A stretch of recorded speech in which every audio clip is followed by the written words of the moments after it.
powers and principalities. There's so much fire inside me. Tragedy struck when part of the largest hillside at the kosher rubbish dump collapsed.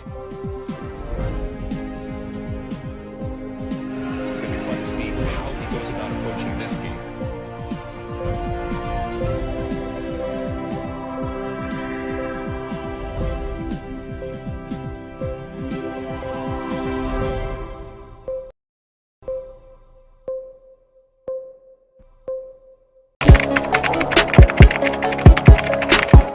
We table issues relating to the arts and entertainment for a riveting discussion, of course, without fear nor favor. The question the presenter asked them was a dumb question. You need to speak the fact and move. Varied views. We agree to disagree. So I would disagree with everything you said. I think that he's a smart guy. I think what he did. No, but I also said he's a smart guy. Yeah. I guess that I'm waiting for the what next. Yeah, I don't think that we have to wait for what next. It sometimes gets confrontational, but that's the beauty of the game. Today you're funny face. It's not my brother. Funny face. I don't know him. You don't know funny face. It's not my brother. You don't know funny face. It's a package. We meet, we sit, we dialogue, we learn, we progress. My name is Benefo Huabin Abrantepa, a proud blogger, and this is my forum.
One of the things GhanaWeb is doing, which in my estimation is one of the best things, is trying as much as possible to give pictorial in terms of video of whatever it's reporting online.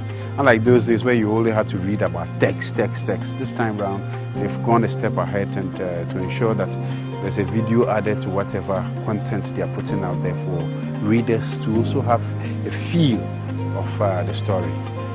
One of the things I think GhanaWeb can do is to, apart from the online TV, rather go on a full-fledged TV channel rather than the online TV. I think that would help. I've seen that the online TV is helping, but they should just go in a full channel.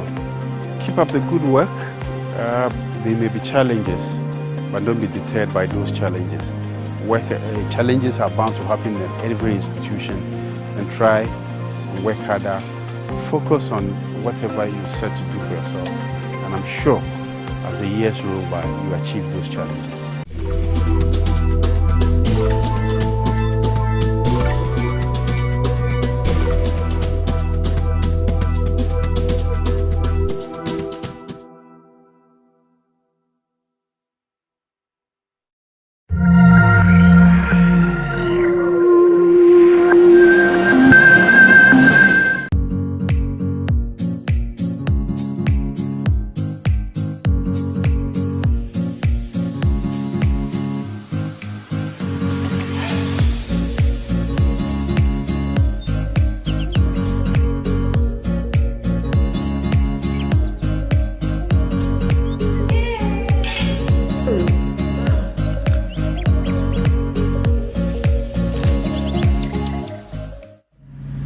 So guys, I'm here for a staycation with two beautiful ladies.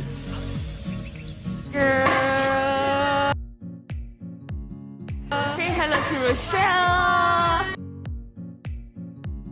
What are we getting? So we're getting some chicken because I'm making jerk chicken. Okay. We were told the place comes with a chef, so we had to go grocery shopping.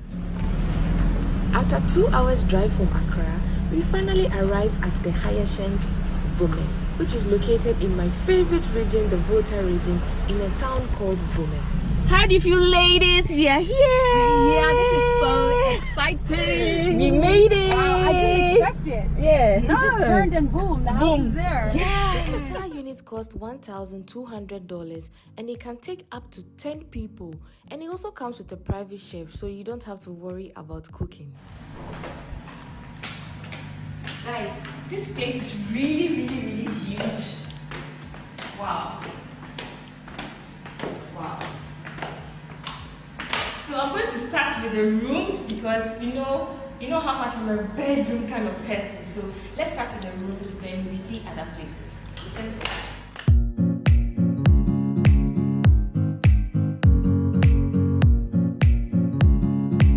One thing I like about the place is the fact that everywhere is so airy. You get to see the hall. You have lots of beautiful painting.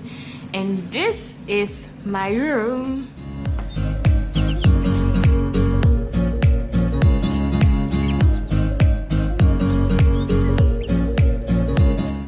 And the amazing part is the fact that it has a view of the river, the Volta River. And so it comes with a TV. I'm going to be spending a night with these beautiful ladies. Let's see the bathroom. I'm so excited. I've already settled in. As you can see, it's my box, and this is the bathroom. So ta-da! Hi! This is how beautiful the bathroom looks. And the best part is the bathtub. Guys, just look at this.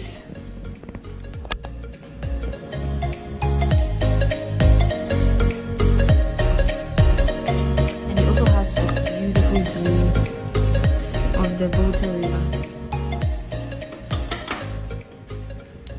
I mean, if you are someone if you're not a bathtub person, the good part is there's also a shower.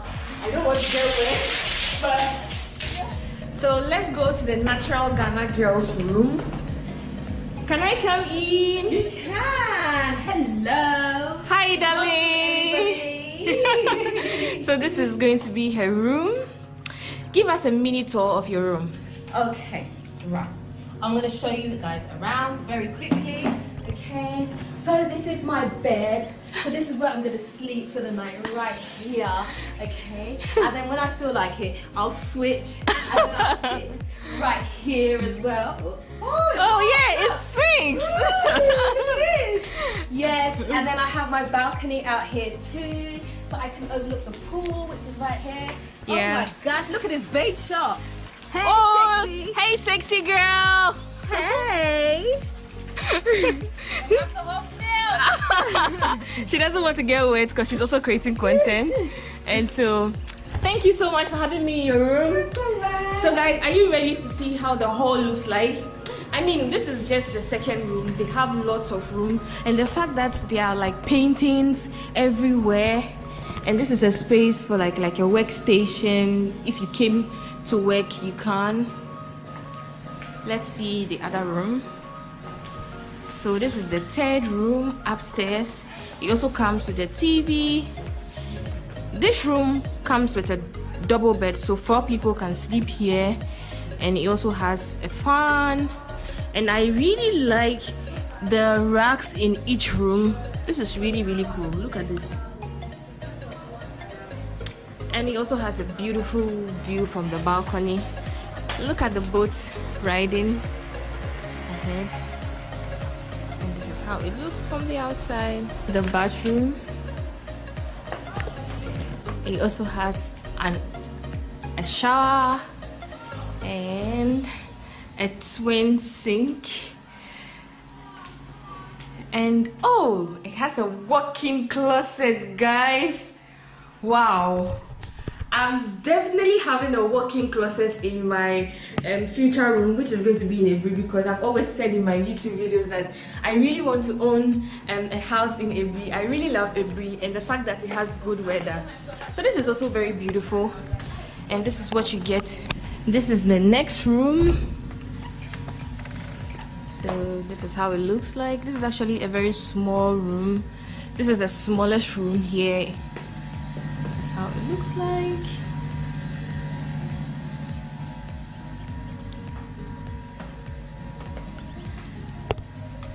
Then you have like the guest washroom.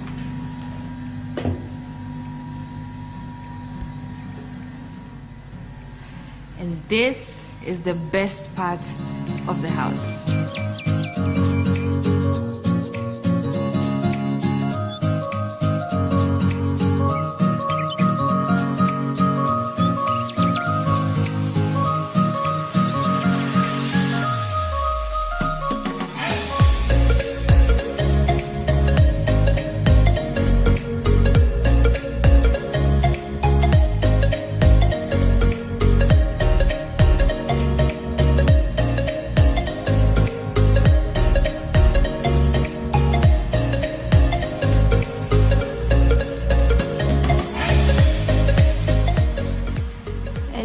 This is the kitchen.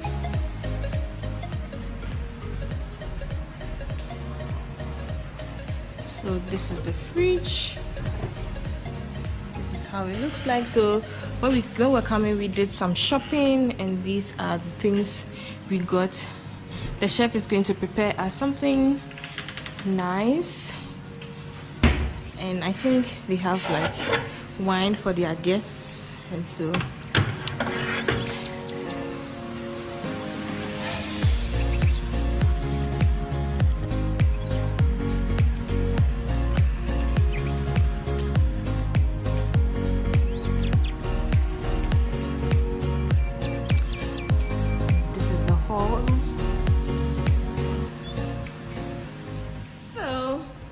you guys know I'm like, I always like anything water is my favorite. Say hello to Rochelle.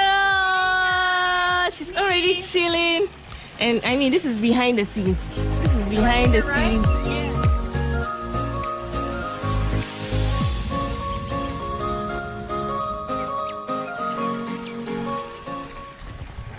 Guys, it's really pretty. The house is really huge, very big. The rooms are very spacious. The entire building is like well crafted, and it can accommodate 10 people. And so, I mean, it's better to come here with a lot of friends, because that's the only way you're going to really enjoy the place that much. We are only 3 here, and we have the entire house. This is how the entire house looks like, and we have the entire house to ourselves. And so if you also want a boat ride, they have like a yacht that can take you on a ride, which is 700 cedis per boat ride. And so as many people as can join. If you are 3 and you're splitting, 700 is still a lot, but if you're in a group, I think 700 is just cool. So this is how it looks like from here, and they don't encourage swimming here. So as you can see, here is not for swimming, it's just to enjoy the view and, I mean, to take beautiful pictures.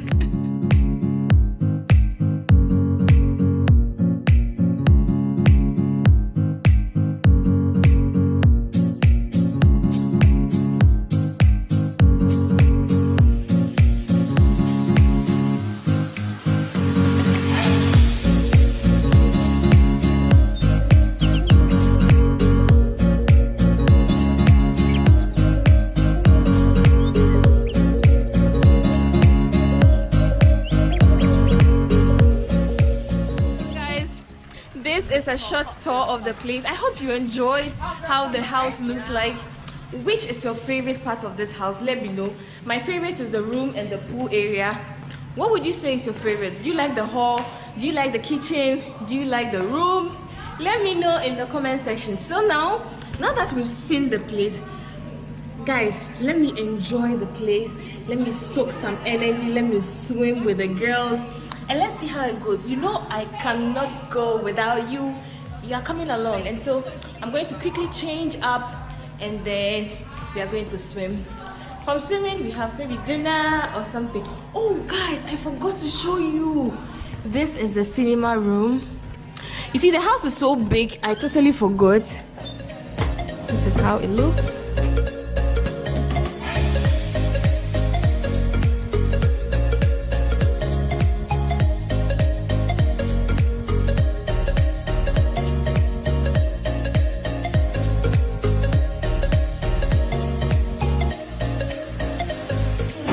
So it's almost dinner and Rochelle is preparing what? What's it called? Well, I'm supervising the preparation of Jamaican jerk chicken, okay?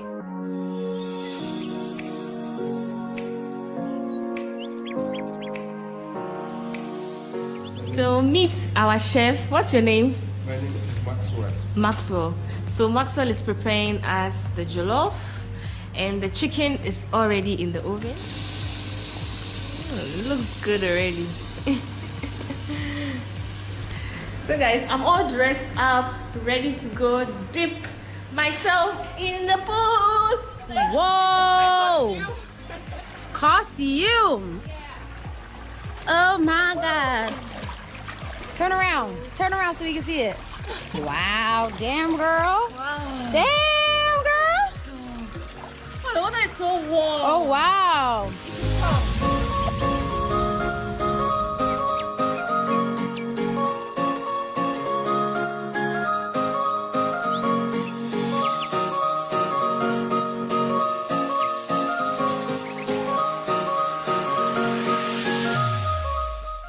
So guys, dinner is set. We have here our jollof, our jerk chicken, and oh, look at this, this is so nice. And our salad. Yeah. Are you ladies ready? Oh my gosh, I was born ready. ready. Like we're Ready to eat. You ready to eat? Thank you so much, Maxwell. Oh, Maxwell, thank you. Asasia.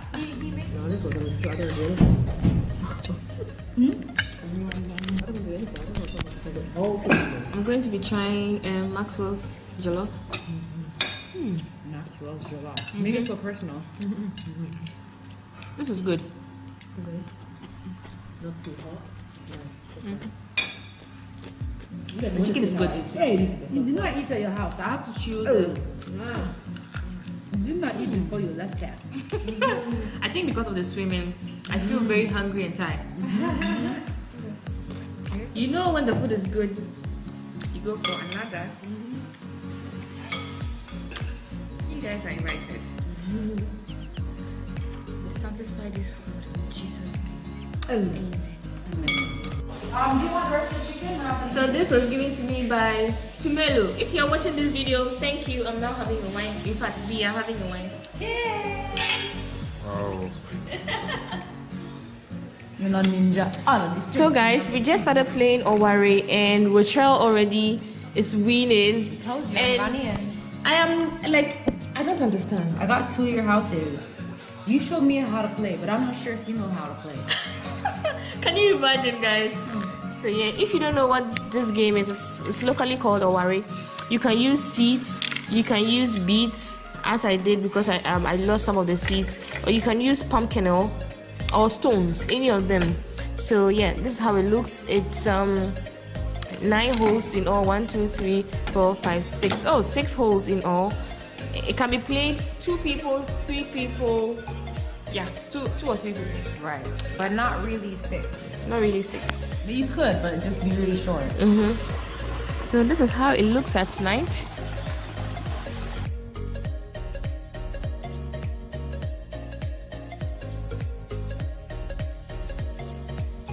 Four hours later.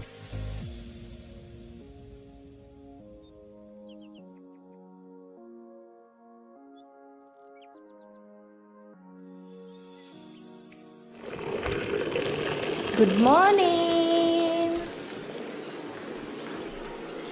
So guys, for my bathtub, I will recommend you get Himalayan salt, which I used. This is how it looks. You just sprinkle a little in your water. voila, my bath is ready with an amazing view of the Volta River.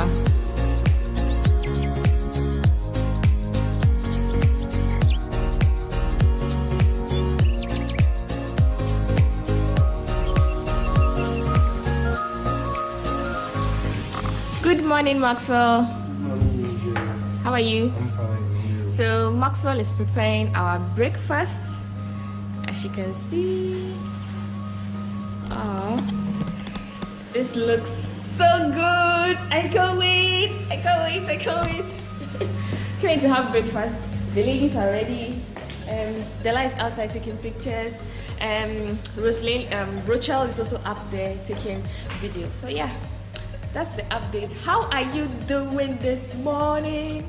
I'm doing well. I had a good night. The bed was so comfortable, and guys, like waking up to a beautiful view like this is really worth it. Good morning. Breakfast is ready. I'm having some sausages, eggs, juice, water, tea. Hi Della. Hello. So Della and I are having breakfast.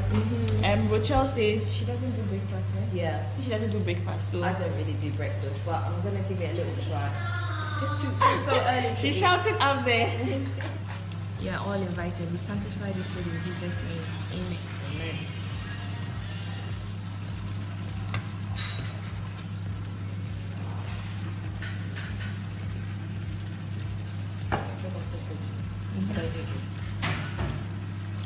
So in Ghana, this is what they call sausage, but we don't call this sausage. We call this hot dog. So She doesn't eat this is not hot sausage. dogs, but we call it sausage though. I'm going to enjoy all on her behalf because I like it. Enjoy. We are back again, Charlie. So guys, this brings us to the end of this video. I hope you enjoyed watching this video with this beautiful ladies. And since I came with them, we are here to talk about our entire stay. What do you think about the place and everything? I love it. It's a beautiful Absolutely place. love it. It's a massive house. The Beautiful. scenery is so great. Yeah. It's definitely a nice place to There's, come. there's actually too many places to take pictures. Oh, too many. Guys, if you're not following us on Instagram, I'll share our links. Yeah. Go to Instagram, follow all of us, and then see what the we've amazing videos and pictures we created. Yeah, for sure. I love It's a it. nice family I'm place, coming.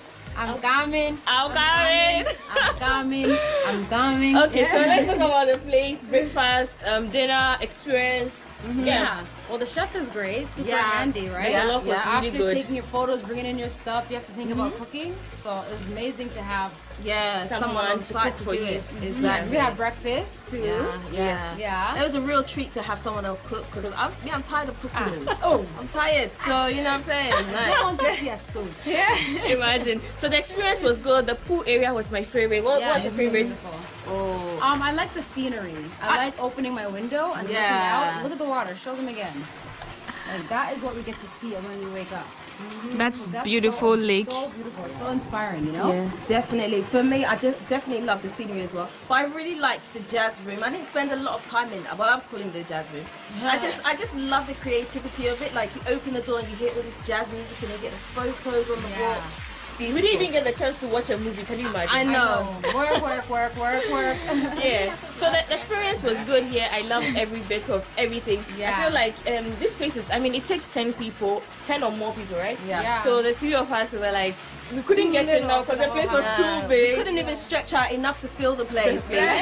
So if you're organizing a party, I think this is the best place to organize your party because you're like far away from home and it's fun. Yeah. We had fun, right? Yeah, we did. Yeah, we did. So we are going back to Accra. Thank you so much, Yay, ladies. back to Accra. Until next time on my YouTube video, I love you all. Do also subscribe to their YouTube channels because they're doing amazing. Until next time on my YouTube channel, let me blow you a kiss. Mwah.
I feel way about to omuno. Enkuntabu omuno. Ya ye hu ne se akontomra ya ye nsenkyere ni bi. Na ewo ni senti. Koko rehabilitation project a yewura mampani e de aba Ghana. Emmoa sa adwumadie eboa akontomra man no. Ya ni so papa. Ya nyina di adanse se Ghana Cocoa and Shas Savi. If you Eastern region a bar shanty and a bar bronga half. Neho Cocoa no, Sa Yaria, your friend of Sasa Brono, and one a cum sa cocoa way in a Sabrano Naman Paini be motitia Kunyasu. And so Sa region Simu Cocoa in a wooye. Emma Ho Bear stranded. Or move free home assassin and a number for more dear. Na yewura mampani na adodan kwa akofo ado penso ohun se sayare we asi sawi na ekum ye koko ma ahokyere kese atoye no woni CEO ne mpanimfo e ka omuti bo ho se ma ye ni awerho ombetwa ye koko no adua ma ye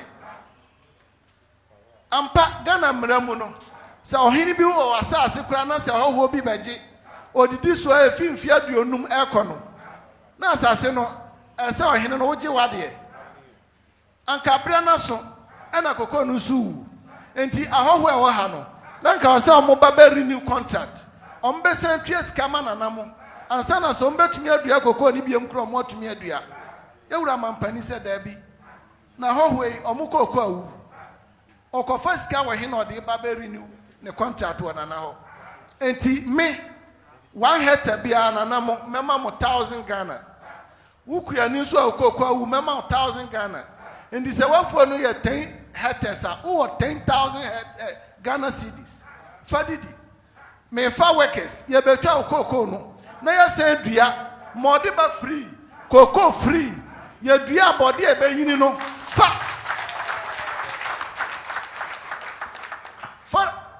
agric fo agina mu dua body no omoa fa workers do ho na body ni ye a kuani no kotwa wade ton fa usika afa kokko no so ba sanfa sika nka se okotua ma ohene eno so me aban mi santua e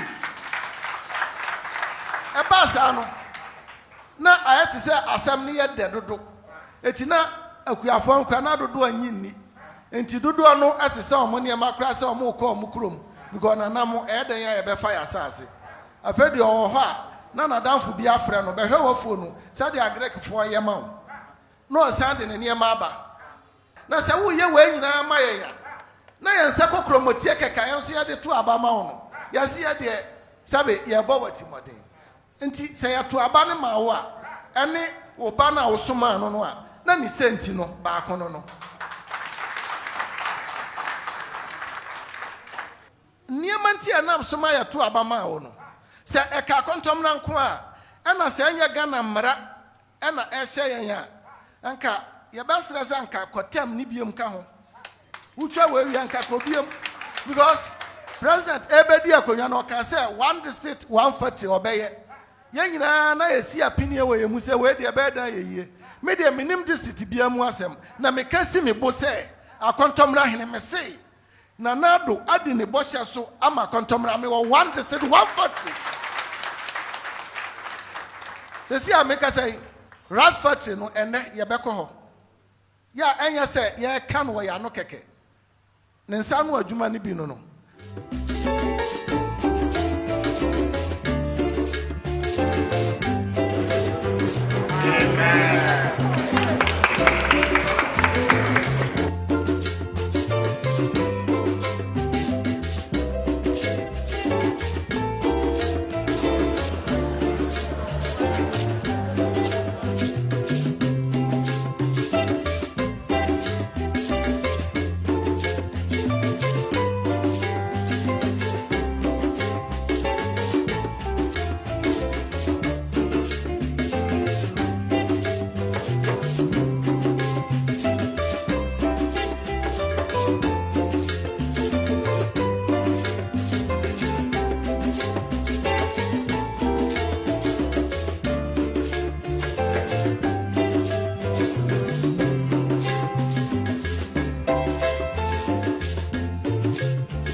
ɛnɛ yɛbɛhyia mu ha sɛ japadeɛ wei ayɔsofo ato no yɔso Jubilee House na nokore ni efie ɛfɛ yie bɛsɛ ne nan na me ba ha na ne mbehu yɛ me twitwa ne mfonyini na me de to National House of Chiefs platform Council of State platform o man panyini comments amanya no sɛ me de kyerɛ wa ka behu sɛ wadi dwuma papa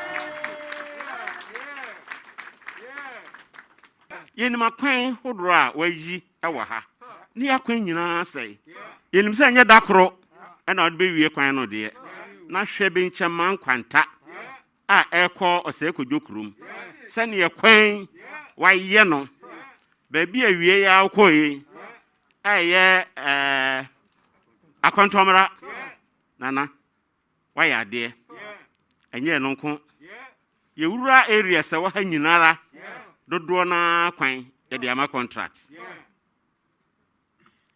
wokɔ enche elobo ɛyɛ kwan a yakɔ ho bebree obi entumi nyɛ nto saa bere America yi ɛkɔ so papa na yɛdo ase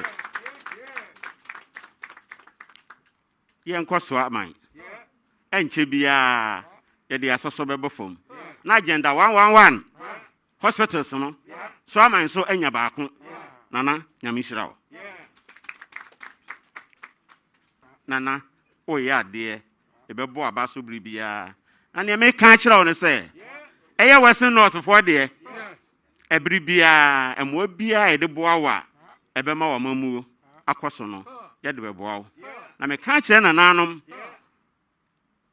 ɛnɛ wo yɛ timi wo yɛ kame yɛnya na yɛ adɔso chieftaincy issues no ɛdɔso ɛba saa yɛntumi mmomu ɛmmoa ɔmampanyini ɛma ne ɔpɛ sɛ ɔyɛ ma yɛn no ɔnyɛ ɛma yɛn ntumi srɛ mu a ɛna galamsey yɛmmɔ mmɔden ne yɛn nyinaa ɛmmɔ ho ban yɛkuta akwayɛ paa ɛnso nkurɔfoɔ sɛ yɛ na ɛsɛ no yɛn nananom na yɛhwɛ so yɛmmɔ mmɔden na wɔ mu nyinaa yɛnni ho dwuma na ɛmfa ayi papa ɛmmerɛ yɛn politics no yɛyɛ ɛde boa yɛmanfoɔ ɛnɛma mmienu titiriw ɛna na yɛmanfoɔ na mohwehwɛ na mohwehwɛ sɛ mopɛ sɛ aban ɛbɛn ne manfoɔ na ne manfoɔ ɛbɛn aban deɛ ɛtɔ so mmienu na mopɛ accelerated development.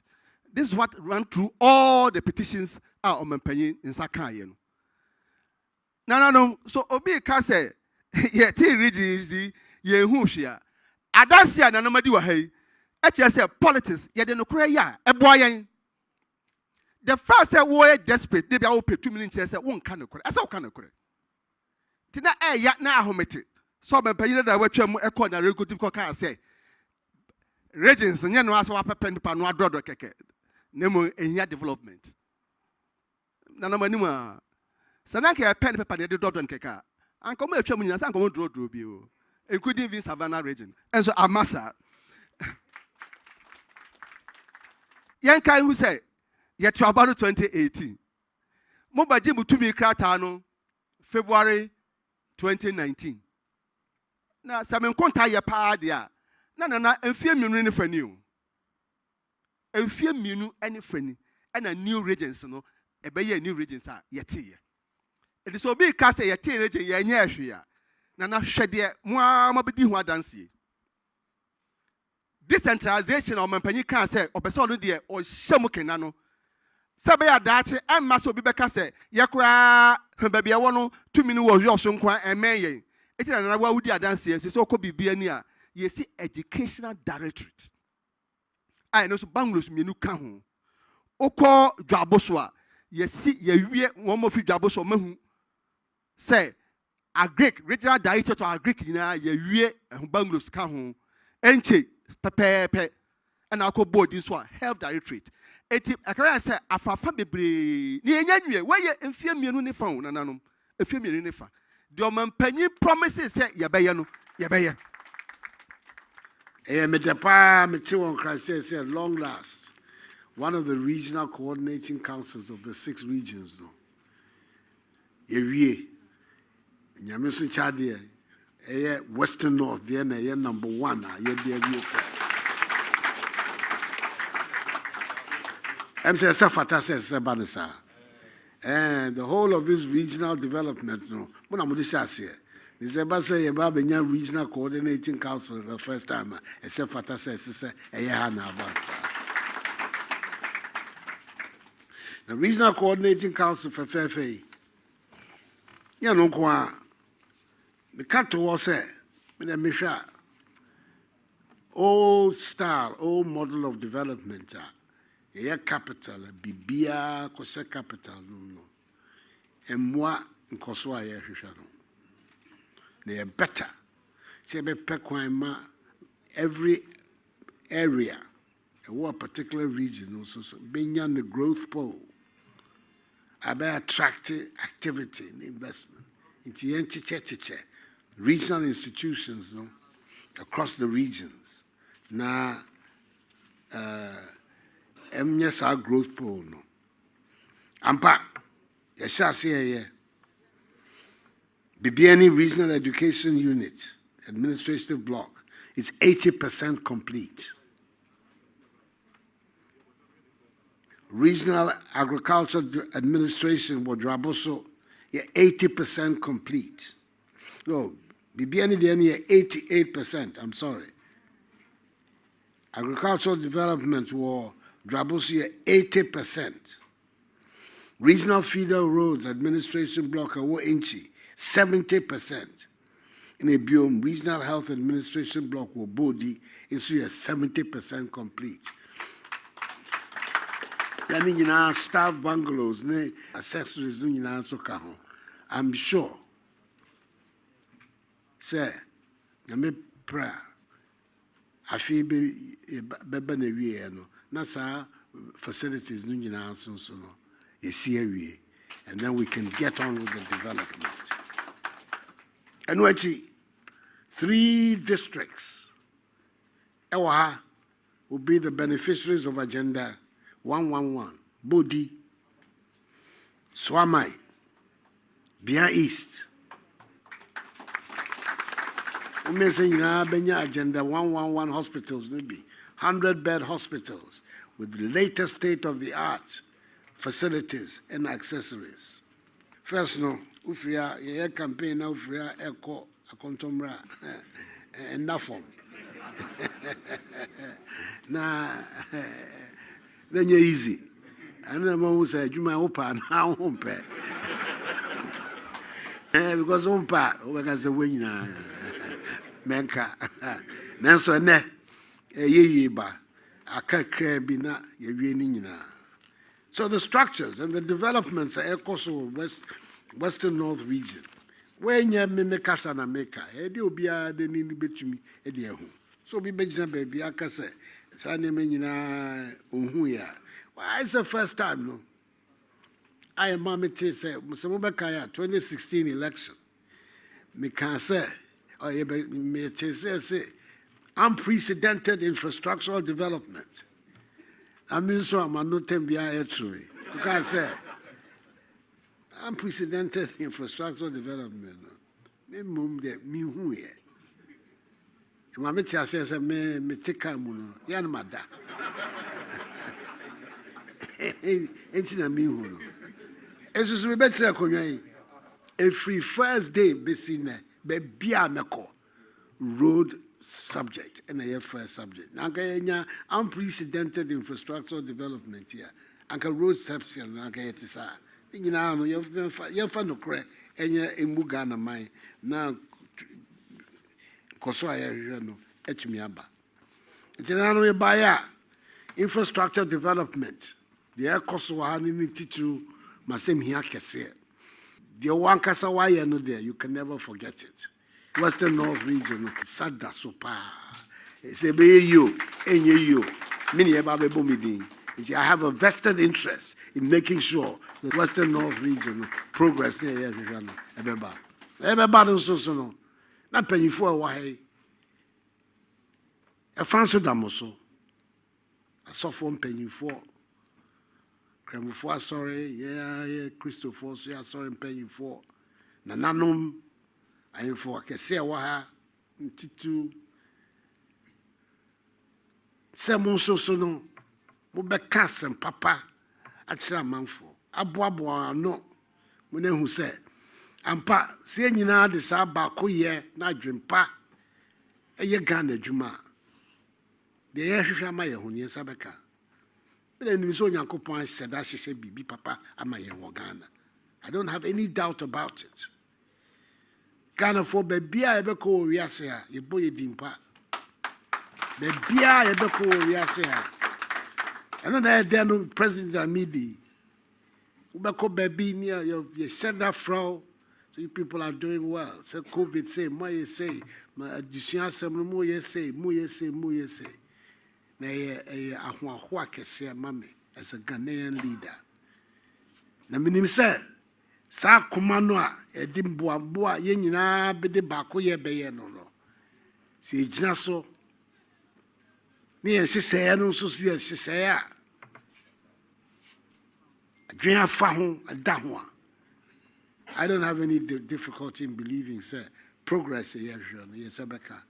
Nanche, ye bo crow akese dia, ye be bo Ghana Zubi.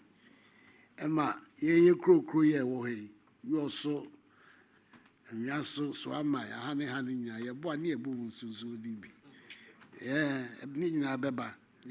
Madame Asibu, Medas Masepa, some more Abishia me for say, me minima pan for. Na monko sunjina yechi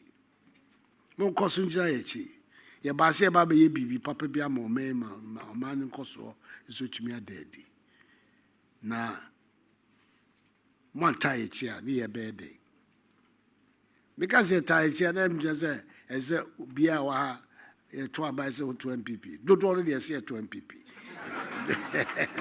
na so no na nyina make a drink attitude spirit. Thank you.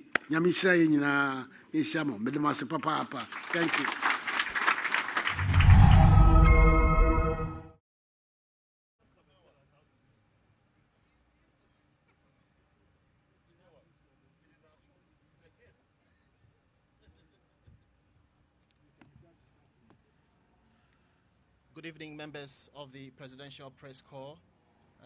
Good evening, and I recognize the presence of my colleague, Deputy Director of Communication, Mr. Kofi Japan, as well as all the unit heads here at the Communications Directorate of the Jubilee House. Nanaya Mantia from the Creative Unit, Charles Tego from the Social Media Unit, and all you production guys. We really want to say a very big thank you for the yeoman's job you're doing in bringing out the activities and programs of the President and the Vice President of our Republic. Like you're pretty much aware, this week has been a very busy one, especially because, you know, the President started his Western and Western North tour. In fact, over the past few days, there's been quite a number of programs and, you know, initiatives as well as projects that the President has been commissioning, including One District, One Factory programs. We're going to have the Director of Communication brief us on exactly what the President has been doing.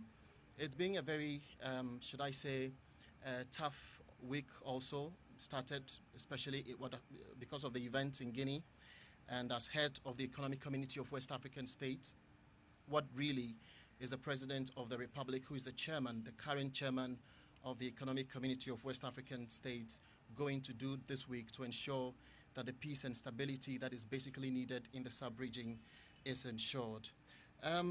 It's been, should I say, it's been a very interesting week, especially with the way all of you guys have been coordinating the activities and programs here at the Jubilee House. In fact, on the President's Western and Western North tour, we realized that you've actually given the opportunity, especially to local media in our communities, to report on these events. And hence, your stay here in Accra while the President does his tour.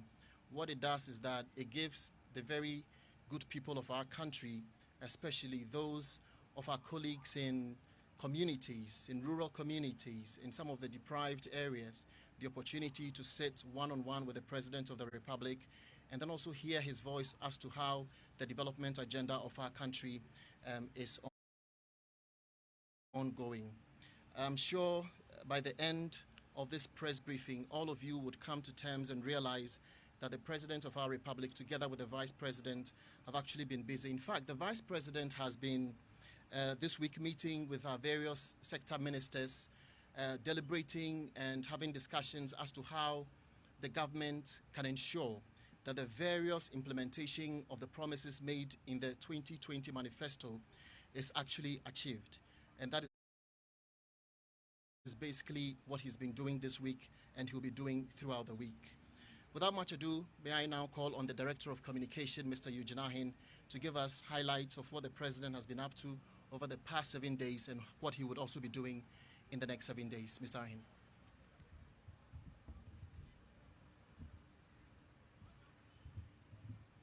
President, thank you very much. Good evening to all of you. Today's briefing would be somewhat detailed because of the number of activities the President has been up to, especially in the course of the last week. We'll delve into matters here at the Presidency as well as those in the region and then on the continent.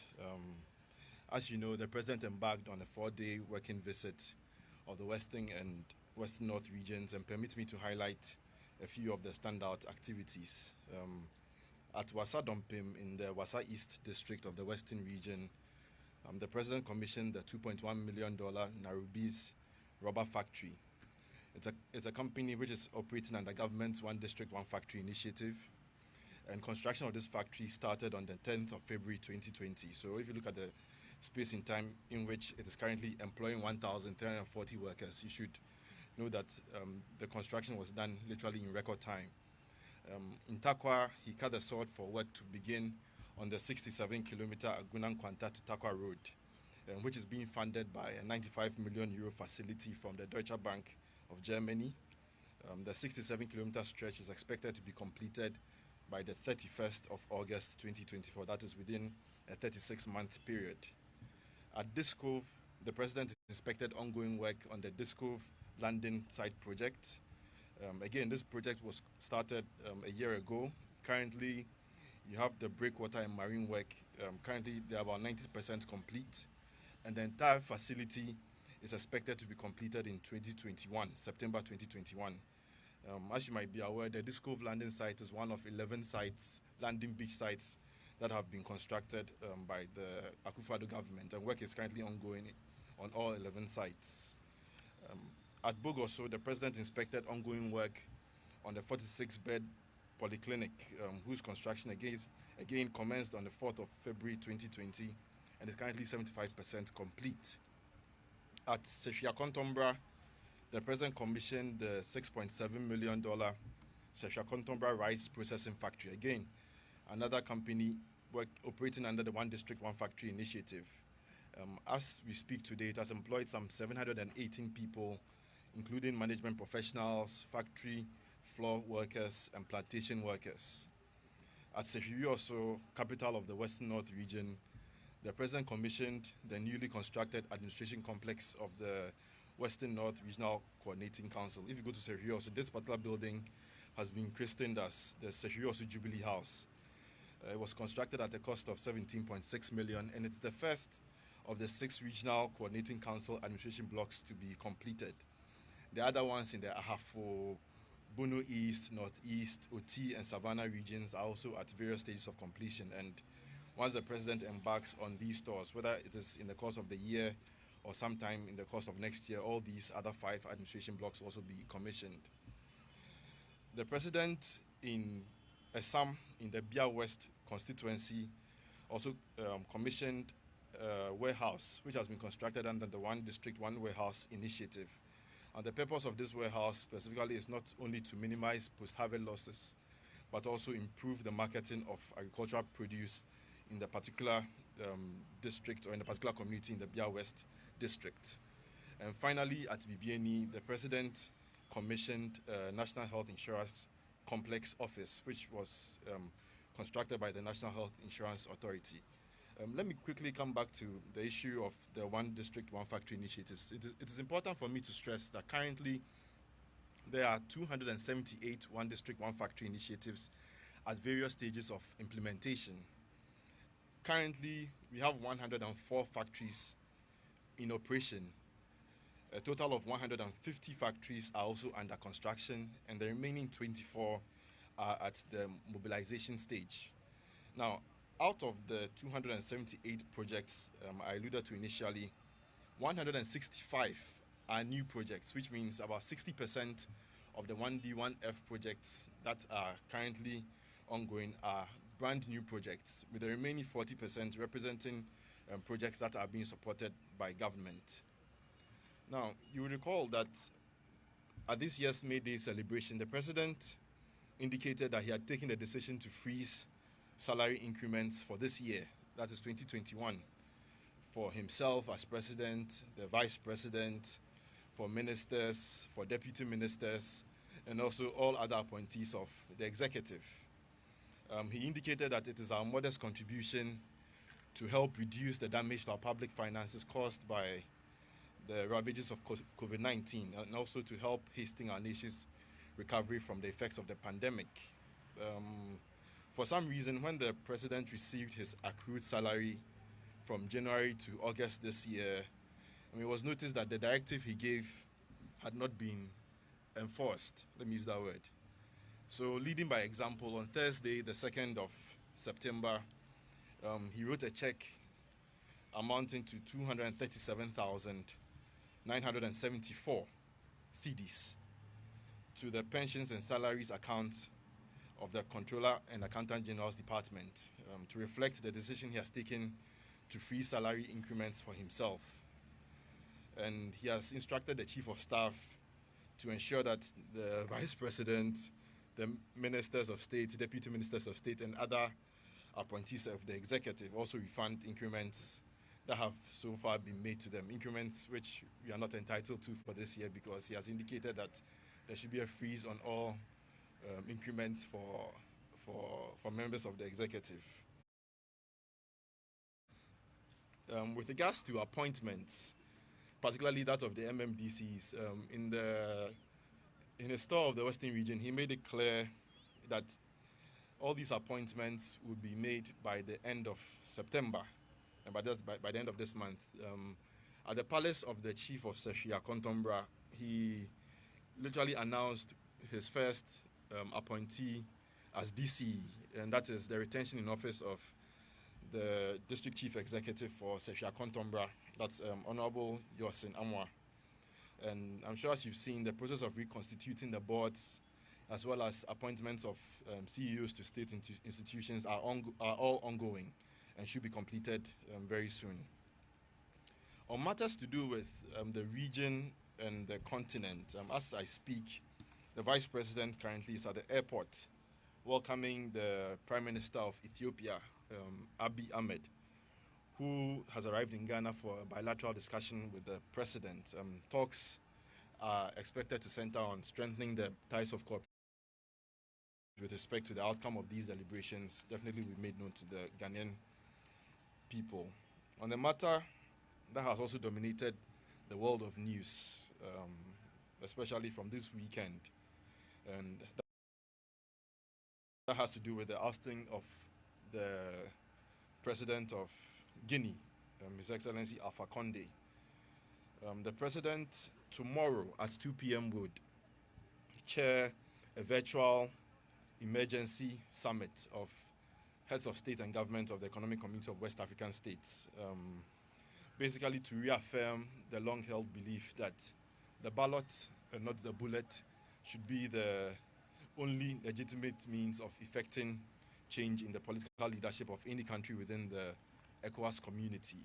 As you already know, prior to this particular summit, as chairperson of the ECOWAS authority, issued a statement to condemn unreservedly the events in Guinea, has demanded for the respect of the physical safety of President Alpha Conde, as well as his immediate and unconditional release. Again, just as is done at the end of these summits, the communique will be duly communicated to you, and we will take it from there. Thank you for your attention, and I'll gladly take your questions.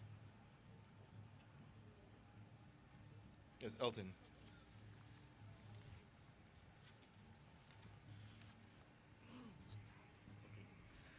Thank you very much, Director. The issue of the refund of the salary. So, if you can explain further. Does this represent the increment as announced by the committee that was set up to recommend emoluments for the Article 71 holders? If you can explain that further. And then secondly, some politics that I'm sure the president himself is aware of.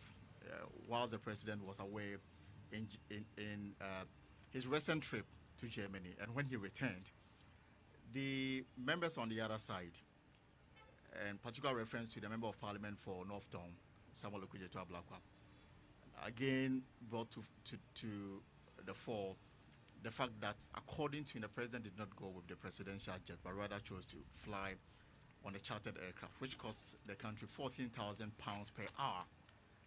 Is that really what happened? And if that is so, why did the president decided to go on a charter flight rather than use a presidential jet? Thank you very much. Okay, thank you, Alton. Increments in salaries. Yes, these are the increments that were proposed by the Committee on Emoluments. Even before I came, I mean, the president had made it clear, as I said, on May Day, even before the recommendations from the committee, that he was not going to, the vice president, ministers of state, deputy ministers of state, none of them were going to take any salary increment. So yes, that's the salary increment with respect to the recommendations by the committee. So as I said, he's refunded his close to the tune of 238,000, and other appointees of state, vice president, deputy ministers, members of the executive, like some of my colleagues who are here, we are all supposed to refund those salary increments that have been made. So, as I said, the chief of staff has duly communicated that to all members of staff, especially here at Jubilee House, will do the same, or has done the same, let me put it that way, has done the same with respect to the other deputy ministers, and also to the vice president as well. So all of those refunds will be made. The president has made his refund. He made it on the 2nd of this month. That's last week, Thursday. And other appointees will also follow suit. With respect to presidential travels, I mean, this matter has been duly answered on the floor of Parliament by the Minister for Defense and also subsequently by the Minister for Finance. I mean, pointing to the fact that travels of the president literally are a national security issue. So if anybody has any issues to deal with the mode of the president's travels, I mean, you know where to go. But let me put it on record. The member of parliament for Northton who made this, let me put disclosure in quotes. I mean, yeah, he's my senior back at Presec 1 year, so let me be a little bit charitable. I mean, he put out information to the effect that the president traveled with a jet with the number, if I'm not mistaken, LXDIO, if I'm not mistaken. I traveled with the president on every single trip. And on the trip, to the United Kingdom first for the Global Education Summit, and then subsequently to Germany, the president did not use this trip. I don't know where he got his information from. This LXDIO was not the flight used by the president. I would know because I travel with the president everywhere he goes. If he did, I would know. So this information he put out there, at least to be charitable to my senior, was not correct.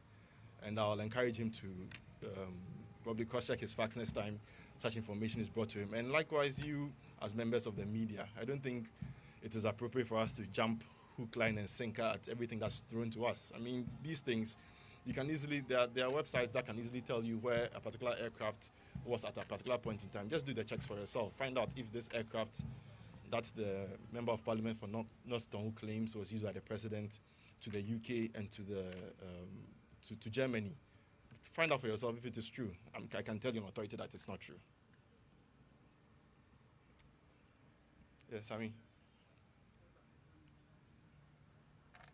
As the president was away, there was a survey by the Center for Democratic Development, CDD, which says that 62% of Ghanaians feel that the president has failed in his fight against corruption, and that they do not have confidence. How many percent? 62%. And that they do not have confidence in the president again to protect the public purse. What do you make of, or what does the president make of this particular observation? Well, the reports of a survey, I don't think they've conducted their survey, fair enough, but we also believe that in the fight against corruption, no president has done more than Nana Addo Dankwa Akufo-Addo in the fight against corruption. No other president, and there are facts to back it up. I mean, take a look at the accountability institutions of state, for example. You look at Parliament, look at the judiciary, you look at SHRAJ, you look at the Auditor General, you look at the Attorney General's office. If you look at the funding that was sent to these 5 accountability institutions of state, the 2017 figures, for example, you see, I mean, these are not my own making. You can look through the budget, do the calculation for yourself and see if I'm being it. These five institutions of state, the budgetary allocation given to them in 2017 compared to 2016 was a 25% increase in the funding. You go to 2018, comparing 2018 to 2017, the figures are also there, a 34% increase across board. You look at 2019, likewise, the same thing. The former Auditor General who exited office is on record to have said that in the history of the audit service, in the history, they have never been given clearance to even buy 10 vehicles before. It's under the government of Nana Addo Dankwa Akufo-Addo that they were given the clearance to purchase 34 vehicles at a go. It's only, and these are his words, I'm not making them up, these are his words. The establishment of the Office of Special Prosecutor, again, an independent office to specifically fight corruption. It was under it was literally a campaign promise that was fulfilled by Nana Addo Dankwa Akufo-Addo, and duly it has been established and it's running. So, survey results, fair enough, but for us, we completely disagree with the results of those surveys and just want to put on record that no president in the history of the country, whether by words or by deeds, has fought corruption like Nana Addo Dankwa Akufo-Addo has done.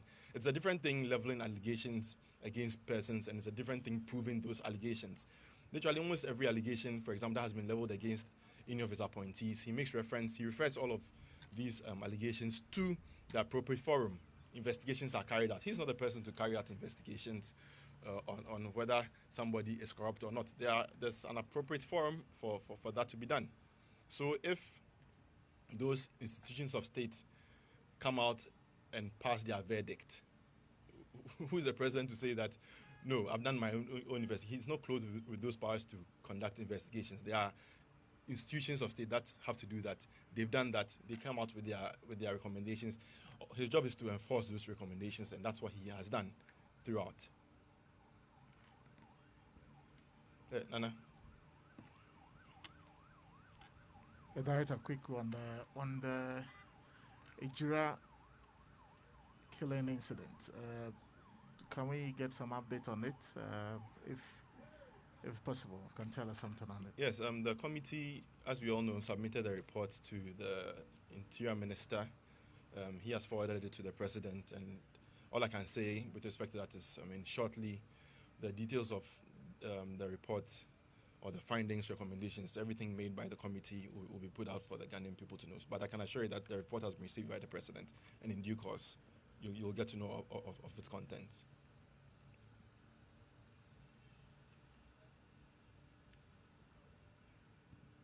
Thank you very much. This is on the situation in Guinea, and many have criticized. Many have criticized our leaders. Our president is chair of the ECOWAS Commission, of being very reactive in such situations. That they do not call these heads of state to order, but rather wait for things to escalate before they act. As president, our president is the head of the commission. How does this take this news? Is there going to be a different strategy in calling presidents who are out of order to order? Thank you very much.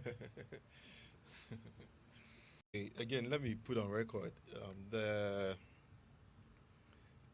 decision to amend the Constitution of Guinea was done sometime, if I'm not mistaken, sometime around April of 2020. At the time, President Akufo-Addo was not chair of ECOWAS. He became chair sometime in October. If I'm not mistaken. But whatever the case, when that incident happened, he was not the chair of ECOWAS. Let me put that on record. Secondly, one of the cardinal bedrocks of the treaty that established the Economic Community of West African States was respect of sovereignty. We are here in Ghana. We can't be seen to be dictating to a sovereign state as to what to do, or a sovereign leader as to what to do. We can't do that.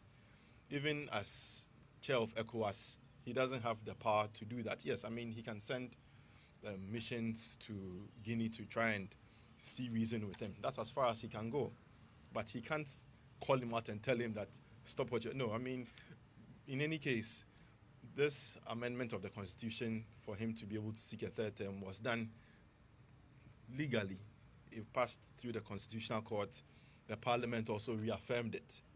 So if such a decision, for example, has been affirmed by two important arms of the Guinean government, what can you do? You can't, as I said, on the basis of sovereignty, because of every country's right as a sovereign nation, you can't be seen to be dictating such matters. And you can only hope and pray that people don't embark on such agendas. But once they do that, and they do that within the ambit of the law, you can only respect the sovereignty. And as I said, one of the cardinal principles of ECOWAS has to do with the sovereignty of every particular nation. So we'll see what happens tomorrow.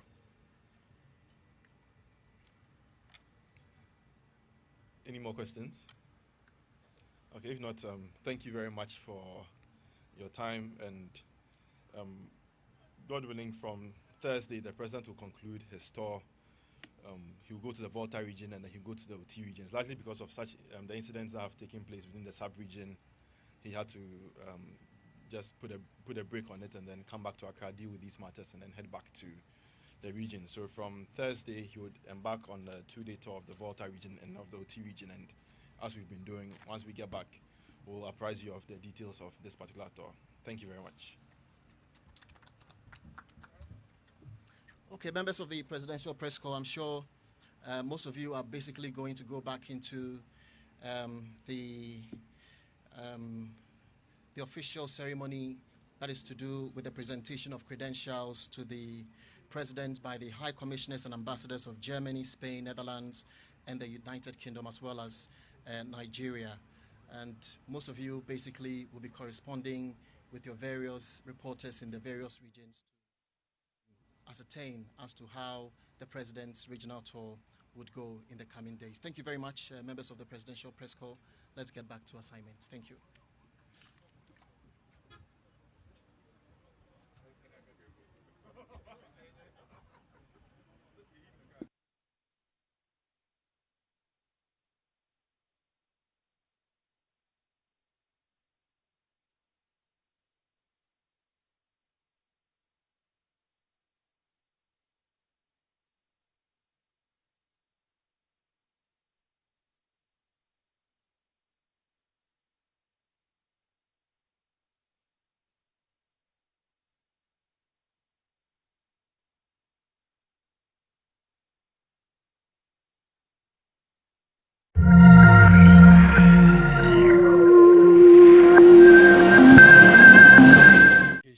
An MP for my very good friend Kojo Point Nkrumah, Minister of State for Finance Charles Edubuain, Deputy Minister of Finance Abnao Sesari, and my very good friend Deputy Minister of Trade Herbert Krapa. The Honorable Stephanie Sullivan, Ambassador of the US, and all representatives of the foreign missions in Ghana, and my brother Michael Kwe, CEO of the Ghana Free Zones, distinguished ladies and gentlemen. The Ghana story, I must say, is a very compelling story, and has become even more compelling and attractive since 2017, when His Excellency the President took over. And through fiscal consolidation, significant reforms of the economy, better management of the public debt, and a yearning desire to transform the economy into a modern economy, implemented plans and objectives that set us on the path of recovery, but not just recovery, but growth. The GIPC is an office under the presidency, and so we are having this event really under the auspices of the presidency to show what we've done, the stewardship that we've done, and the way forward, and to embrace and engage all to really bring fruit to Ghana's centrality in Africa's desire to move away from a continent that imports all products from its own exports of raw materials and resources, that is converting our economies into productivity and value added. But we'll focus on Ghana for today. And there are 10 reasons why most investors will look at Ghana. First of all, I dare say that Ghana is in the center of the world. It's the only country on latitude 0 and longitude 0, and therefore logistically very well placed. But not just that. Ghana has had a pedigree of leadership on the African continent. From 1957, when it spearheaded the political emancipation of the continent. And today, Ghana is repositioning once again to spearhead the leadership of the African continent and joining it to the global financial sector and bringing about wealth creation on the continent, thereby bringing African financial and economic emancipation. There are 10 reasons why I think that Ghana will remain interesting. The first one is that we have an enviable democratic governance and political stability, which is key for every investor, and we have demonstrated that. We've been able to develop a strong and resilient economy. And from 2017, for 3 years, Ghana's economy grew at an average rate of 7%, one of the leading economic growths on the world, not just the continent. And even in 2020, when the region showed deep recession of minus 3.3%, Ghana's economy still grew positively at 0.4%. And Ghana, along with South Korea, have been pointed out as the two countries that have shown great preparedness in managing the COVID pandemic. But we are still in the pandemic, it's not over, and so we still keep our fingers crossed and work hard to do that. Additionally, we have a human capital advantage on the continent, and recent policies of the free senior high school will reposition Ghana as a major supplier of labor, and we're also equipping our young people to be able to take on the challenge of an economy in transition. We also have better trade logistics and infrastructure, and quite recently, the Tema port has been expanded to be potentially the largest port in Africa, to be able to do 3.7 million TEUs of cargo.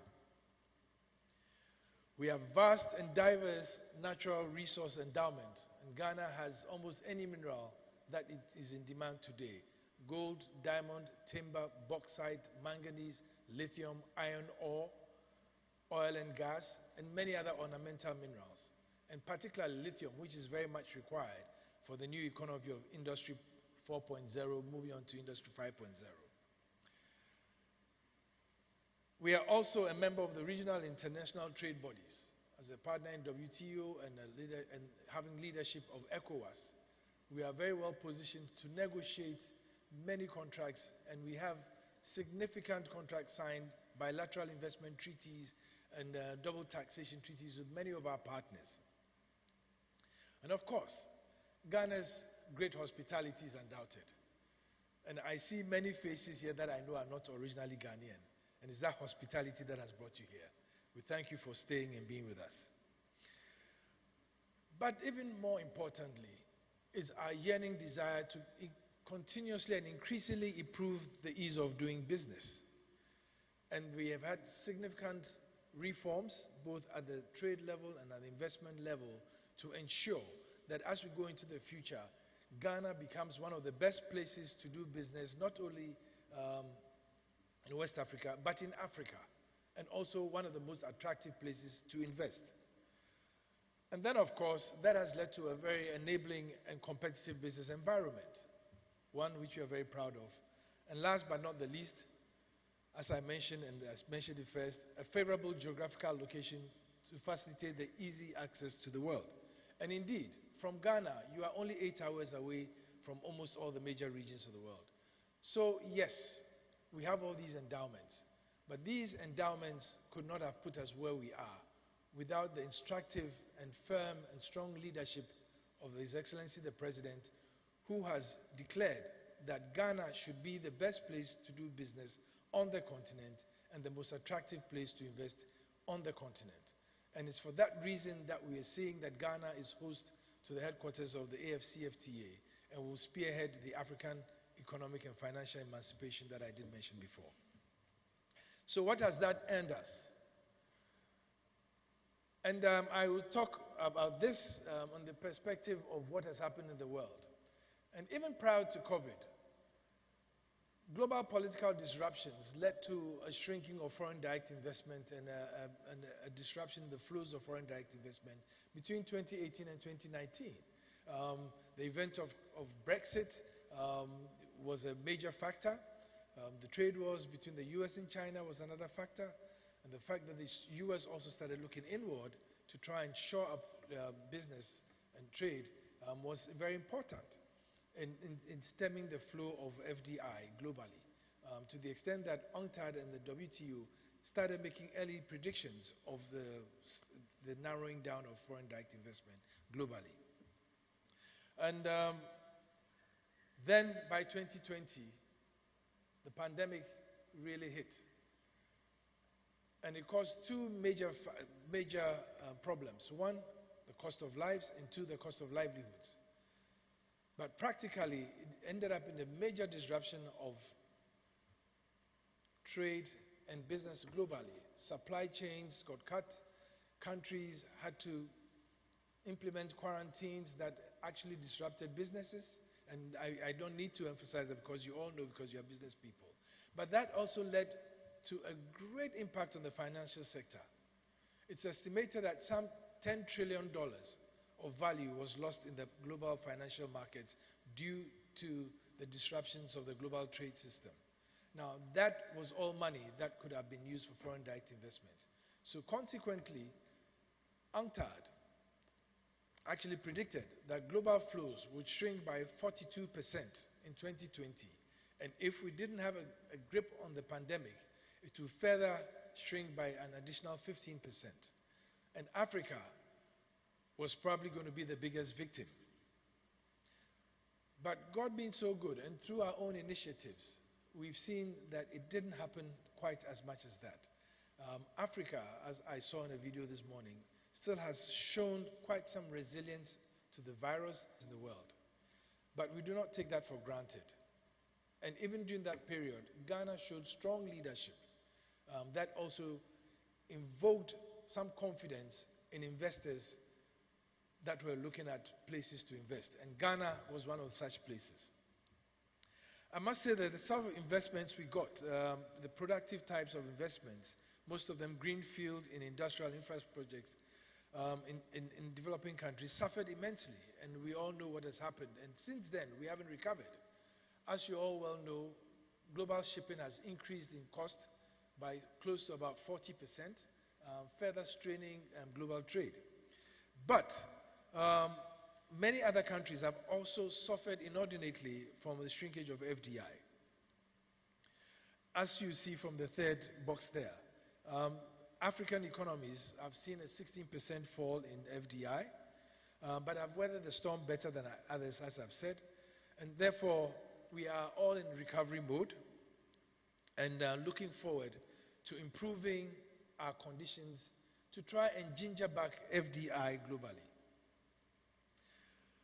But amidst all this pandemic, and Ghana at the beginning of 2020, we were quite optimistic in the first quarter of the year that we would see some impressive numbers, because FDI in the first quarter of 2020 had increased about 400% of what it was the previous year. And then, of course, COVID hit. But despite that, we're able to achieve FDI values of $2.650 billion, which by all standards were impressive. If you take what happened globally, where there was a 42% drop in FDI and a further 15% expected in the year 2021. Now, this figure of 2.65 billion represented a percentage increase of 140% compared to the 1.1 billion that we achieved in 2019, when global FDI actually saw a downturn. Out of this, we saw a registration of 279 projects, comprising 129 new projects in various sectors, 131 upstream projects in the oil and gas sector, and 19 projects in the free zones activities. Now, out of these 279 projects, the services sector registered the most, with 184 projects, followed by manufacturing of 57, and I do declare that I would have wished that it was manufacturing that showed the 184. And then export trading, 15 projects, general trading, 10 projects, and then the rest, building and construction, 5 projects. Mining also showed 3 major projects, petroleum 3 projects, and disappointingly, agriculture 1 project, and liaison offices 1 project. In terms of FDI value, manufacturing, however, recorded the largest value of $1.27 billion, followed by services of $656 billion, mining of 424 million, petroleum 222 million, and the details are indicated in the graph below that you can see. If you look at it in terms of the amounts and the sectors, that's where the breakdown is. Now, in terms of regional distribution, January to December,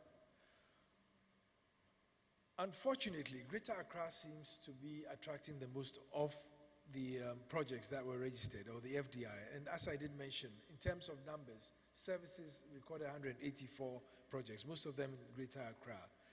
8 regions directly benefited from 279 projects.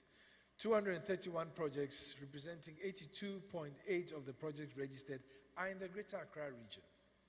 That means that at the GIPC, we need to work harder into diversifying this and making the rest of the country even more attractive.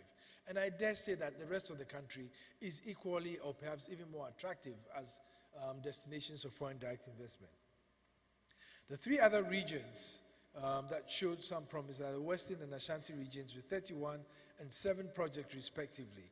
Volta and Eastern region recorded 3 projects, and Brong-Ahafo recorded 2, the Central and Upper East recorded 1 project each. This we expect to generate employment of 27,110 jobs, when these are registered and are at full capacity. Now, 22,382 of these projected jobs, that's 95% of it, are jobs that will be exclusively for Ghanaians, whilst the remaining 1,064 jobs, that's 4.54, are expected to be taken up by non-Ghanaians per GIPC's records. I must make a note here that our records are telling us that even when foreign direct investors come in, within a year, they prefer to have Ghanaian workers take over the jobs that were probably taken by expatriates. 1, because it's cheaper for them, and 2, because they realize that the Ghanaian partnerships enables them negotiate the nuances of the market much, much better. And so it tells us once we attract more FDI, we're in a good place in job creation. The leading sources of investment by nations, China brought in 751 million, the United Kingdom 243 million, South Africa brought in 242 million, Australia brought in 239 million, and the Netherlands brought in FDI of 238 million. I am convinced, and I believe that we are going to see some significant investments from the US of A, and that is why we have the ambassador here today. So thank you for coming, and we look forward to our partnership. I would also like to just give a snapshot of what we've seen in 2021 that makes us very confident that we are on a good track, and with a great job that the President is doing, traveling around, marketing Ghana, I believe that we should up our game and achieve the targets that we have. As at the middle of the year, despite the weak predictions by the UNCTAD, We are seeing some very interesting numbers. In the first half, a total of 122 projects, that is 94 new projects and 28 upstream existing projects, have brought in FDI of $829 million. Now, this gives a 32.15% increase of what we saw in the first half of 2020, which was $627 million.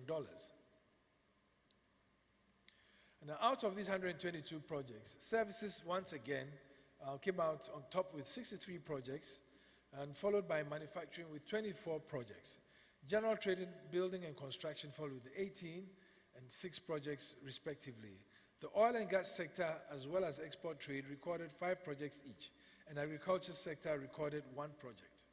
I must say that we've seen a bit of challenge in the oil and gas sector since the price dropped in 2019, but we are seeing some recovery, and we believe that that should also become more significant. Incidentally, we are also seeing a lot more interest in the agri sector over the quarter, and much more engagement and requests, and we believe that will translate to higher FDI numbers and figures for agri by the end of year. The services sector numbers was 597 million, followed by manufacturing with 98.7 million, general trading 41 million, and 22 million for building and construction. These details you'll find in these graphs as shown here. In terms of regional distribution of projects, 9 regions actually attracted these 122 projects out of the 16 regions we have. Now, 96 projects representing 78% of the projects registered are once again in Greater Accra region. The other regions are Ashanti and Western with 8 and 9 projects respectively, and Bono Central and Eastern region with 2 projects each. Half North and Upper West region with a project each. The half-year figures is expected to generate employment of some 8,931 jobs directly. Now, the numbers of jobs we show are direct jobs. And we expect that out of that, 8,091 will be for Ghanaians, while the remaining 840 will be for non-Ghanaians as per our records. This is how we see the employment generation per registered projects.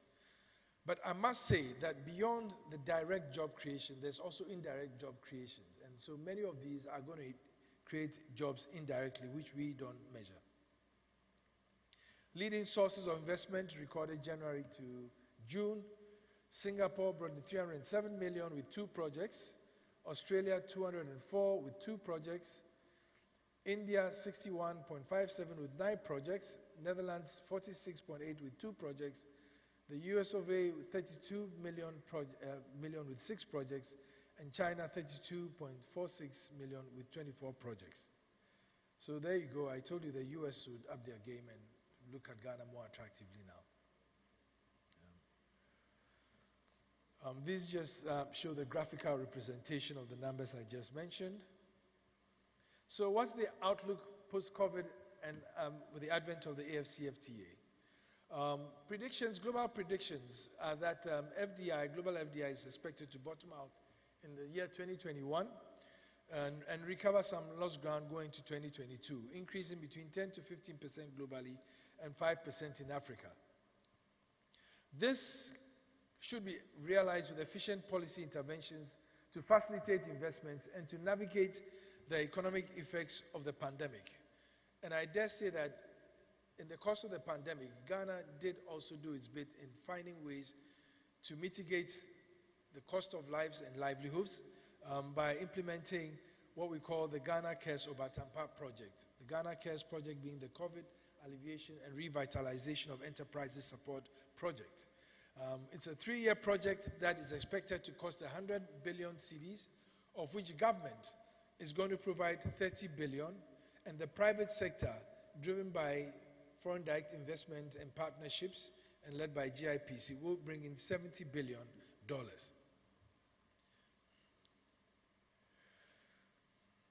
Now, the priority areas under the Ghana Cares program and for GIPC in this regard are agriculture and agro-processing, import substitution and animal husbandry, manufacturing, natural resource value optimization, that is value addition to our natural resources, a technology hub and industrial assemblies, and we are right on track on actually establishing one industrial zone per each of the 16 regions in a number of economies.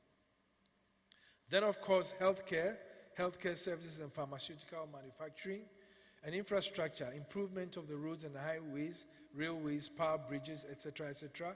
And we are still on track to achieve the 4,000 kilometers of new rail lines that the government indicated in 2017 that it was going to start construction, and over the 10,000 kilometers of new roads to ensure that every corner of Ghana is connected as we industrialize under the policy of one district, one factory, and are able to move the market beyond the centers and the urban areas to every side of the country and into the West African sub-region.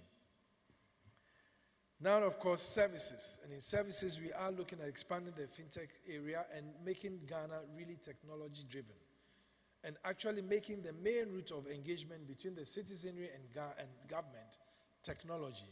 And in that regard, that now we have almost everybody in Ghana biometrically registered, as well as every square inch in Ghana digitally registered. Every 5 by 5 meters squared in Ghana now has a digital address.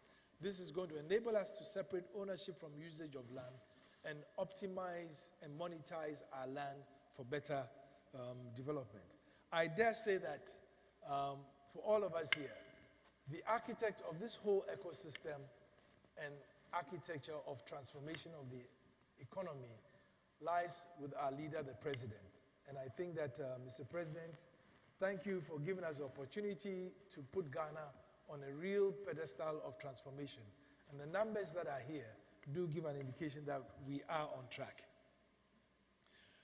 Beyond this, increasing FDI in the medium and the long term requires some swift, articulate actions with the policymakers to review, revise, and revamp FDI strategies to make them more fit for purpose, modernized, and operationalized policy measures to support value chain linked FDI and boost FDI in the digital economy.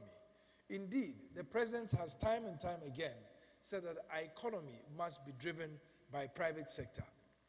And as a co-chair of the group of eminent persons for the achievement of the SDGs, we embraced the SDGs, and Ghana was the first country in the world to actually benchmark its budget to the SDGs. And I must say that the two SDGs that are the impetus for the work we do at GIPC is SDG 1 of poverty alleviation and SDG 17, partnerships and linkages, and then facilitating investment for trade. But I must say that in between 1 and 17, there is a major effort to ensure that we bring true transformation, job creation to Ghana by ensuring that each of those 15 SDGs get the requisite attention. And that is what is going to transform our economy. At the center, we are working with some of the, should I say, the development finance institutions and some of the donor partners to ensure that we really create a global standard and be compared to any other country in the world. And some of our partners are the World Bank, the GIZ, EU, UNIDO, and to help us strengthen the institution to deliver on the mandate and become extremely competitive among its peers.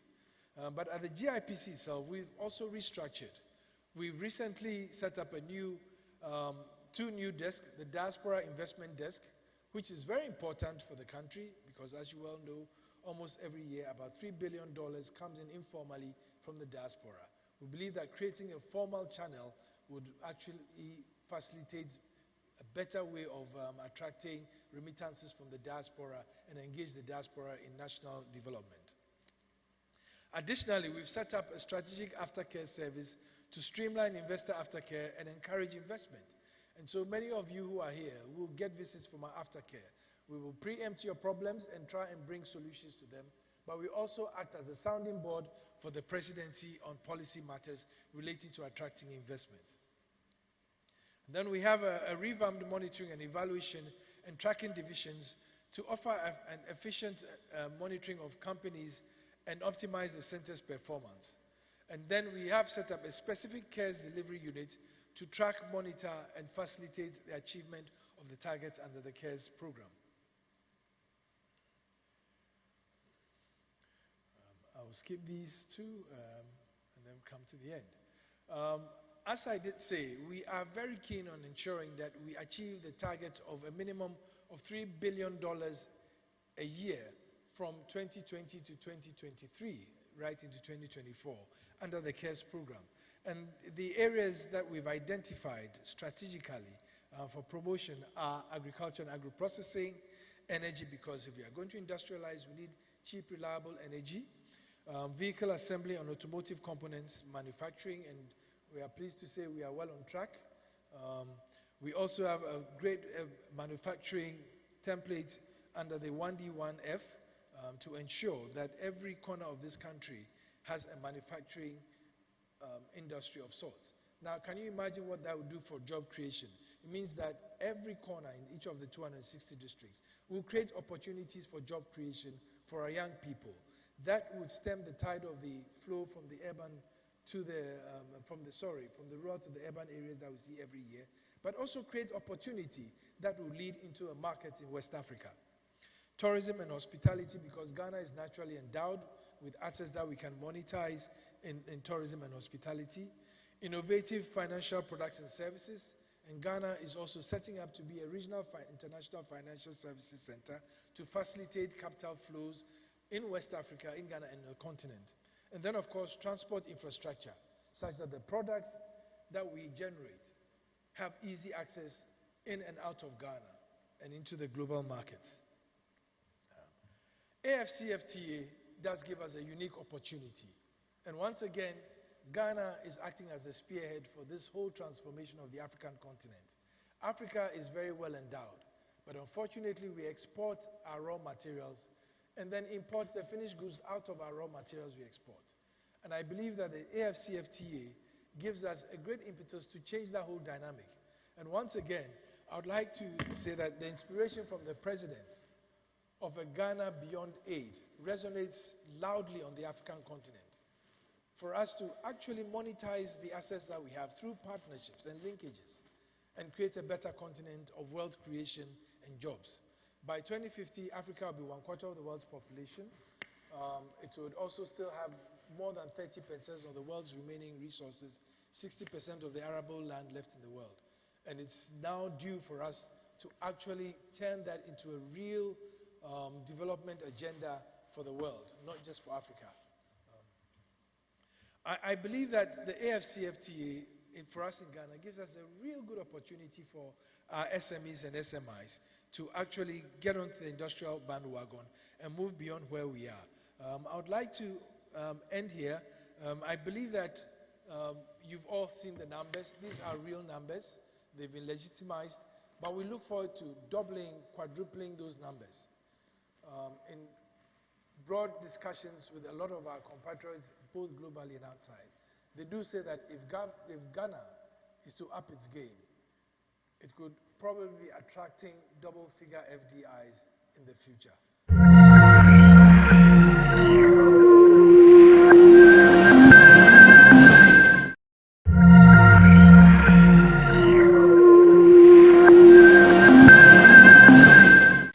I applaud the Ghana Investment Promotion Center under the leadership of its hard-working Chief Executive Officer, Mr. Yufi Grant, for initiating this summit, which is aimed at stimulating one of the most important conversations we should be having in this country, that is making registered investments real on the ground in Ghana.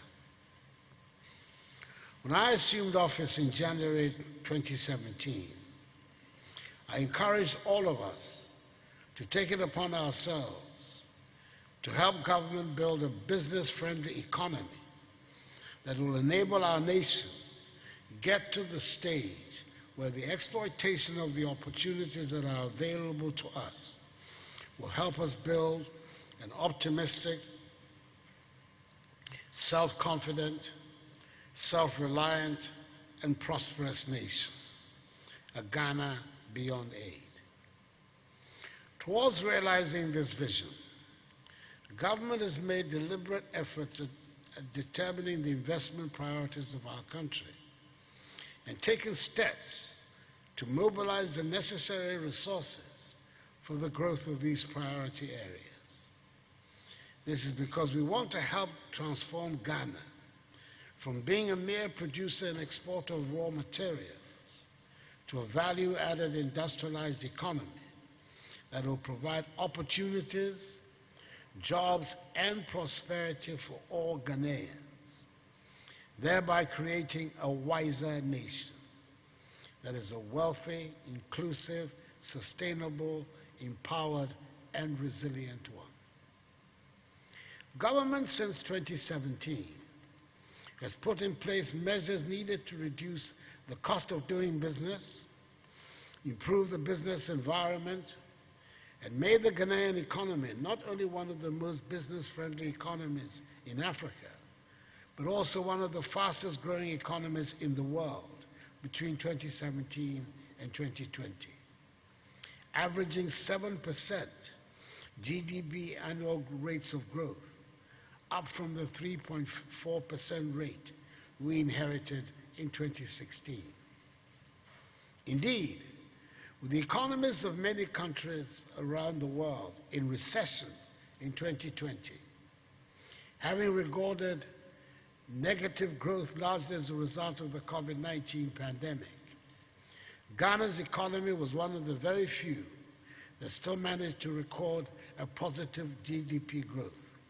That is 0.1% in 2020, albeit significantly reduced from the average levels of 7% per annum that we had become accustomed to in 2017, 2018, and 2019.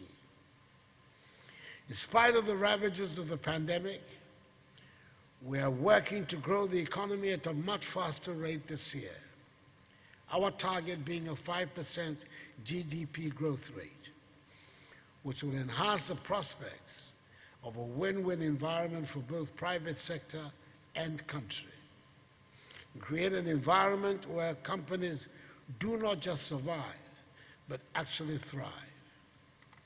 In the first quarter of this year, the GDP of the economy grew at 3.1%. In the second, at 8.9%. Government has a blueprint for the revitalization of the Ghanaian economy from the effects of COVID-19. We have identified the relevant sectors of the economy requiring the needed investment that will help accelerate the rebound and growth of the Ghanaian economy, as was witnessed in the immediate years before the pandemic struck. We call it the Ghana Cares or Bantampa program. The 100 billion CD program will require some 30 billion CDs of funding from government and 70 billion CDs from the private sector. The program focuses on injecting substantial investments into key sectors of our economy, such as agriculture, agro-processing, manufacturing, healthcare, housing, and infrastructural development. In seeking to mobilize the 70 billion from the private sector, it's become even more important to examine also how foreign direct investments are onboarded into the economy of Ghana. So it is critical that this maiden edition of Spark Up be dedicated to exploring ways of improving the turnaround times and the efficiency with which potential investments are integrated into the Ghanaian economy. The Ghana Investment Promotion Center has been at the forefront of hand-holding potential investors and working to support their establishment in the Ghanaian economy.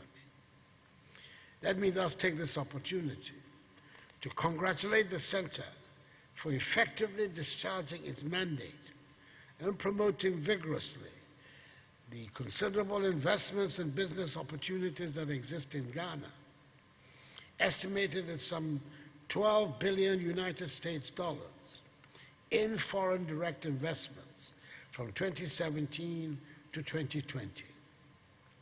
Whilst global FDI declined by some 42% in 2020, in the midst of COVID-19, FDI inflow recorded by Ghana through the GNPC amounted to some 2.65 billion United States dollars, which bucked the global trend, representing a significant increase over the 2019 FDI value. In keeping up with the importance of public-private dialogues as recommended by the Ministry of Trade and Industry, I'm charging GIPC to use the summit as a platform for open, frank, and solution-orientated engagements between investors, regulators, and investment facilitators. I'm hopeful that it will afford the facilitator agencies, regulators, and the relevant public officials on one side the opportunity to engage directly with investors and potential investors on the other, to explore how the various bottlenecks that frustrate and slow down potential investments can be quickly unlocked, for a smooth and quick establishment of all these registered investments to complement the efforts of government in engineering growth and the creation of jobs for our people. The ongoing review of the GIPC Law, Act 865, and the institutional reforms, such as retooling and refocusing the center's operations through the institution of the Diaspora Investment Desk and the CARES Delivery Unit, will be crucial in implementing the outcomes of this summit. They will strengthen GIPC to continue to play a lead role in assisting government to mobilize private sector complementary investments for the resurgence of the Ghanaian economy. Let me commend the collaborating organizations for their roles in this project.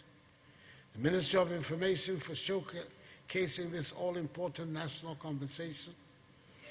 The Ministry of Trade and Industry for articulating the relevant policy direction for attracting the most appropriate investments that Ghana requires at this point in time, and the Ministry for Finance for helping to engender the enabling environment that has made Ghana an attractive investment destination.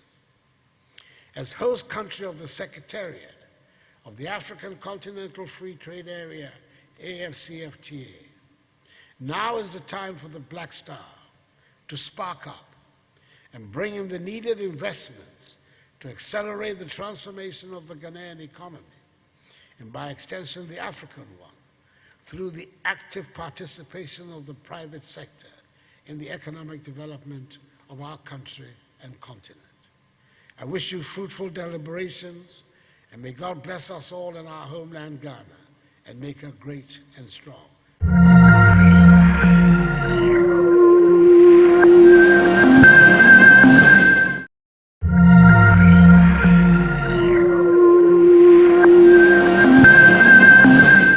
In spite of the ravages of the pandemic, we are working to grow the economy at a much faster rate this year, our target being a 5% GDP growth rate, which will enhance the prospects of a win-win environment for both private sector and country, and create an environment where companies do not just survive, but actually thrive.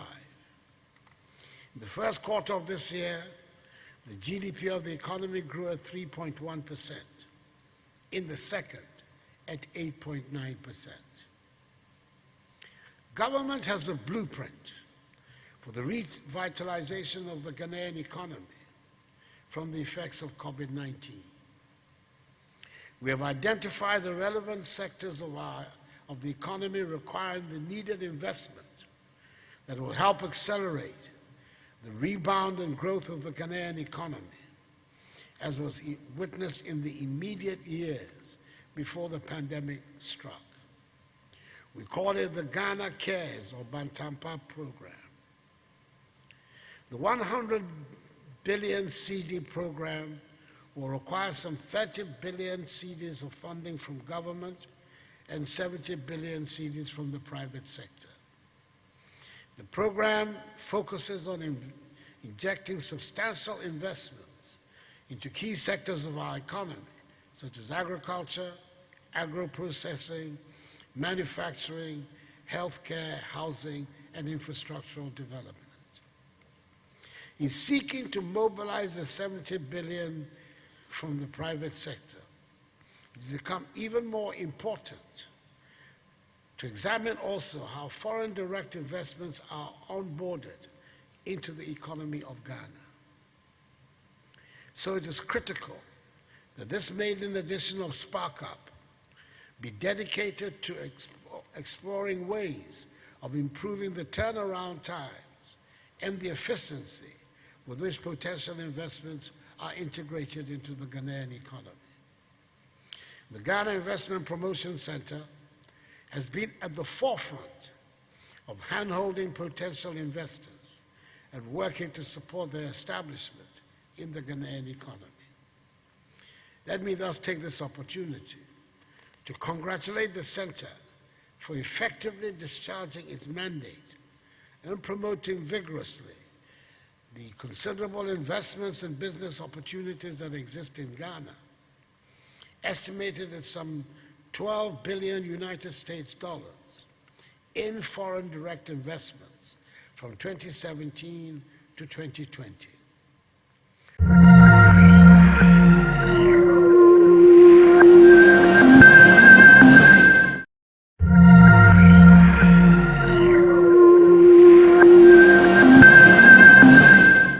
I applaud the Ghana Investment Promotion Center under the leadership of its hard-working Chief Executive Officer, Mr. Yufi Grant, for initiating this summit, which is aimed at stimulating one of the most important conversations we should be having in this country, that is making registered investments real on the ground in Ghana.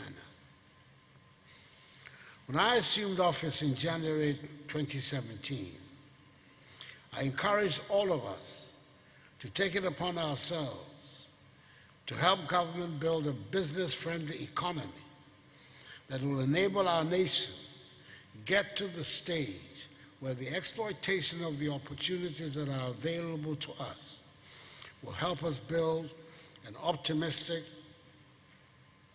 self-confident, self-reliant, and prosperous nation, a Ghana beyond aid. Towards realizing this vision, the government has made deliberate efforts at determining the investment priorities of our country and taken steps to mobilize the necessary resources for the growth of these priority areas.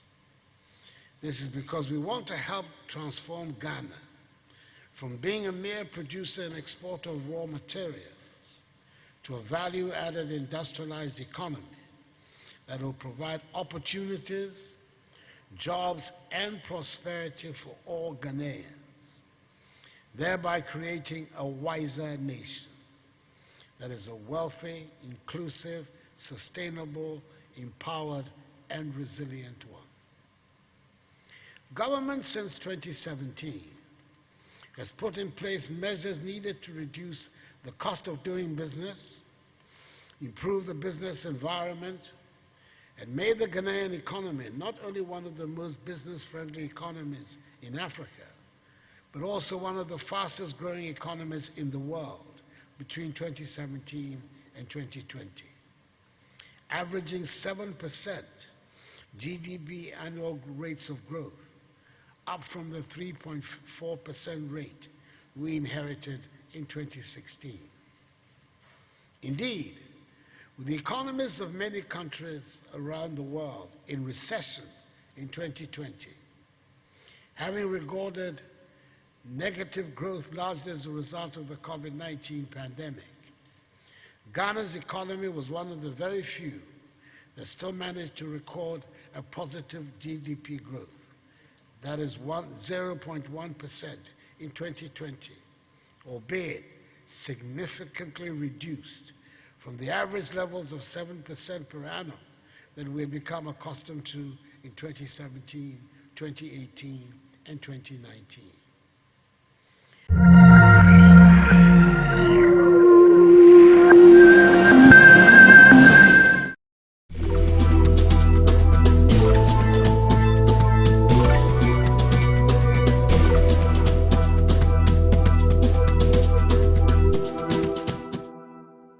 I, and the body I represent, the Alliance for Christian Advocacy Africa, want to wish GhanaWeb, the management team, very well. They came at the right time, and they have served a purpose. When my story appeared on GhanaWeb, I found that other media houses that have not interviewed me, that have not called me, they still have the story on their website, media platforms, and I know that even if they don't acknowledge, I know they pick it from GhanaWeb. So they have served the media needs, or they've made significant contribution to media needs in Ghana. We wish them a very good future, but we pray that they will also need be find a way of reducing the hurt that people are going through, because it seems to me people who receive some kind of abusive feel hurt, but they may still want to go to GhanaWeb because of its uniqueness. We wish them a very fruitful years in the coming years and days ahead of us.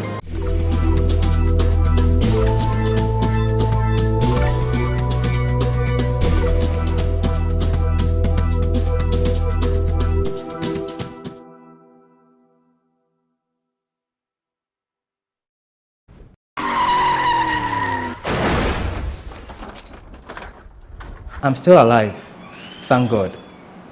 Just had a life-threatening accident on the N1. God saved me. Could have been fatal because the car is a write-off. We won't go now. God is alive, so am I. These are not my words. Indeed, they are 6 years old. After this brief break, I introduce the owner of these words. My name is Lord Harris Idwasare, and welcome to another edition of GhanaWeb's Road Safety Campaign series. Don't go anywhere. Welcome back. You're watching the Ghana Road Safety Campaign series with me, Lord Harris Idwasare. Today, our guest is the prominent Kofi Otredakun, fashion designer. You should check out his work. But today, he's going to recount events that occurred in 2015. Must have been very dark. But the man is here himself, so he tell us about it all. KOD, welcome. Lord, it's good to see you. How are you? I'm very well, thank you. Right. 6 years? Yes. It's been 6 years. How was it like what was going through your mind when you wrote those words on Facebook? And these are the exact words that run on my mind at the time, that next to God, men are indebted to life itself and also for making it worth living. You know, because I've had friends who have died in that same way. If you knew Kwame Osuansan, the actor, he died on that same stretch. And he drove into a truck, and that's how he died. And really, it was only by God's grace that I survived that. There was nothing special about what I did on the night. You talk of Kwame Osuansan, and he also was interested in a similar way. You also drove into a truck. Yes, I drove into a truck. But what happened on that night? It was 1st April 2015? It was on the eve of April Fool's Day, probably around 11:30. Okay. The stretch, the N1 wasn't very busy. In actual fact, I saw no traffic ahead of me, so I decided to drive quite fast. Okay. And that's what I told myself, oh, Charlie, let me drive fast. And when I got around Nestle, I saw a truck ahead of me. In actual fact, I thought it was in motion. So to my left was a Range Rover. My right side was the pavement, but then it's been elevated. So if when I realized that the car was stationary, Okay. I had to think fast. Was I going for the Range Rover to my left or the pavement? Now, neither of them was going to work for me. No. And I think I was doing probably around 120, 120, 130. I was driving very fast. So I said to myself, okay, let me go for the brakes and hope the car stops before the truck. So I saw everything, like all the way. Pam! I saw every microsecond of it. How did that feel like? When it happened, I thought I was dead. I mean, I thought I was gone. You know how when you watch movies, people actually die and then they get out of their body. So opening the door myself, unstrapping the seat belt and opening the door, to me at that moment was as though I died and just the soul getting out of the body. That's how I felt. So I walked to the other side of the road and just lay on the pavement. A couple of guys came around. I think a driver who was also on the stretch came. They found my phone for me. The car was shattered from the front of the bonnet all the way to the windscreen, to actually the steer.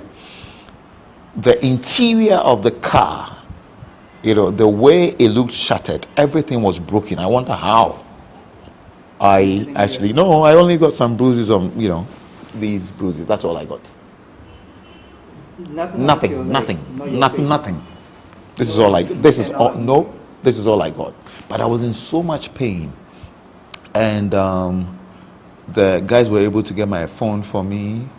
I don't know, but for a strange reason, the first person I thought about was Kwame Sefakai, who should have been asleep by that time because he wakes up very early to get on the radio. So around 11:30 towards midnight, he should be sleeping. So I called him and he picked up. And I said, Magical, that's how we call each other, Magical. I just had an accident on the N1. And it's quite worrying. I don't know how I've been able to pick up, I don't know why I thought of you, but please, I need you to come and take me to the hospital. And because it was on April Fool's Day, the first thing he said was, Kofi Chan Kwasha, April Fool's Day, only how much you were. Wrong timing. Yeah, wrong timing. So I think I was not in the mood to even argue. The next name that came on my mind, I didn't want to call my wife because I didn't want her worried at the time. So I called my brother-in-law. Actually, I called my wife, yes, and said, because I was driving her car on that night. It was a Kia Soul. Okay. Yeah, I was driving her car that night. And what I said was, Cross, that's how I call her, Cross. I just had an accident on the N1. Your car is a total write-off, but I'll get you another one. Please get Steven, that's my brother-in-law, to come take me to the hospital. So she asked where I was. I said I was right in front of Nestle. And so my brother-in-law, we don't live too far from that area, so he was there in about maybe 10, 15 minutes. Wow. And at that point, I began feeling very cold. And when you watch movies, when people are feeling cold, that's towards the end. So I thought, I was dying. People were like, okay, you have to go to the nearest police station to report. I'm like, no, I don't want to go to any police station. I want to go to the hospital. We went to a couple of hospitals around, the whole no bed thing. And finally ended up at 37. We made some calls to some big people. And, they received us at the emergency ward and took care of me. How long were you in the hospital for? I think I spent about 2 weeks. Yeah, they had all these things, because I was in a lot of pain. I don't know what they call it, that thing that straightens your neck. But I like a collar, that's what they call it, right? It was, to my neck. spent some time there. My friends were coming in, my family from everywhere. My old man showed up and we're like, how can you die before me? And you won't believe this. My father died exactly a year after that at the same place. Yeah, at the same ward where I was taken. You know, it's not from an accident. Well, he was an old man. Yeah, but you know, that's the same place that he died. And I still feel very blessed. I don't forget this accident every 31st of March. And I've had consistently, I share the pictures. I want to go past that, but I think that it would also help other people, you know, because sometimes you don't appreciate it until you know someone very close who's experienced something. Mm-hmm. And I think having been around for so long and everything I've done in the space of the media and fashion, everything that I represent, you know, for me to speak about something like this, it would encourage other people and also deter people from doing what I did wrong. Because first of all, I was driving beyond the speed limit. I think on that stretch, it's about 100 kilometers per hour. Yeah. I was doing like 120 and 130. Like you had your strap on? I had my seatbelt on, thank God. I think it's one of the things that really saved me. Okay. And really, prior to that, I was one of those who was very guilty of wearing the seatbelt. But on that night, I was like, I'm going to drive fast. Let me wear my seatbelt. Wow. Yeah, I was very guilty. I thought, oh, Charlie, you're driving in Accra. You're doing what, 40, 60. Do you really need your seatbelt on? But there are moments that you'd be driving, and I've experienced that as well, when you're doing everything right, mm-hmm. and then someone drives into you from behind. You'd still need your seatbelt to save you. Yeah. Otherwise, the impact. Yeah, the impact. So seatbelts are very necessary. I think that God knew that I had so much more to do around here, and knew it was not time for me to go. My children were so little then, 6 years ago. I couldn't have left them. You know what I mean? And yeah, so it was an experience, and I share this with people like every now, like we're doing now. Yeah. You mentioned that the truck was stationary. Yes, it had been there for hours apparently. I think about a day before. So there was no occupant? No occupants. There was no occupant, no driver, nothing. It was just there. It was actually a dump truck. That's a way to go. Yeah. It was a dump truck. Wow. So in the time that you spent in the hospital and then you were going through the pictures and stuff, did you ever think about it this way, that you had rammed into a dump truck, and so if that had taken away, that was how you were going to go? That didn't strike me. I think the most important thing for me at that point was being grateful for having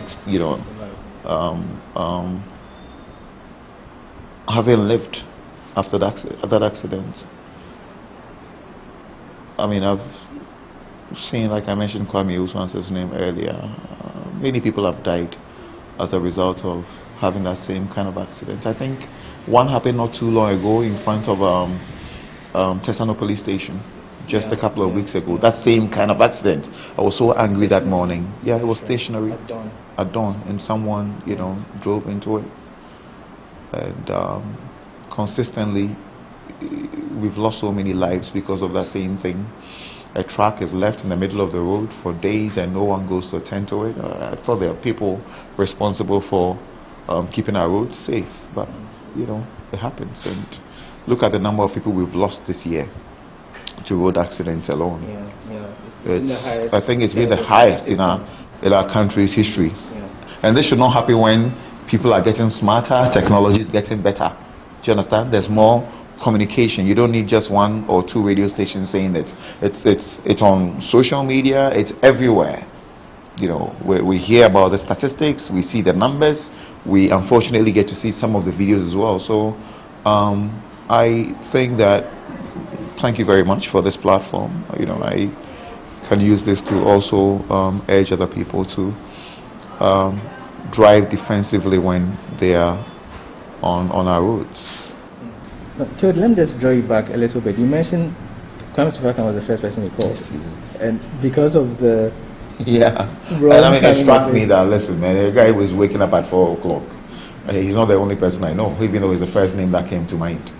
Yeah, But eventually, what was his reaction? Oh When he man, found out? Sefa didn't forgive himself because on his way to work he actually saw the accident, and then it struck him that that's what Kofi was talking about.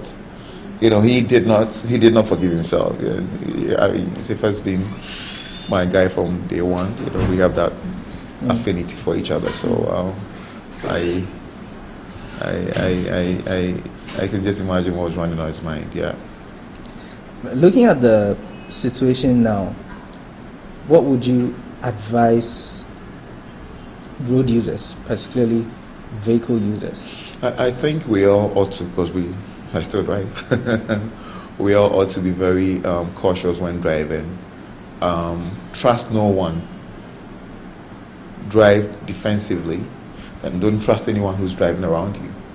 You know, see the next person as a mad guy who's probably going to drive into your car or anything. Leave enough space between you and whoever is in front of you, and also observe the speed limit on our roads.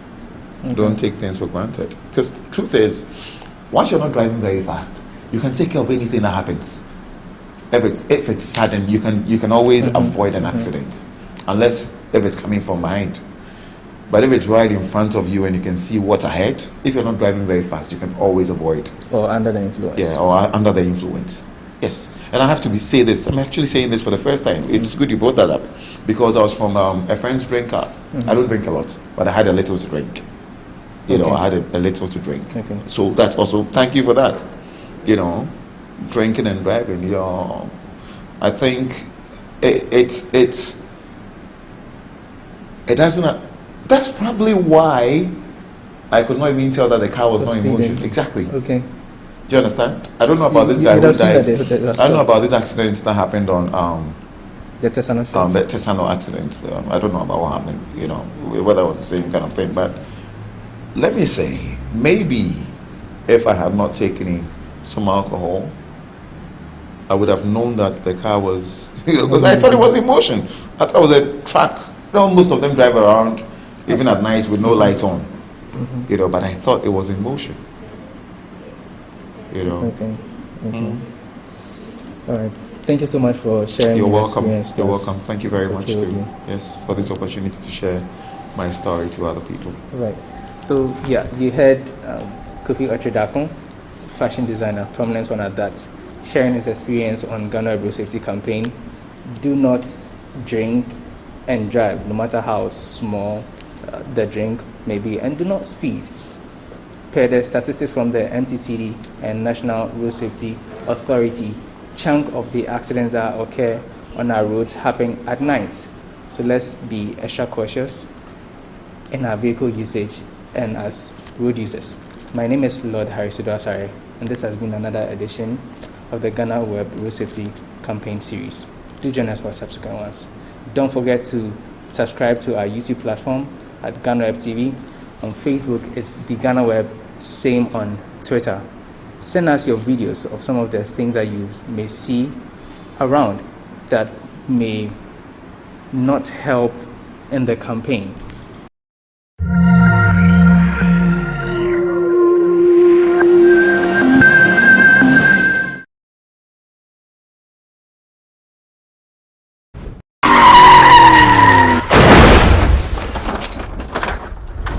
I'm Dr. Frederick Kwatin, the head of Department of Accident, Emergency and Orthopedics of the Kolebu Teaching Hospital. We advise the public to be very cautious in driving, especially vehicles and motorbikes. Road traffic accidents is a major drain on our economy that everybody, especially road users, should be responsive in their driving and obey road traffic regulations. Accordingly, be careful, do the right thing, and save a life.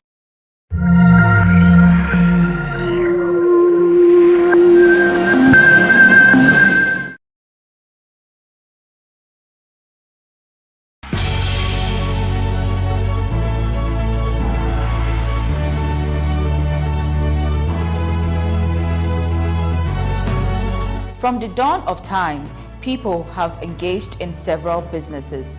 With the onset of technology and innovation, life has relatively been made easier. By using debit or credit cards, mobile banking. Thank you. And your favorite, mobile money? Tech has indeed married business. On BizTech, we spend time with faces behind known and upcoming businesses in the country. Learn more about the new technologies and innovation, as well as find out about the trending issues in the world of business. Join us as we serve you with a variety of compelling interviews, projects and others right here on GhanaWeb TV.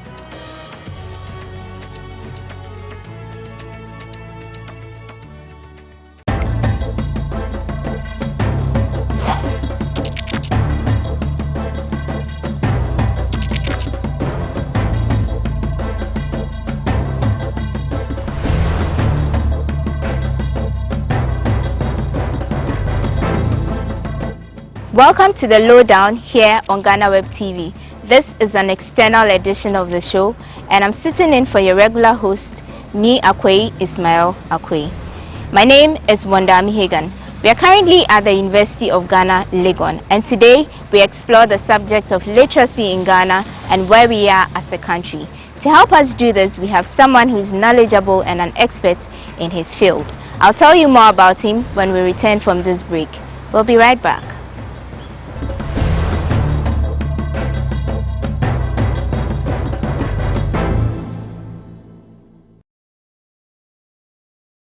Welcome back from the break. This is the Lowdown. I am Wanda Amihegan, and our guest today is Prof. Kofi Ejekum. He is the head at the Department of Linguistics here at the University of Ghana. Prof. Okay, let me do a quick correction. I'm a professor here. I'm not the head. Okay. Our head is Dr. C.K. Appa. Right. Okay. I like to call you Opinion from time to time. No problem. Thank you for allowing us into your office. Thank you for thanking me. Right. You have about 70 article journals and 15, books to your credit. You're a big man. I'm not a big man. How did you manage to get there? Well, for me, writing is a passion. And I tell some of my colleagues, anytime I'm not writing, anytime I'm not engaged in a new article, I feel a little bit sick. So it means that I have to now do the best out of me, come and find out if I can get a new article to work on. So that's how I go about it. Okay, but was it hard to get there? Normally when you start as a beginner, it's not easy, because especially when you are writing to international journals, their style of writing will be different from yours. When you send the articles are sent to reviewers, at least 2 reviewers, each with their comments.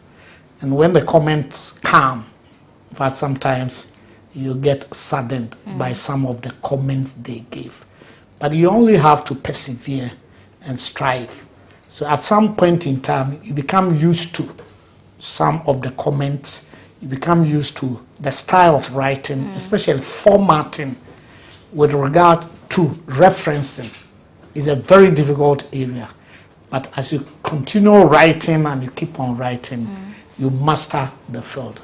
That's you talking about writing. Yes. But I mean, before you even got into writing, schooling and everything, I understand you entered the university at the age of 31. Yes. Which is a little bit unusual, because usually people would come at a younger age. Yes. How was that for you?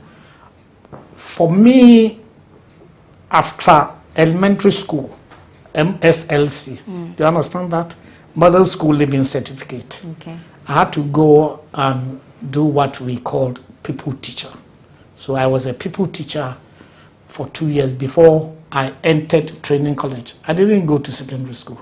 Oh, okay. So my 4 year in teacher training, I trained myself to do self-tuition. And then I registered for NOBDEC during my final year. because I wanted to aim high and move beyond the set A. So after that, I did my O levels, and then I ventured into my A levels. And then I had the opportunity to go to the School of Ghana Languages at Jumakon to do a 3-year diploma in Ghanaian languages. So after that, I had to teach for 3 years. Because to enter into any new field of studies, you have to enjoy study leave. Because I couldn't have done that without study leave.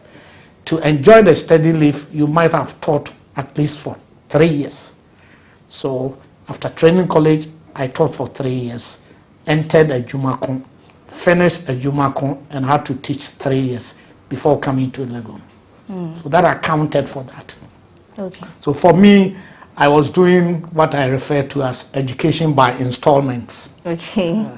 Okay. You study a little, you go to work, and then you continue. Okay. So that was a lot of education before you even entered the university? Yes. Okay. But talking about that age, usually people would say they find it difficult to continue because they couldn't start at an earlier age, and so they would rather forget education altogether. Do you think age should be a barrier? Not at all. It's not a matter of determination. Quite recently, I think one of the ambassadors for South Africa, he graduated with a PhD. He's more than 70 years. So when it comes to education, there's no age barrier, unless you don't want to study. Okay. Let's talk about Ghana and the subject of literacy. Yes. From where you sit, where do you think Ghana stands? Are we growing? Are we retrogressing? I haven't done any scientific research into that, but I can say that it looks as if the reading habit is slowing down.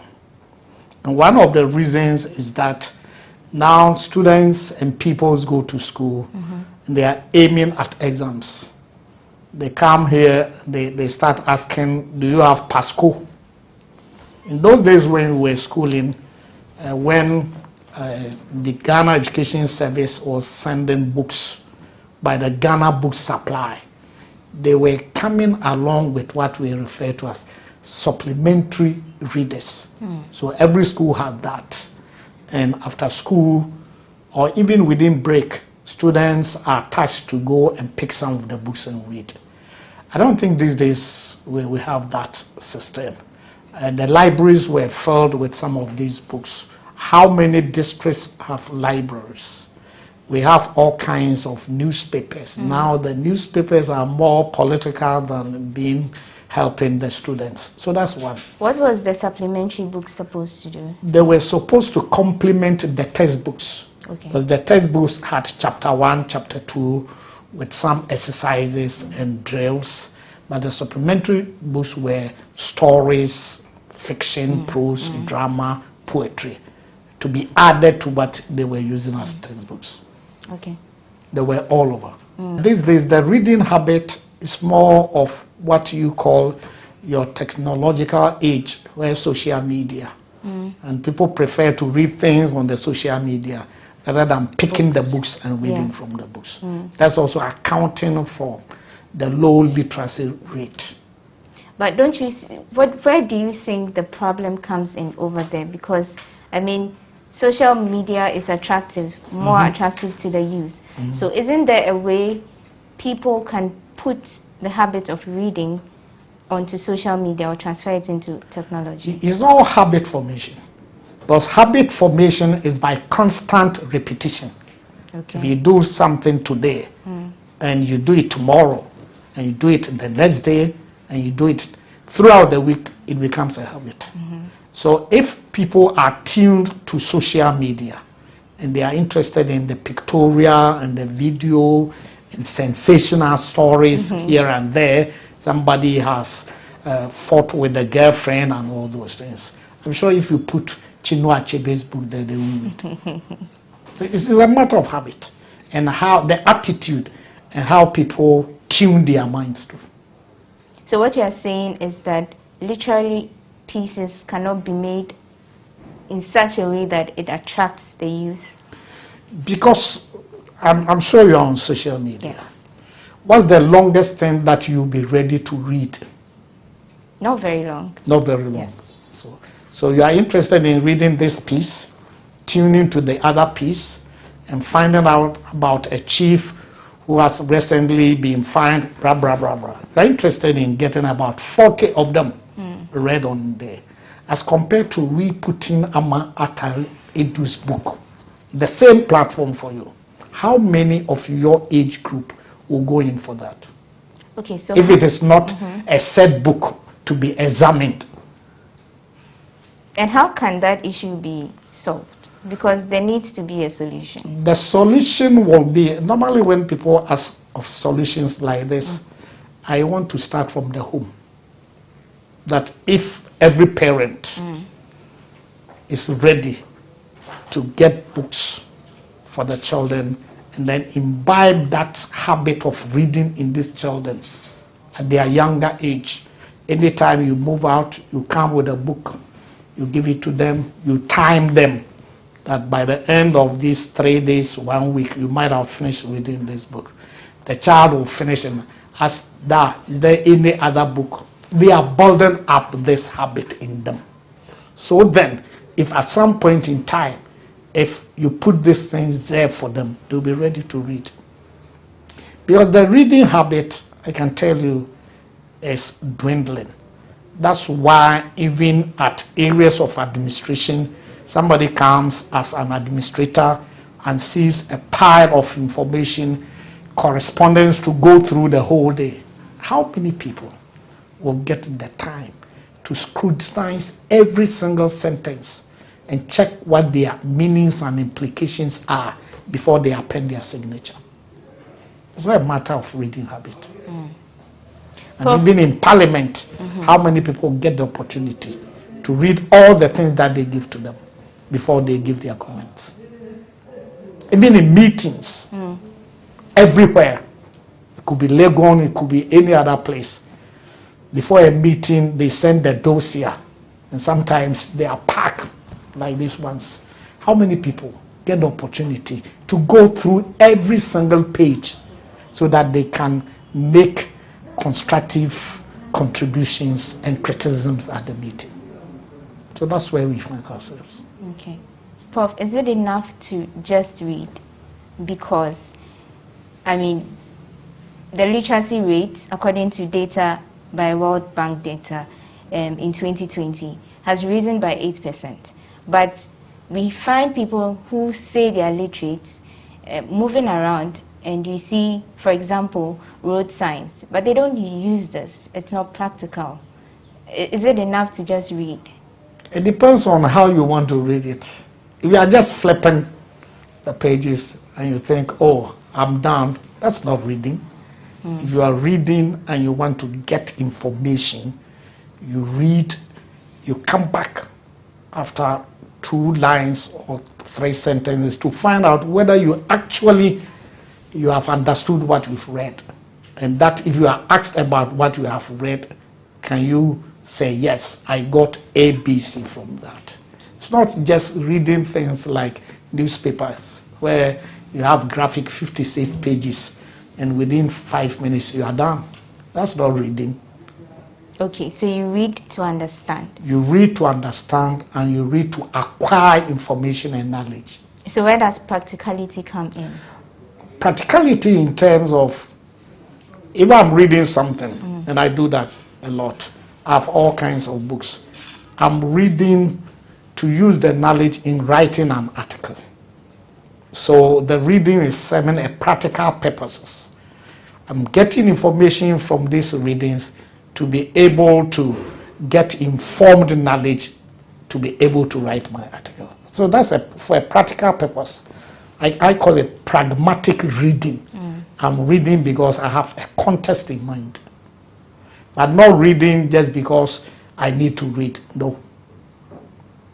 Prof, let's hold it there. We'll be back to continue the conversation. This is still the lowdown, and we are having a conversation with Professor Kofi Ejekum. Don't go away. We'll be right back.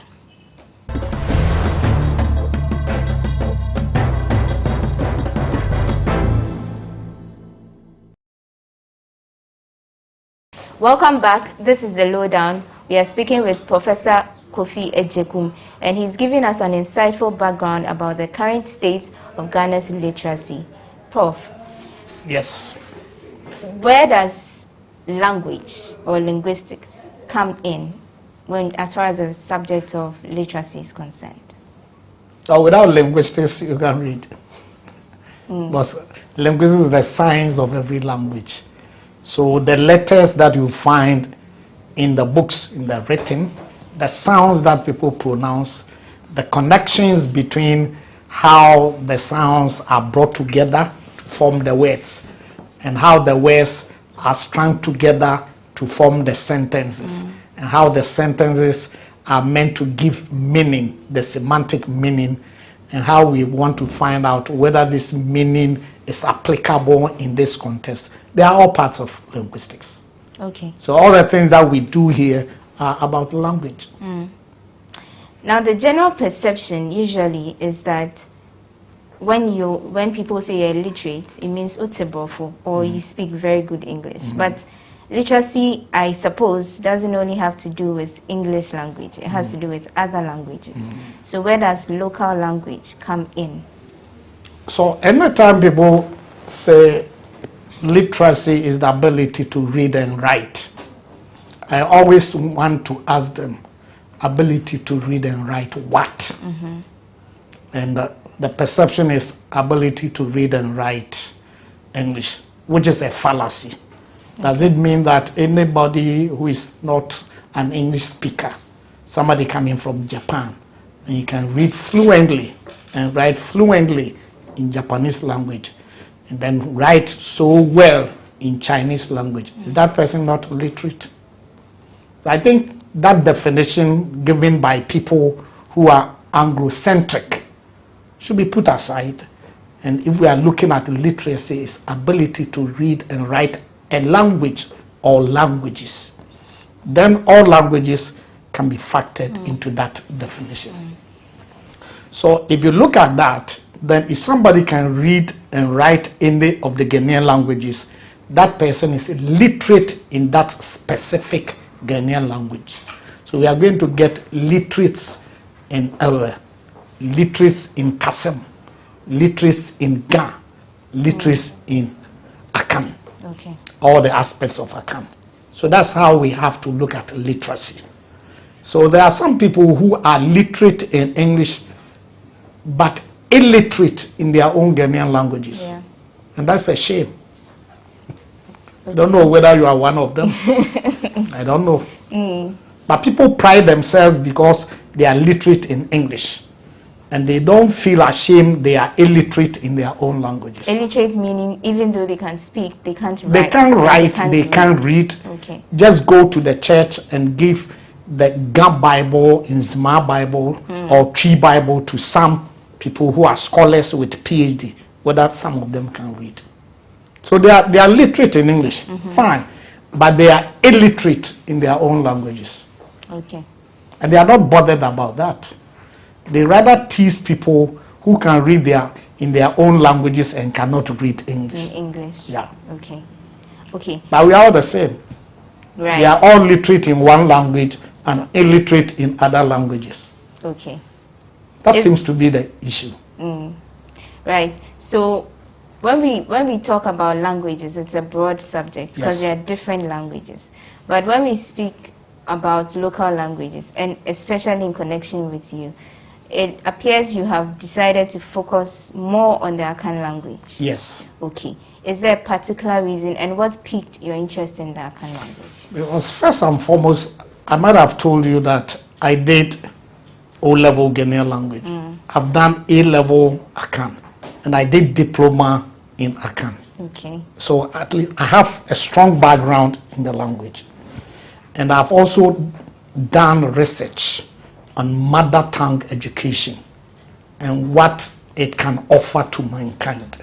Prof, before you continue, I mean, you did all these things you've mentioned in the Akan language. Yes. Why not any other language? Why? Because first and foremost, that is my mother tongue. Okay. And people think naturally in their mother tongue. So if you are learning your own language is easier. Yeah.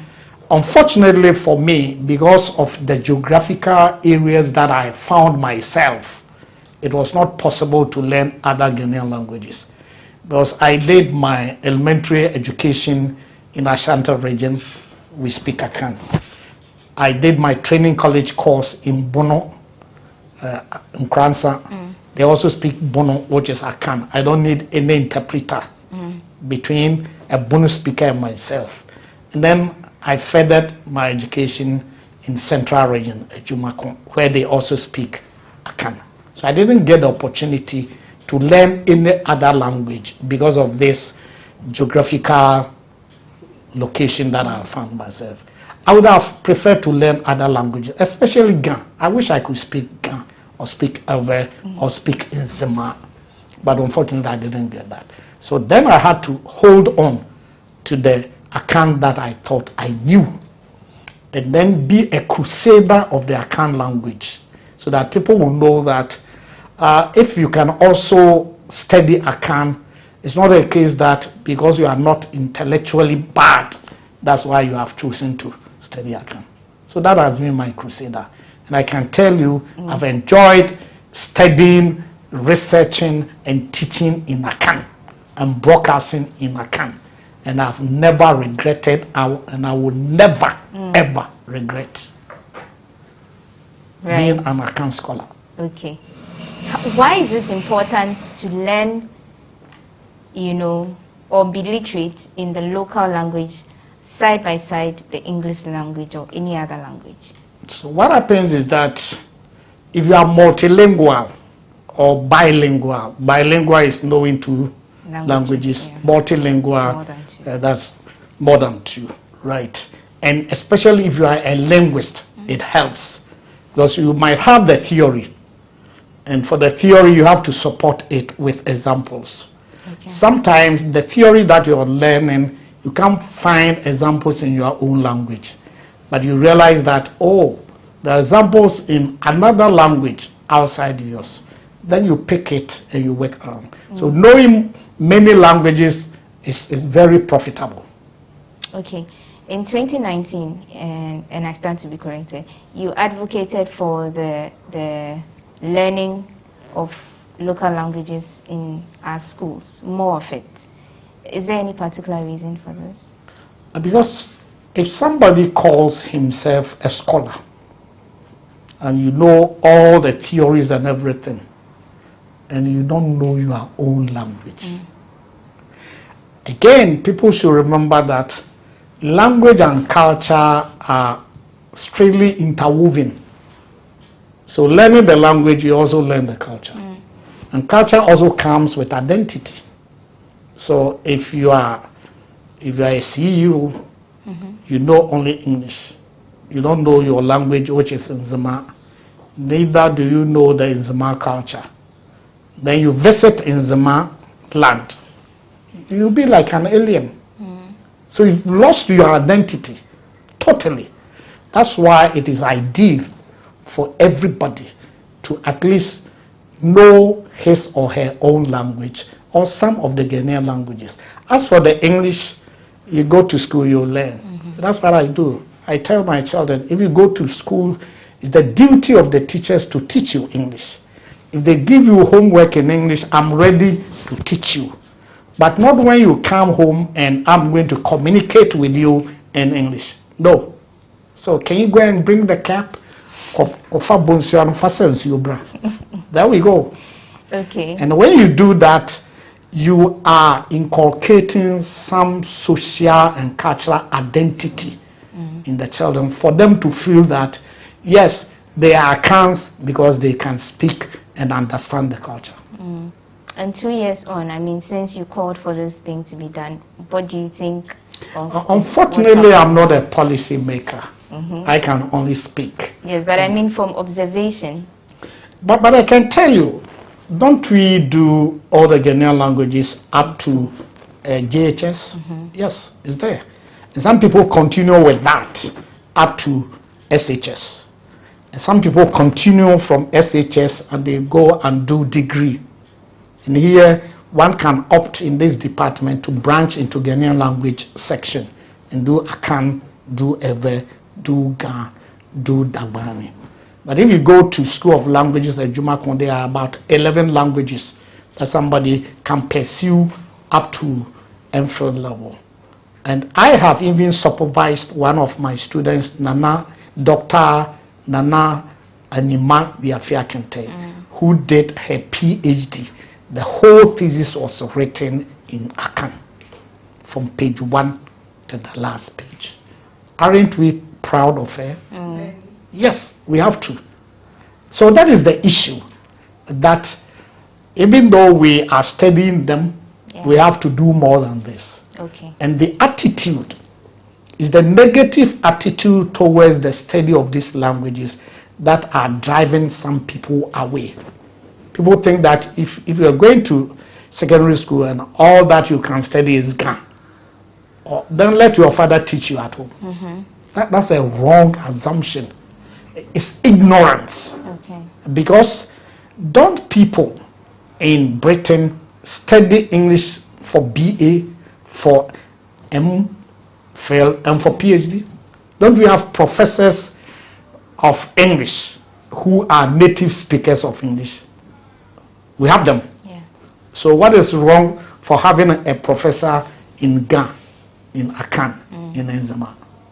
Okay. People who are ready to develop their own language at all levels. They should rather be applauded instead of being ridiculed. Okay. Now, I think about a month ago, the president proposed that French may become a compulsory language in the country. What do you make of that? Those are politicians. And they didn't start from this president. I remember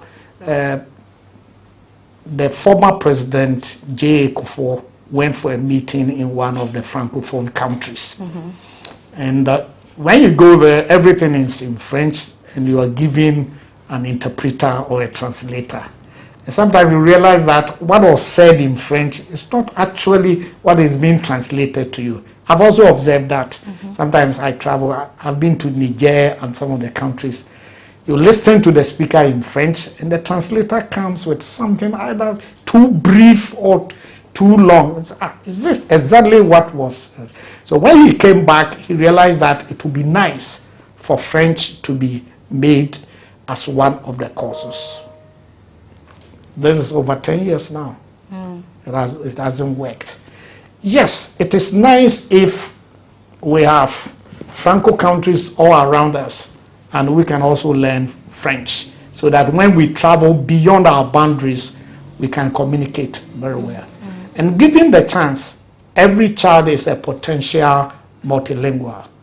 Because a child can learn all the languages that are set to him or her. So it won't be a bad idea. But you see, anytime we make this and strictly we made it examinable, that's where the problem is. So people have to pass all this and miss others. Meanwhile, the Ghanaian language is not compulsory. It's only compulsory at SHS. It's not compulsory at free. No, it's compulsory at JHS, but not compulsory at SHS. When you say a problem, it means that it could be made compulsory, but it shouldn't be made examinable. Okay. Because the moment it's examinable, then people will draw their attention by teaching it for the children to be able to pass the exam. But you can make a communicative approach. The idea is for the children to become people who have working knowledge of the French language, so that they can communicate, they can write a little, but not sending them into all the theories. Okay. Now, beyond Ghana's boundaries, how profitable is the local language, like studying and majoring in a local language? When you go beyond Ghana, how does it help an individual? See, we talk about lingua franca. Have you heard the term before? Yeah. Lingua franca, a common language for people. English has become the most popular lingua franca. That's why wherever you go and you speak English, it's good. You can communicate with people. French is also like that. Spanish has become like that. all the languages that we find in West Africa and in Africa and some in Asia, some of them don't go beyond the boundaries. And our local languages are like that. But let me also mention that in the US, United States of America, there are certain universities that are teaching Akan. I can mention about 9 of them. So they found it necessary to teach Akan over there. So one can do Akan here and find job there. There are also areas within defense and interior and foreign affairs where they need people like this. And even in the judiciary, because there are certain cases that will go to court, and the person, the criminal, so to speak, will say that he can't correspond in English. He will only speak Akan or Ewe, and then we may need some people to do the interpretation. Okay. So it's a job market for some of them. That's it. Right. Now, you mentioned the perception, I mean the wrong perception about majoring in a language in the university or beyond. How can this be solved? How can this bridge or this gap be bridged? It's an individual affair first and foremost. Then we also need a policy. Okay. When we started with SHS earlier on, I think Harry Sawyer, the Minister of Education, there were 2 courses at the senior high school which were compulsory in the Ghanaian languages. They had 2 papers there earlier on. And it was a core. The Ghanaian languages were core. So that whether you like it or not, you have to do it. Just like English. Unfortunately, the results that came were not favorable to the elites. Okay. The elites had their children failing because you are airport residential. The person is doing Chi. But the person is at East Legon doing Chi. As compared to somebody in Fidium, for Fidium Goso doing Chi. So when the results came, it favored those in the rural areas. Right. They weren't the policymakers. The policymakers then decided that this will go against us. So why not make the Ghanaian languages electives so that those who have the ability to write, they will do that. So that also slowed down the improvement of the Ghanaian languages. And some people who have been trained to teach Ghanaian languages, because the schools needed people to be dealing with core Ghanaian language and elective. Some headmasters and headmistresses laid off these Ghanaian language teachers because they had reduced the number of hours for them. So policy-wise, if the government is ready to get people involved in the Ghanaian languages, we'll be moving forward. Right. But they have also forgotten that most of the elections that they win is because of the use of the local languages. Have you thought about that? They do all the campaigns in the local languages. They travel to the people, they want to speak the language the people can understand. Our current vice president, when he started, he couldn't speak Twi. Now he speaks impeccable Twi. Most of the songs that are composed for them during elections, they are normally in the local languages. So why can't they help us to develop them? Look at most of the adverts for businessmen and women. A lot of them are in the Ghanaian languages, because that is the language most people in the country understand. So if you want to sell and sell well, do it in the language that people can understand. Check media. When we started here, University of Ghana, I introduced the newspaper review in Ghanaian language. We call it a FISM, somewhere in 1997. The maiden one was in April 1997. When news stations came, Peace FM, Adom, and all those came, and they realized the need to broadcast in Ghanaian language. Look at how they are moving up. So that's how we have to look at it. And note that the Ghanaian languages have a lot more to offer if we want to document and improve on its studies and teaching. That's what I think. Prof, we are wrapping up the conversation, but yes. I want to ask about literary works. Yes. When you look at the system now and compared to 20, 30 years ago, do you think we are losing our literary people? People who write, people who poets, and people who are creative. Do you think we are losing them in today's system? Yes, I would say. Because unlike those days where you had a lot of people into the art, literally art, writing. And when they wrote, they had the market. Now, to publish 1,000 copies is a mirage. Too difficult to get the market. It's even worse when it comes to Ghanaian languages. Because Nkrumah decided to build the Bureau of Ghana Languages. Nkrumah built that to be able to motivate people to write in the various Ghanaian languages and to get them published. Go and look at the state of that national asset. So people are not motivated, and if you want private publishers to print your book for you or publish your book, it's costly. So all these are part of the things that are more or less dropping the rate of literacy in the Ghanaian languages. Okay. And I mean, this conversation is in tune with September 8th, World Literacy Day. But beyond this, how can this conversation go on? How can we talk about and advocate for literacy, both for English and for local languages in Ghana? I hope that we shouldn't wait for it to be an annual affair. Once a while, we should have a way of organizing seminars and workshops, going for funding wherever we get it, and organize this. The media should also help. There are too much and too many spots for politics. So if we can have just a slot of 5 to 10 minutes for literally conversation all over, that would be fine.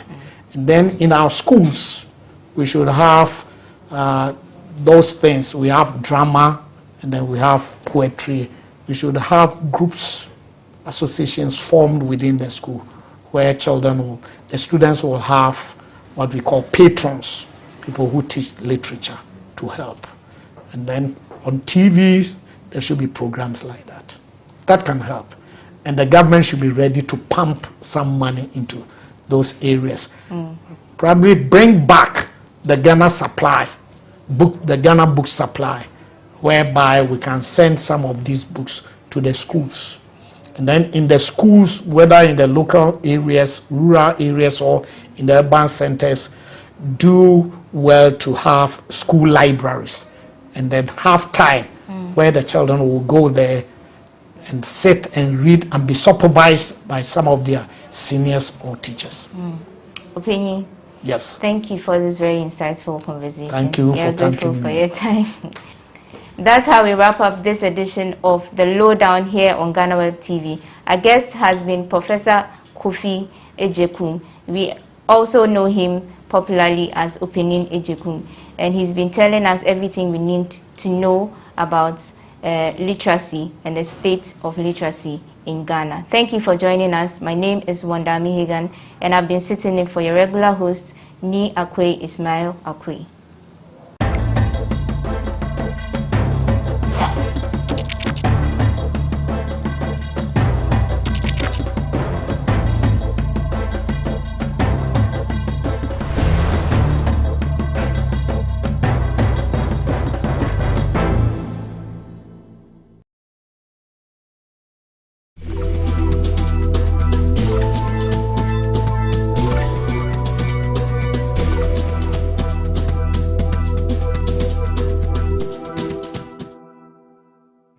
It gives me great privilege to congratulate GhanaWeb on your 22nd anniversary.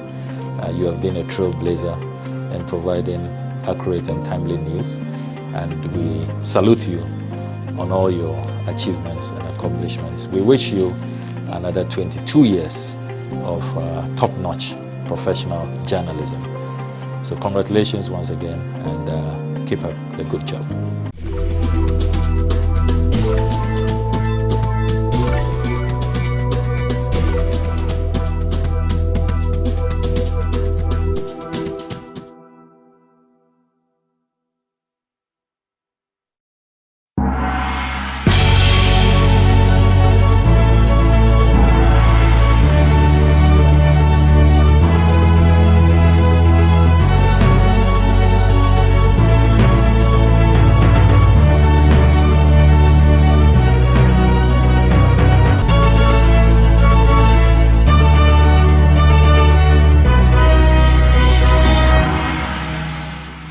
Hello there, and welcome to BizTech on GhanaWeb TV with me, Na Oyokwote. Now is the start of another weekend, and of course, I am here to bring you a recap of business news that made headlines during the week, as well as an exclusive interview.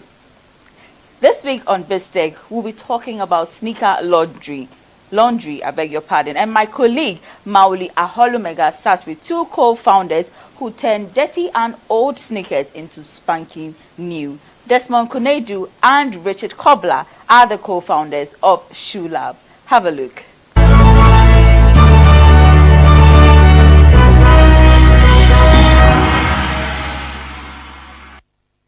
This company started some 14 months ago with the premise of ensuring that your footwear is clean. That company is called the Shoe Lab. I'll be speaking with the brains behind the Shoe Lab, and they'll be taking us through the entire process of how to get your shoe cleaned. They are my guests on this week's edition of BizTech on GhanaWeb TV. My name is Mauli Aholumega.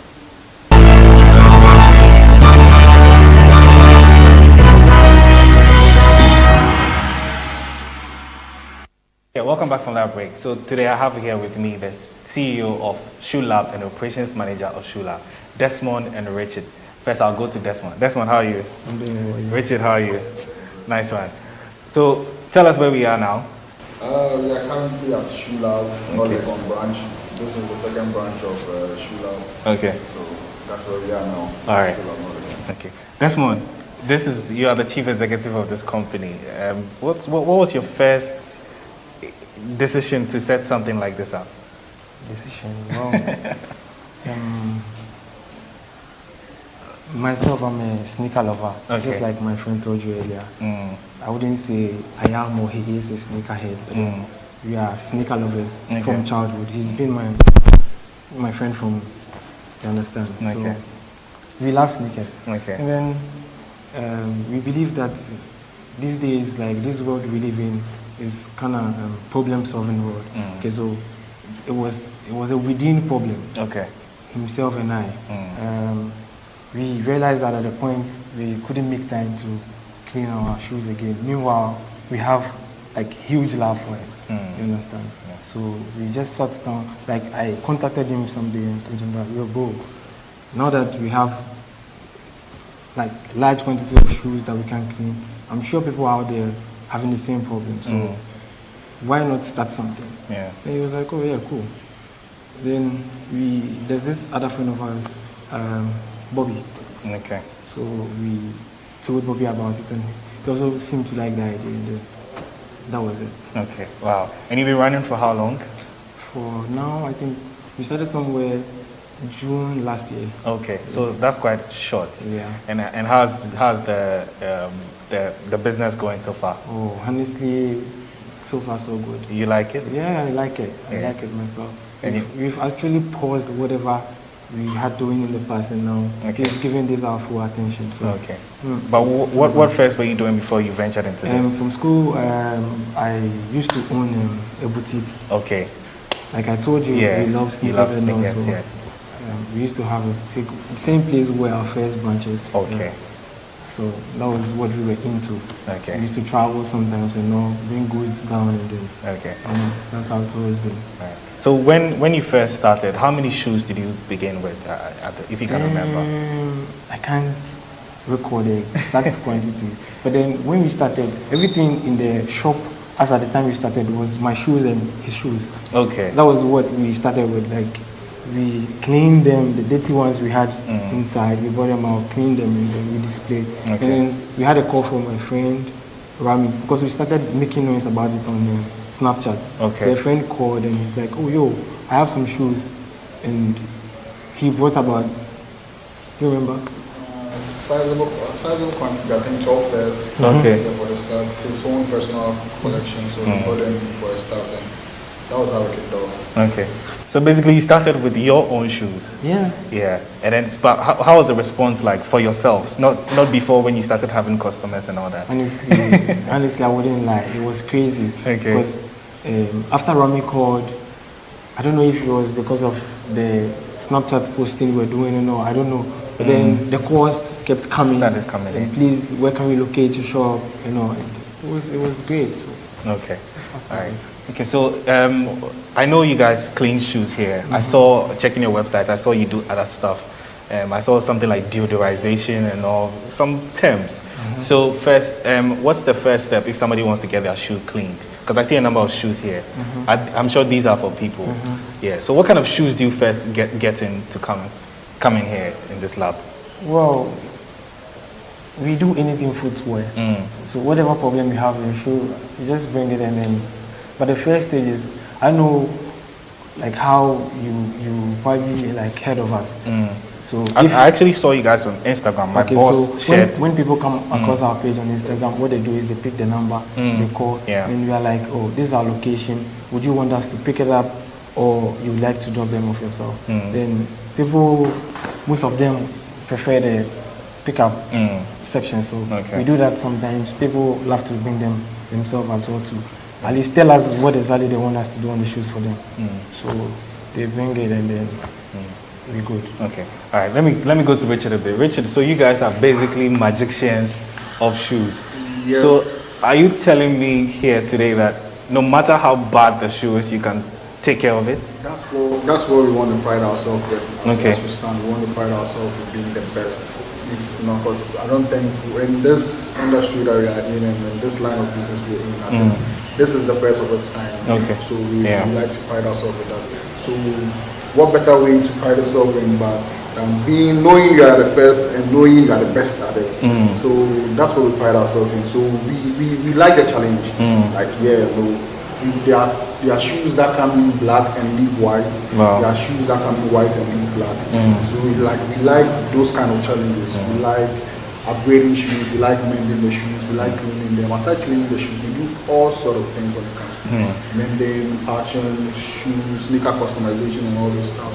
So we like to pride ourselves that way and see that. Yeah, but also just a quick follow-up. If the shoe has been lying down there for like many years. Yeah, that's one of the main challenges we face here. Some shoes come in with the soles of the shoe. The soles is the under part of the shoe. They come in yellow because the shoes has been there for very long. Some people keep it under their beds for so long. So it comes in like, we tell you, when I bought it, the sole was very white, but now it's yellow and all those stuff. And like that's one of our specialties. Okay. We make sure we restore it back to how it was. Without painting. We don't do painting. Okay. We make sure we bring them back to it like normal. Yeah. And I realize you guys also do some customization as well. You customize shoes? Yeah. Okay. All right. So we have some machines. Okay. We use. Yeah. We wouldn't want to disclose what machine it is. Yeah. Sure. If not, we would have taken you inside to show you. Okay. But then what it does is you connect it to the PC, you design whatever you want to do, then you transfer it on your shoe. Depending on what the customer wants. If the customer wants you to write his name, make a design or whatever. Some people to bring in black shoes, they want them white. They want them kind of edited, understand? Okay. And we do all that. All right. So that's what we term as customization. Yeah. So basically you guys are virtually not just clean shoes, but you also sort of mini graphic designers as well. Like I told you, we do anything footwear. Wow. Yeah. That's interesting. I've been speaking with the CEO and the operations manager of Shoe Lab, and they are into cleaning sneakers and doing all things to your sneaker. We'll be right back. Stay tuned.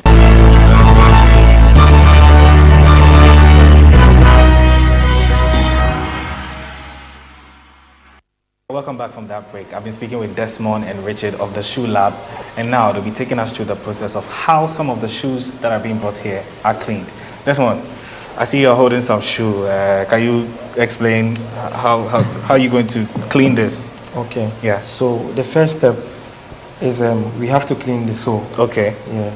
Yeah. People feel it's unnecessary to clean the soles, but then if you love your shoes, like I do, you can't wear a shoe as dirty as this one looks, and then you go put it back. You just can't clean the upper sole and just drop it. So we start with the soles. Okay. Like we clean everything here before. All right. Okay. Okay. But then obviously we will need like a sink or something to demonstrate. Okay, so you take it to a specific place in the lab. So I'll take it inside and then I'll bring it back for you. All right. Yeah. So Richard, this one is taking the shoe to the other end for the sole cleaning. Now I see a lot of other shoes here. I see Nike. I see Fella, I see Vans, I see Louis Vuitton. I also see Converse here, and quite a number of shoes. Are these the kind of shoes you receive every time here? Yep. These are some of the shoes we receive here. These are like the ones in mint conditions. There are some which are not so much in mint conditions. Those are the challenging ones. Okay. Yeah. So on an average, how many shoes do you receive in a day or to a week?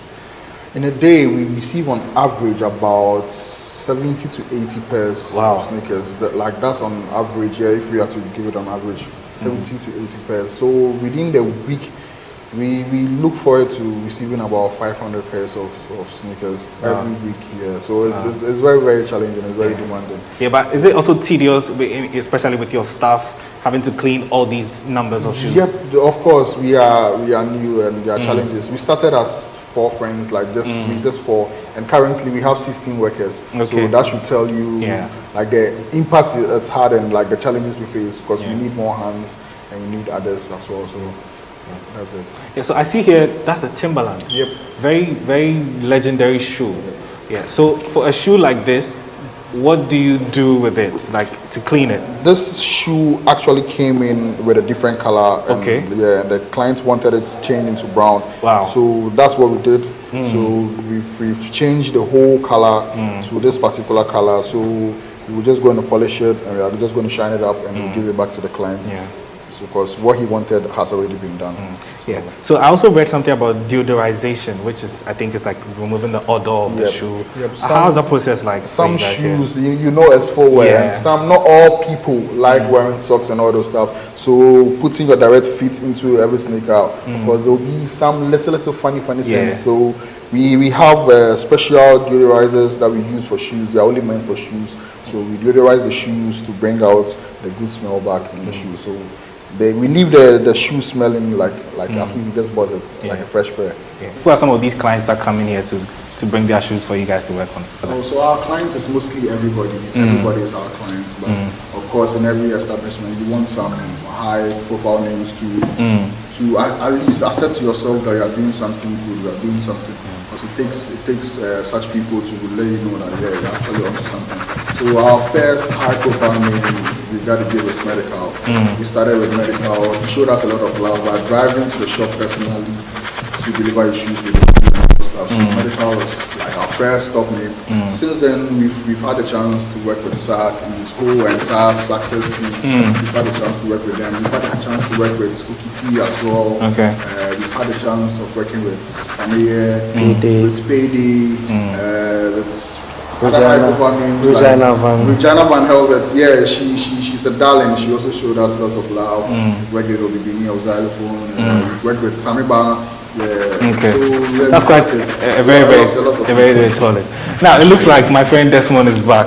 Desmond, I see you're back and you bought a shoe. Wow, it looks. So now you can have it. It looks like. So can I wear this, or you have to do something else? No, hold on. You can wear it. Okay, so what are you going to do on the shoe now?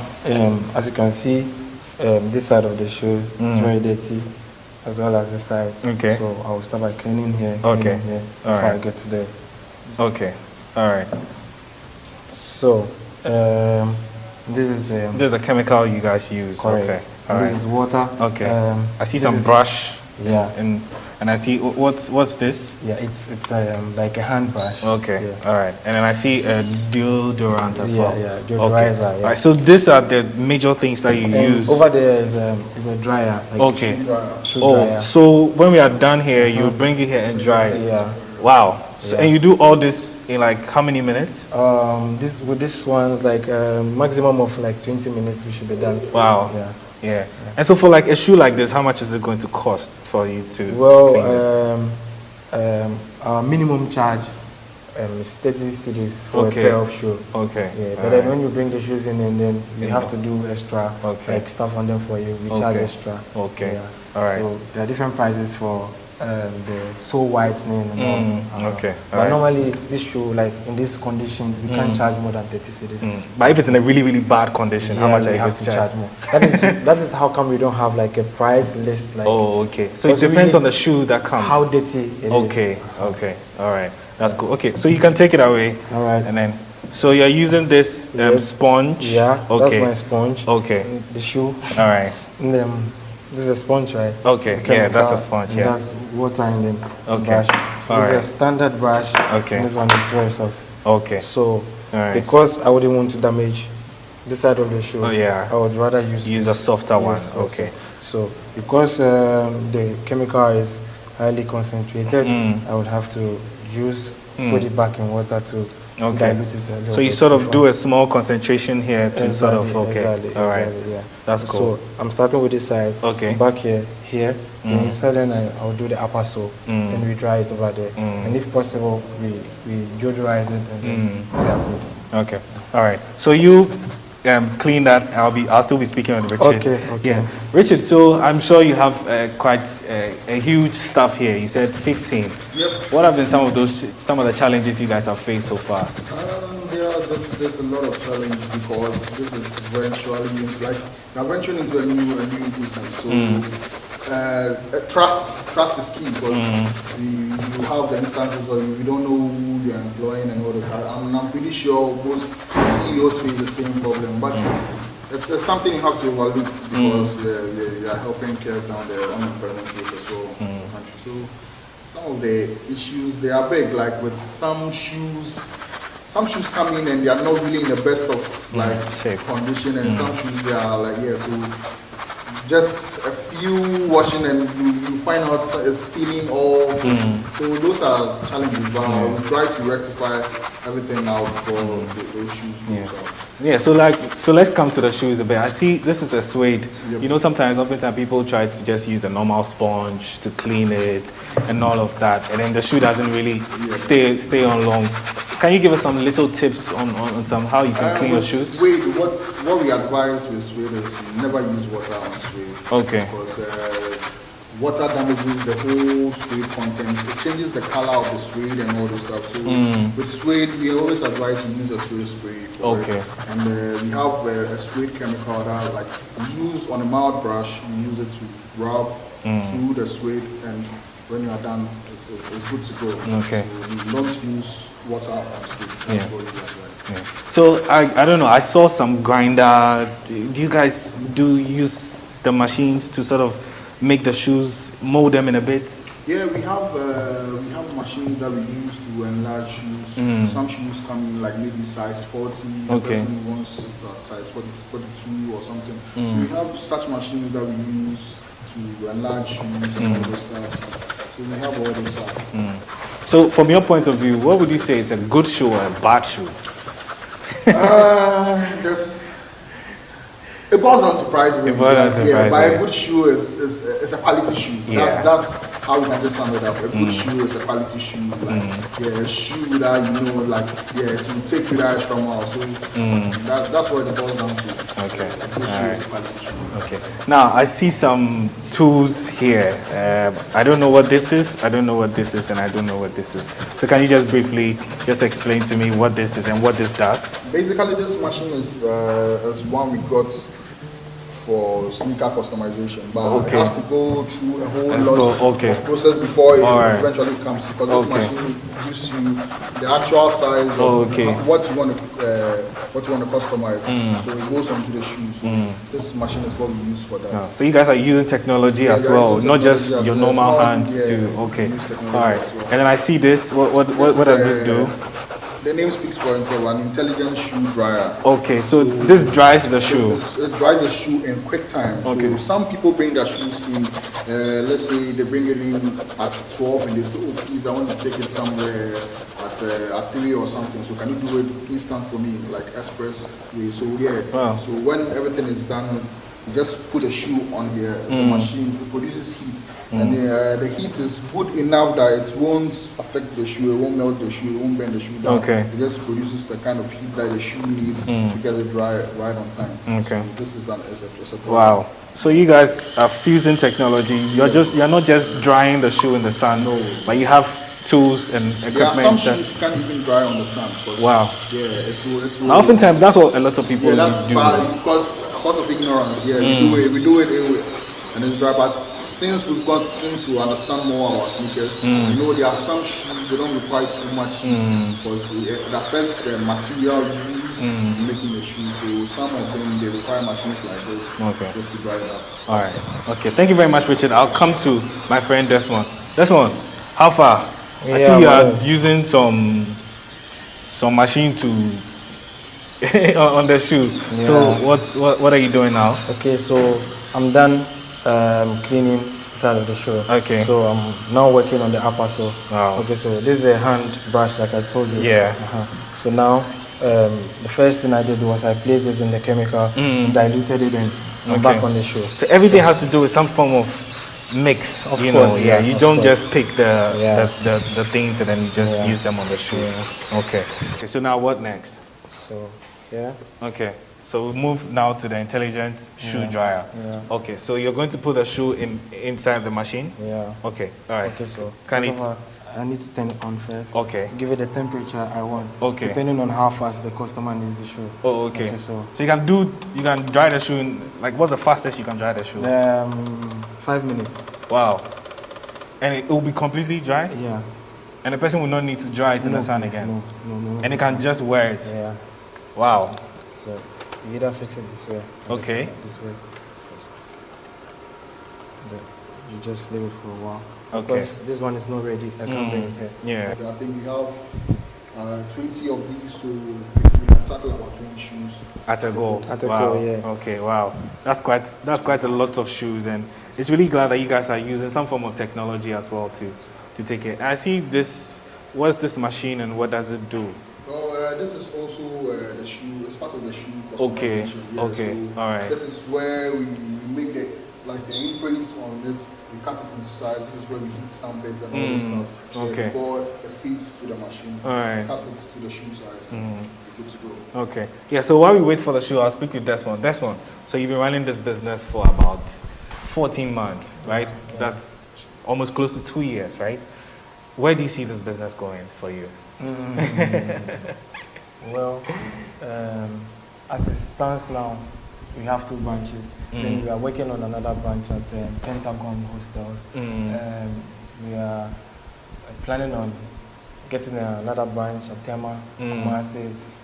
So honestly, I can't say everything out here, but then in years to come, it should be worldwide something. Yeah. But have you had some collaboration so far? There, some people just call you and say, "Hey, we like what you guys are doing. We want to partner with you," or something of the sort. Yeah. Like we've had about 10 calls already. Wow. People trying to come in, learn from us. Others too wants us to give them franchise. I even had a guy coming all the way from Canada that I like what you guys are doing, so can you please come through for us so that we open a branch and we are speaking with other people as well. So it's going to be a worldwide something. So in the future, you're looking to set up some sort of academy where you have trained people and then they all work under you. You teach them how the process and all of that. Okay, that's quite good. I mean, I really like what you guys are doing here. You see how it's looking now? Yeah, it's looking much more cleaner as well. And then also, Yeah, it's dry as well. Yeah. Wow, so the intelligent shoe dryer really does some job, huh? Yeah. Okay. All right, so now you use the deodorizer, right? Okay. And this goes inside of the shoe, not outside? Inside. Oh, okay. Yeah. So that's to curb the odor? Yeah. Okay. Wow. Okay. Good. So that's it? Yeah. I can have my shoe? Of course you can. Wow.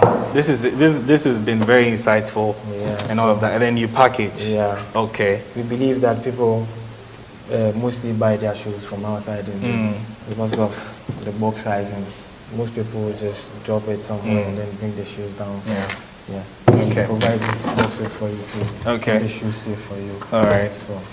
Okay. Wow. So that's it. Yeah. Wow. Interesting.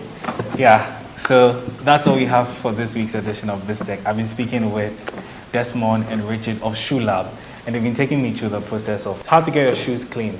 And this has been this week's edition of BizTech on GhanaWeb TV.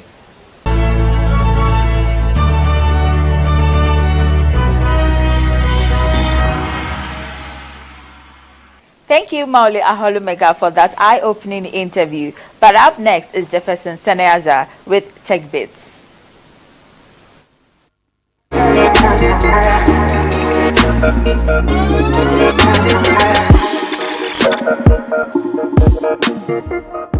Welcome to Tech Bits. This week, we're going to talk about differential documents. Have you ever had the situation where you have one document, you start working on the same document, and by the end of the month or at the end of the week, we have 2 or 3 of the same type of document? Have you ever thought if there a simpler way to find the differences between the first document and the second document? Well, worry no more. This useful website helps you to actually differentiate the differences in between one document and the other. It helps you find the right missing links and helps you find the modified versions of it. It's almost like something that you easily do in Word, but this time of different documents at the same time. I thought it would be useful to bring it back to my Tech Bits audience.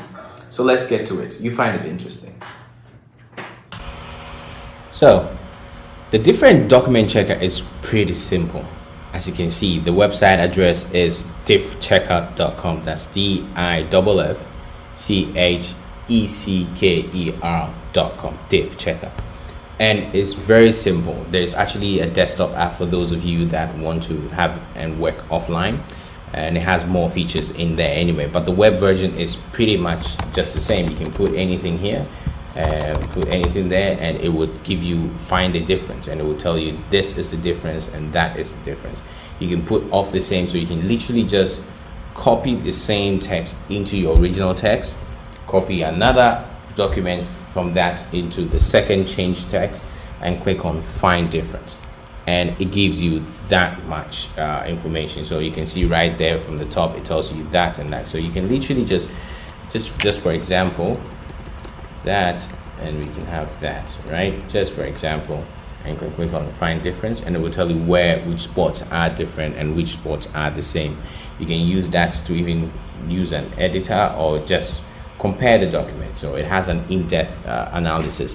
The desktop app, like I mentioned, is also available offline, and it helps you actually that. And you can do all this, as you can see, without even a sign up thing, but you can still create an account and get things done. So the website address is diffchecker, and don't be afraid to just explore and see the best of it.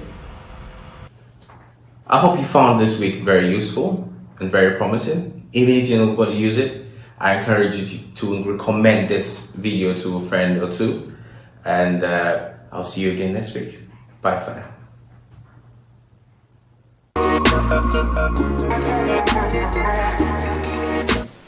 So that was Jefferson Seneaja with Tech Bits, but we'll be back with Biz headlines.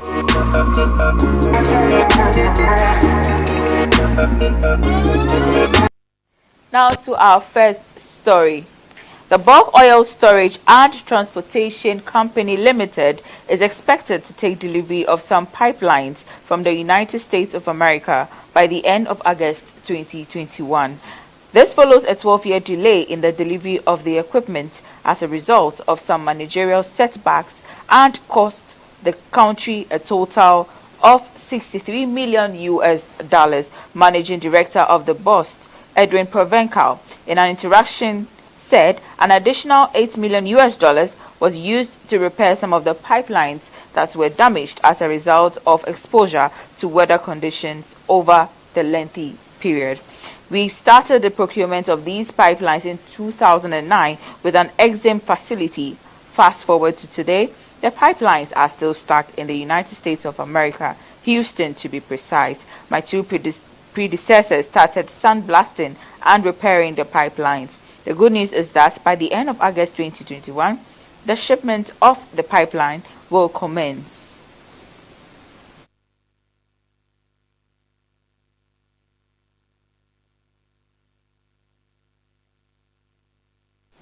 Now, Ghana recorded 874 million US dollars worth of investment from 122 projects in the first half of 2021, despite the COVID-19 pandemic, an indication of the country's attractiveness as an investment destination. Of the total investment of 874 million US dollars, the foreign direct investment component amounted to 829 million US dollars, while the local component accounted for 44.72 million US dollars. The FDI amount of 829 million US dollars was a remarkable increase of 32.15% in inbound FDI compared to the FDI value of 627.52 million US dollars recorded for the same period last year. This was in a statement from the Ghana Investment Promotion Center.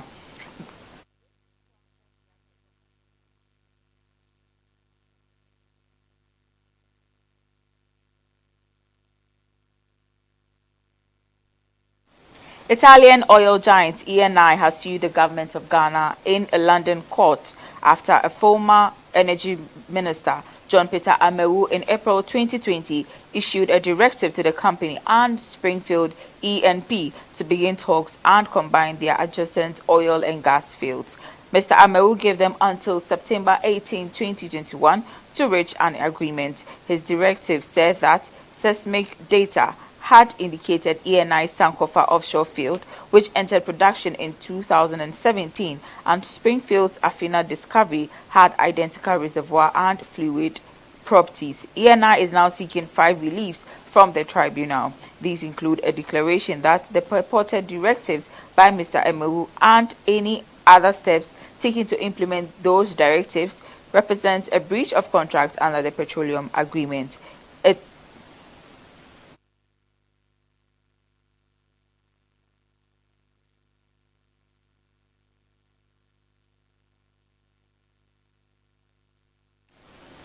The local currency is likely to take a further dip during the last 4 months of the year 2021, an economist has revealed. According to Courage Mate, the pressure on the cedi, as well as some external factors like inflation, will further cause its depreciation. Looking at the amount of pressure on the currency already and looking at the size of the external factors for Ghana until the end of the year, we see scope for some more depreciation, albeit modest depreciation before the end of the year. So from where we are, it would not be out of place to see the cedi recording some more depreciation. He further added that, first of all, if you look at the fact that by the end of this year, we still expect to record a current account deficit in the region of 3%, and we're still looking at an inflation rate, although in single digits this year, but above 8%. These indicators show that there is scope for the depreciation of the cedi beyond where we are today.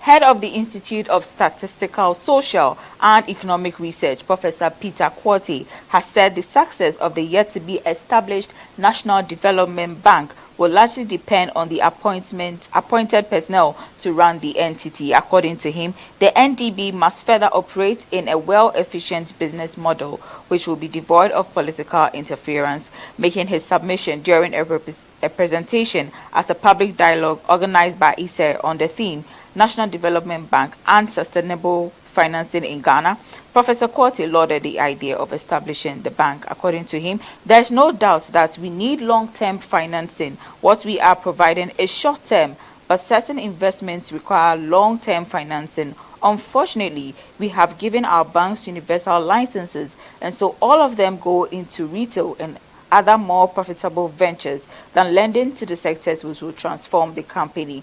And that's why we need a national development bank.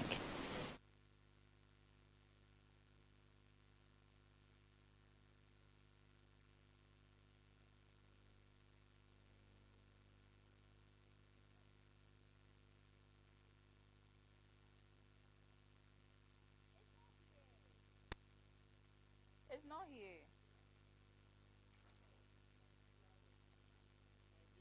It's not here. I have to open it.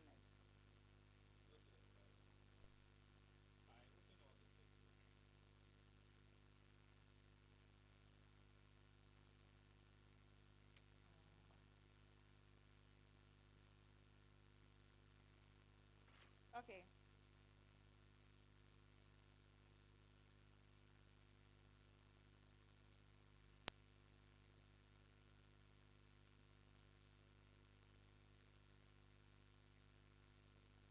Now on our final story, the Institute of Fiscal Studies has called for a renegotiation of agreements involving Ghana's oil and extractive sectors. According to the institute, the country is losing out on its revenue generation due to poor negotiations. The IFS compared Ghana's earnings in the oil sector to that of Nigeria and Botswana, saying that Nigeria is earning 51% of their oil revenue and Botswana is getting 65%, while Ghana is getting 16%.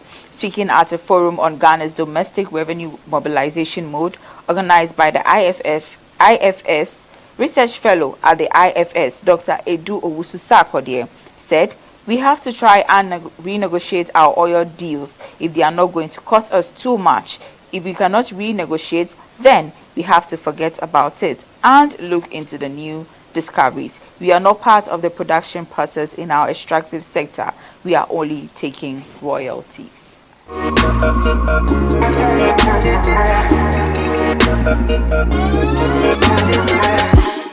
It's a wrap for this week's edition of BizTech on GhanaWeb TV. But log on to www.ghanaweb.com for more news updates. Also, subscribe to our YouTube channel, GhanaWeb TV. Get interactive with us on all our social media pages. On Facebook, Instagram, and Twitter, we are at the GhanaWeb. Have a great weekend. My name is Na Oyokwoti.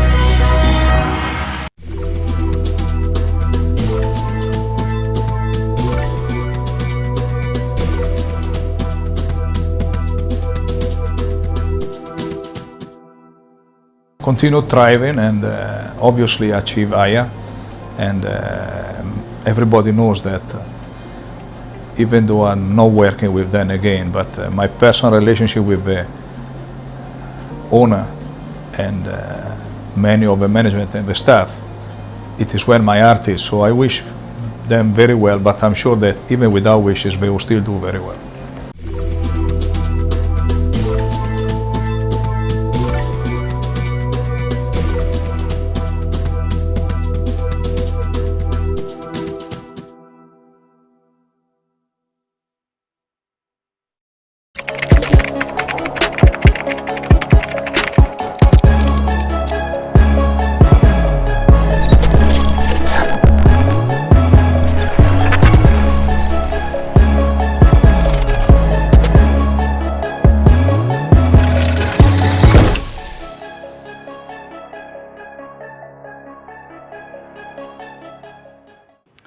Ever wondered how much television stations pay movie producers for the contents they show on their channels? Well, they say it's meager and that you'll be shocked if you hear the figure. But if indeed it is woefully inadequate, why do they keep on selling their movies to the television stations? We table this for a riveting discussion. I am Benefo Boabin Abrantipa, and this is Bloggers Forum on GhanaWeb TV.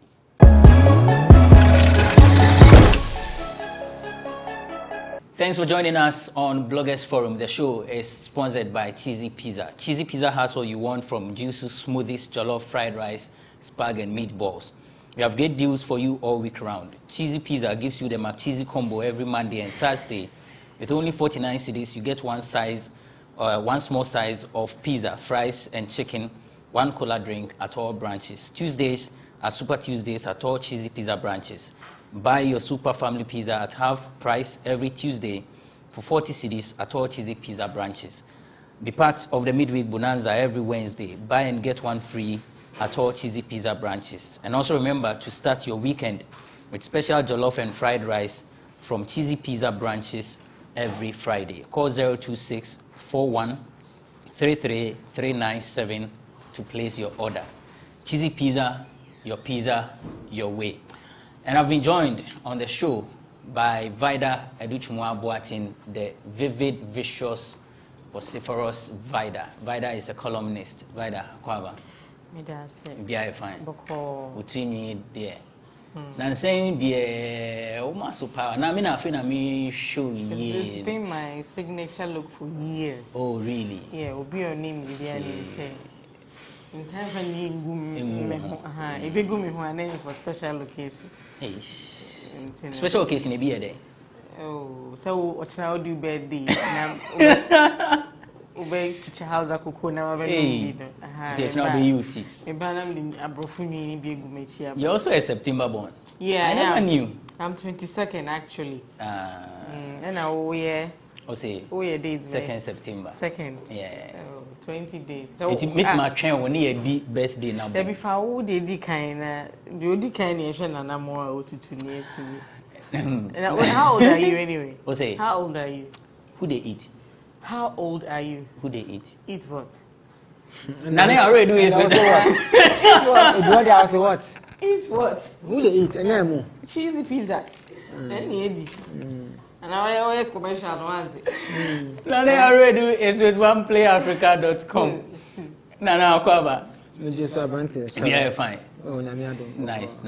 Also birth month here, babe. Oh, me the me Leo. I get 6th August. 6th August. Yeah, proper Leo. Yeah. My brother is August 4th. No, he's not Leo. It's only one Leo in the world. It's just me. Yeah. Oh, yeah. I'm a Brunese on standby with Nkomo.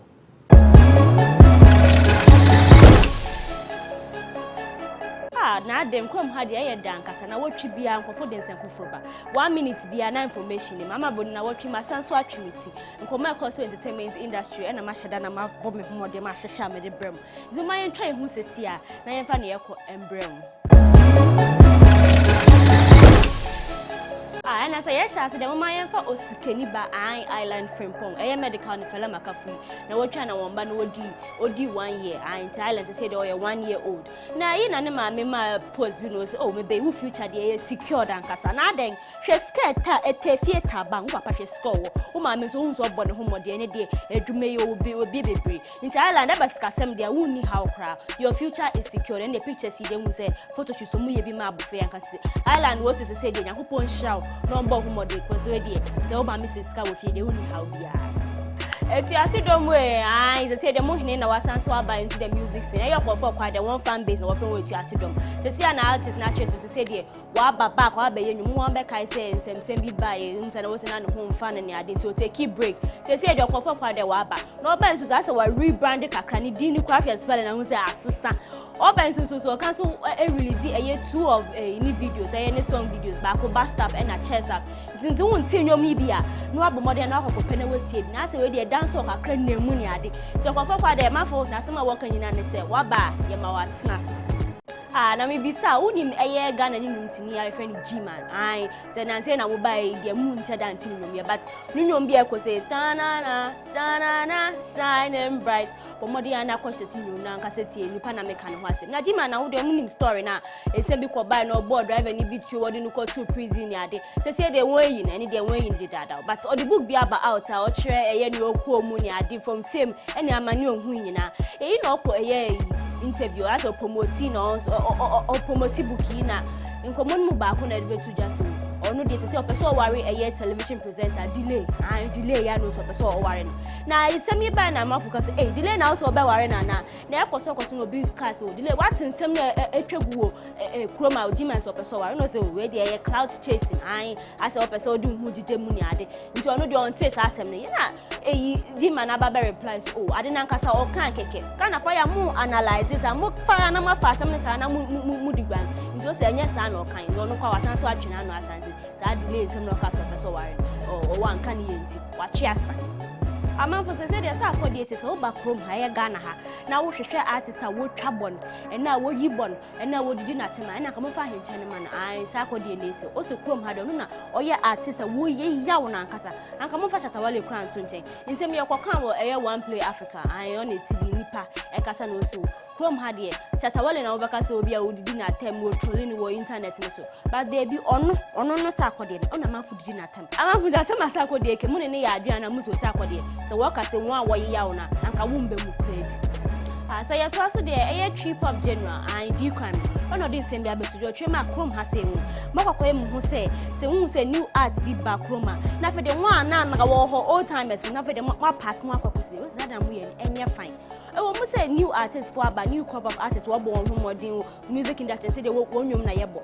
but ma mu remfi eye legends o mo ba na wa be just say one na we entertaining ti bu hu sa new ones na mu ka se mu di we sin chembe bi ase na won bo bra bia o se sa so ban de mo ntwe na mo sesa na mo ensen fata mo kra kaso abanda ma ye fan face na ye du nsem semiso won se na se na ye shada ntene nka ma fuchem a no ko hospital wo twe o twiti ne wa mo se sometime ago bi o nsem betu dwa on ni baby ma bibi basa na workers we dey on kwatena se na nko ntwe ni na adwi mu kakra this is the funny face wasan so aba we video bi e betu dwa na onu akasa chema na nko nam kwanso ko eye kuma so akose ye ni baby mama Vanessa ne nembe na onya accident an kan no de betu dwa se tai ni nyina yi ni ade je se bibi basa na nso mencha de twetwe anya ni funny face de hwe anya no na yi se bi betu dwa ne ye wo ho ne ye hu se funny face aso drop post bi o chema ka bi o post ye Jeep Wrangler black o se Adibayo na de ache na mafu se ya mpasa na funny kana je se ka ba ko be se na Adibayo de ache ye funny face o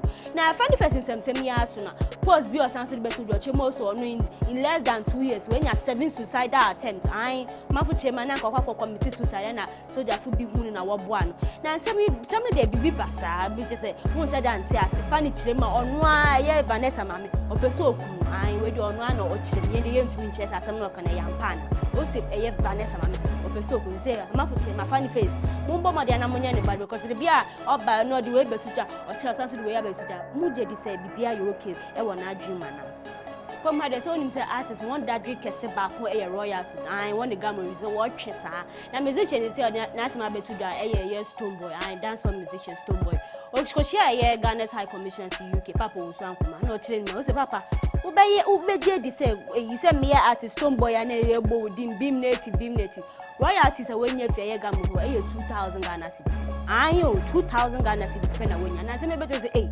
so Brian boy ni na 2000 pe na yina ye twani mpoza nkaga mo ko be kasa na resoma de abeto jaso eyi sa defend tactics bi na ase Stone Boy be so o use ma on start kwa wu mu an wa fra meeting se bra na ye nka eye royalty asem wamba abedi ye na ma na on na na pese wo say ye ndi ka say ye royalty si hu nyanya de but ase ni beto janum se artist we bi a chema won so won sa royalties mo nye bi ye ebinum nye bi won akasa se de amafu se kama mumba madia na munye mu adwume ye na artist obra se wo san onim fifiri ni na wo be ko fifiri na hwe wo nya hwe wo se mumba madia na munye mu adwume na artist ko entumi en benefit Some kai Irene Logan of Stars of the Future fame. Irene and J first on if you and Nana were good now was separate.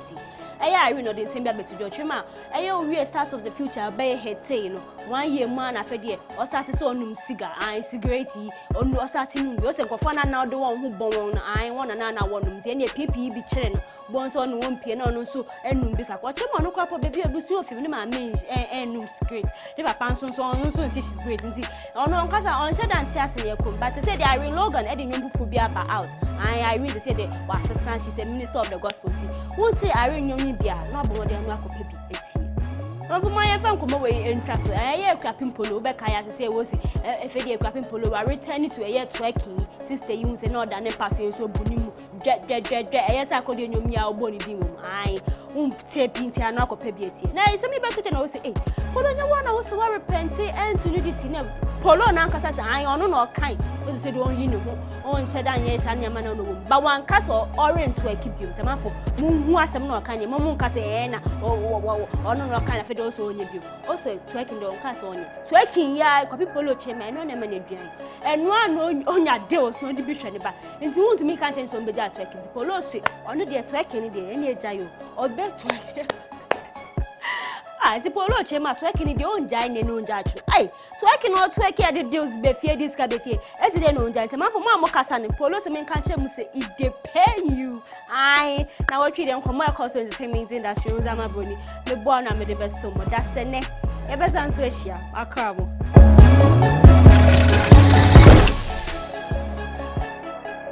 Thanks, Amabroni, for the segment. We call it in Komo. For more of these stories, visit our website, www.GhanaWeb.com.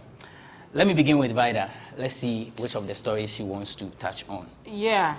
The very first one that says, you are lucky to have wealthy parents. Fela McAfee tells the little baby island. I mean, I support it when people want to, you know, kind of proclaim that they are rich, because I do not subscribe to glorifying poverty. I don't subscribe to that. But the quality of character as a parent lies in the training that you give to your child and what that child actually turns out to be. And you shouldn't really glorify yourself too much. Say Sikano will solve all the other loopholes in parenting. I mean, focus on giving the child the right training, because we don't want any child turning out to be no be a tufo. So in as much as you want to flaunt and say which I think is okay by me, you should also focus on the content of character and quality of character you pass down to that child. Because mind you, both of you are entertainers. Can't both of you now, I'm referring to Felani Medical.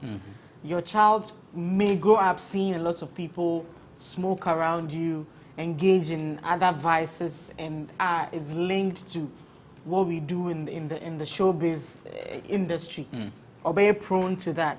I mean, some of us grew up looking at it on TV and make believe. But this is the case that she grew up looking at it around her. So the money is good, but focus on what you teach your child to you know, how you train your child and what will become of it. No useful. And my society said they are no useful. Another one that I also want to talk about is Sarkodie says that he's the most insulted Ghanaian. I don't think he is. I feel that he's just basking in the ambience of Nancy as he's leading the trends. And I think it's only team. Normal imagine say every week, you know, they want to lead it. And, you know, very soon, I hear but is that strategy working though? Episode 4 about is that strategy working? I mean, Obi album release now, apart from reviewing the songs, you know, he's been on radio and TV back to back, and to the point to say even the tour issues that he's raising in other countries are also being highlighted here. As if that we don't have things to talk about already in the industry, and I think that I end the Ebio who say and Kosha say interview them. Because I don't know who is here. You know, I feel say you are not the most insulted. But who would you say is the most insulted? Well, I can be bold and say shut up. Monokra Atemdidieno builds his muscles in the game. And in as much as you want to think it's a negative thing, or no, positive. That's what drives him. And he joins the fray. Or in as much as a negative, like people want to say, no, they're a positive trait, man. So it's a two-way situation when it comes to that. Sakode, you are not the most insulting Massa Jai. You are not. And now, funny face.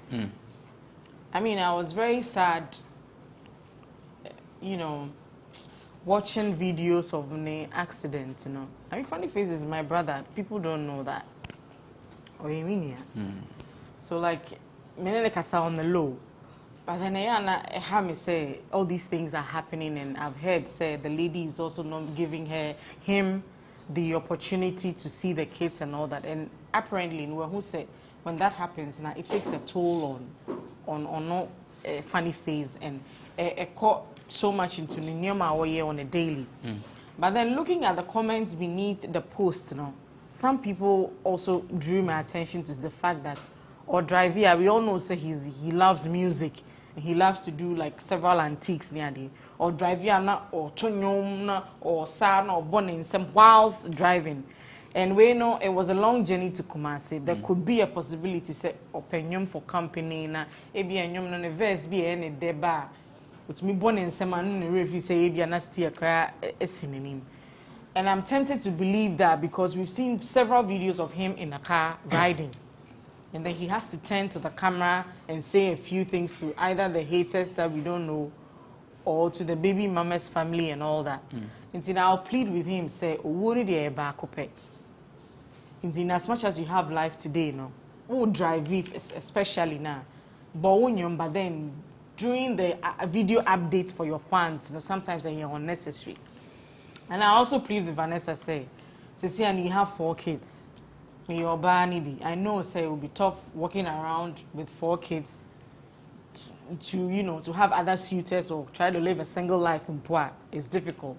Into I am from, so he has apologized. Find a middle ground and see how you can build more future together, bearing in mind these kids that you have. See, it's sad for me to talk about funny face again in this state. I've also seen Wendy Shea, and then they encounter headlines on me. Or the tree be a BBC internet so Kiddy golden boy moments kakra or different shine oh we raise him. So for mommy when they say we live to see. Nana mami too. Some kind Obi hairstyle. Obi any hairstyle. You see we didn't matter. So a golden girl because the name say a golden boy. Someone say the album. I say what champion the band. Someone say the album say new. Oh yeah, don't see we live to see. On golden girl the band. That's the sack of the case is the most. We live to see because I'm out for kika. Asem ya eke. Yeah, kwa say massacre then no see a trend. I'm fan. Say or the people you lie. Nana mami tio. Oh, Rantie. Esema so now, Vida Casa, Sako they say is the most insulted. Episode 4, Sunday, 8 p.m. in Semno. Mwepi. Into YouTube, One Play Africa. When episode 4, not sure. Nyama or can episode 4 and quite the most. Okay, so last week say or can sing episode 3 4 the most can sing. And Timicha they're done. They don't what they don't. They don't. Useful content there. They don't say. They don't. First of all, one friend to ask for even permission to use my content, you know, but you use the content and it was monetized. You know, yes, giving me credit on a monetized platform does not only cut it. Let's be sincere. You get it because it was on YouTube, it was on Facebook Live, and your Facebook Live is monetized. But it's fine. It's not a problem. I'm lost too. I don't know what the Don said. No, I don't know the issue. I'll tell you what he said. The Don is my biggest fan, and the biggest fan of my TV host, Tele Kyenipa.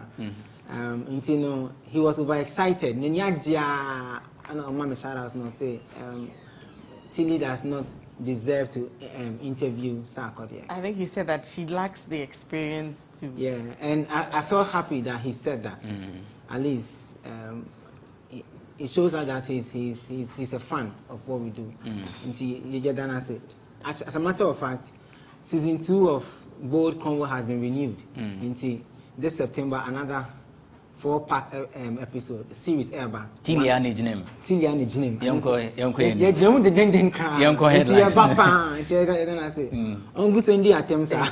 The way you talk about Tilly passionately like that. Because there's one thing about him is you know when you are the boss, now be can be would you say ensemfata subordinate? You need to come out, and I think that's what he's doing. He's doing it. I thought it was who they eat situation.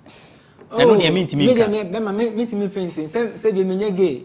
But I am an Mary. But me boy so. But when you busa want to minka. Nana twaso. And me transfer matter. I make about Vida untiminka who they eat situation. I said because I am in TSS Vida na Facebook you busa say who they eat. Let me just set the record straight. I don't mean publicize it. This is not fair. This is not fair. I don't mean this is wrong. Me who they person me advert me ba me I advert am. Yes. Okay. Mati. You don't Martin in no interview. Nana I am going him. I don't Martin no interview. The me can say by there be on Facebook and you person say who they eat. I won't me answer. Okay. Now I saw a pundit. So I feel like a man am about a business sometimes also mutimi chire who they eat. Na eboa. Na ebia na obego baby obetimi aboa what am I say nti ene ne asem akwa say me tackle na second one say o say o de nyingu ne ho a na ye for special occasion nti who say vada de gu ne ho akese o koje e chen football match say ade de aya na nti me ko third one so ade me ko de we yen ko third one nti me ko third one so abanti asem we eya na eye me mobile. I've had serious conversations with musicians about it. It's the understanding of the music rights in Ghana, the usage in Ghana. Nasia Yainia Stoneboy Akushia Papa Usankoma, and he made very sad comments. And you knew, because in himself, old artists, I mean, the likes of Ebutela has said that Otiminya close to rough figure, 20 million in terms of royalties from Europe. And he explained that because it's Europe, it's like Spain, and that idea boom. But a bag Ghana had the only and only people from Tuja because a ferry. So it's not new that he will say that. But this is where I want to pick the conversation from. I was expecting the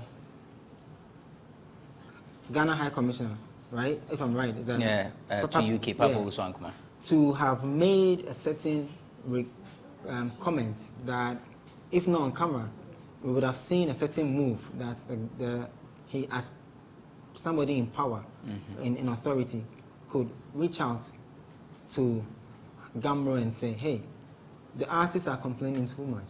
It's not just the young cats now. It's even the older ones are even complaining now. What can we do? Because the issue is Obiawa inside of the Gamro issue. You heard. If you follow the story, Rex Omar and his team have come out to say certain things that people don't even know the real name of the artist, Stoneboy and all that. And but yeah, back and forth. Even for Stone to reply saying that, and yet real name, what am I saying? I feel the government should just come in. This is when we need the aging, Charlie. This is it. Like, we need him. The way I feel Kuba chopping board, no. They should put camera on the chopping board too. You understand? Yeah. So that moves will be made faster. So we can increase the pace at which we are trying to solve that problem. And I said a story from Kwame that I don't know if it's true on City FM that they said they've partnered with a certain monitoring company to help them. We've been pushing that since God knows how long. And I was tempted to call, because I have a link to the local partners, that is good music. So I wanted to ask them, but I feel like for now there's a lot of headache and fire around Gamo. They should find a way around it. But say credit, yes, how is the system going to be? They need to push out more press releases to explain how the system is going to be. I've seen them say that artists to sign the sheets every time they are recording at the idea. The dedication must go down to all members of Gamo. It's getting unbearable, Charlie. If you have any friend who does music and they are not playing gigs or they are not getting shows or weddings or whatever, sometimes what to eat is even a problem. But I was expecting that Papa Uzankoma would have made a courtesy call on Rexoma, either by Zoom, and say, yo, I want to talk to you guys. What's up? What's happening? If not him, whoever can help us should help us. Because it's getting worse by the day. It's getting worse by the day. And it looks like once you raise it, they have a defense mechanism. Something that they know that, oh, it will catch people. One of their things is, on the Krampo, Nansiana, when they register as a right society, until a man of 2,000. And you might have a chroma for even him, it passed 2,000. Sure. You get it? It's a shame. All right. So we are taking a break. And now I'll touch on the Gamro issue, the money that right owners get. Sikanisha.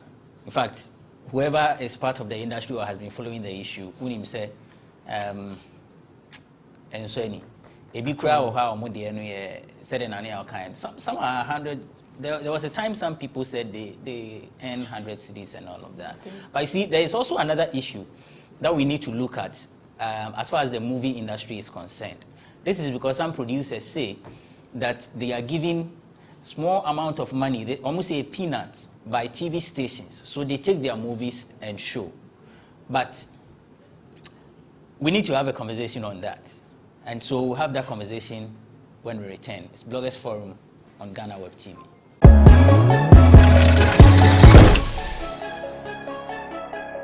Hi, my name is Nanama McBrown. I'm proud to be part of GhanaWeb Road Safety Campaign. Please, do the right thing. Save a life. Brim.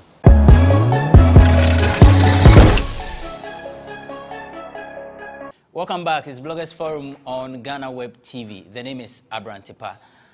We are now set to have a conversation on the movie industry, the amount of monies paid movie producers by television stations in order to show their content on TV. We've been joined on the show by Atta Boakye. Atta Boakye is a movie producer. Atta, Akwaba.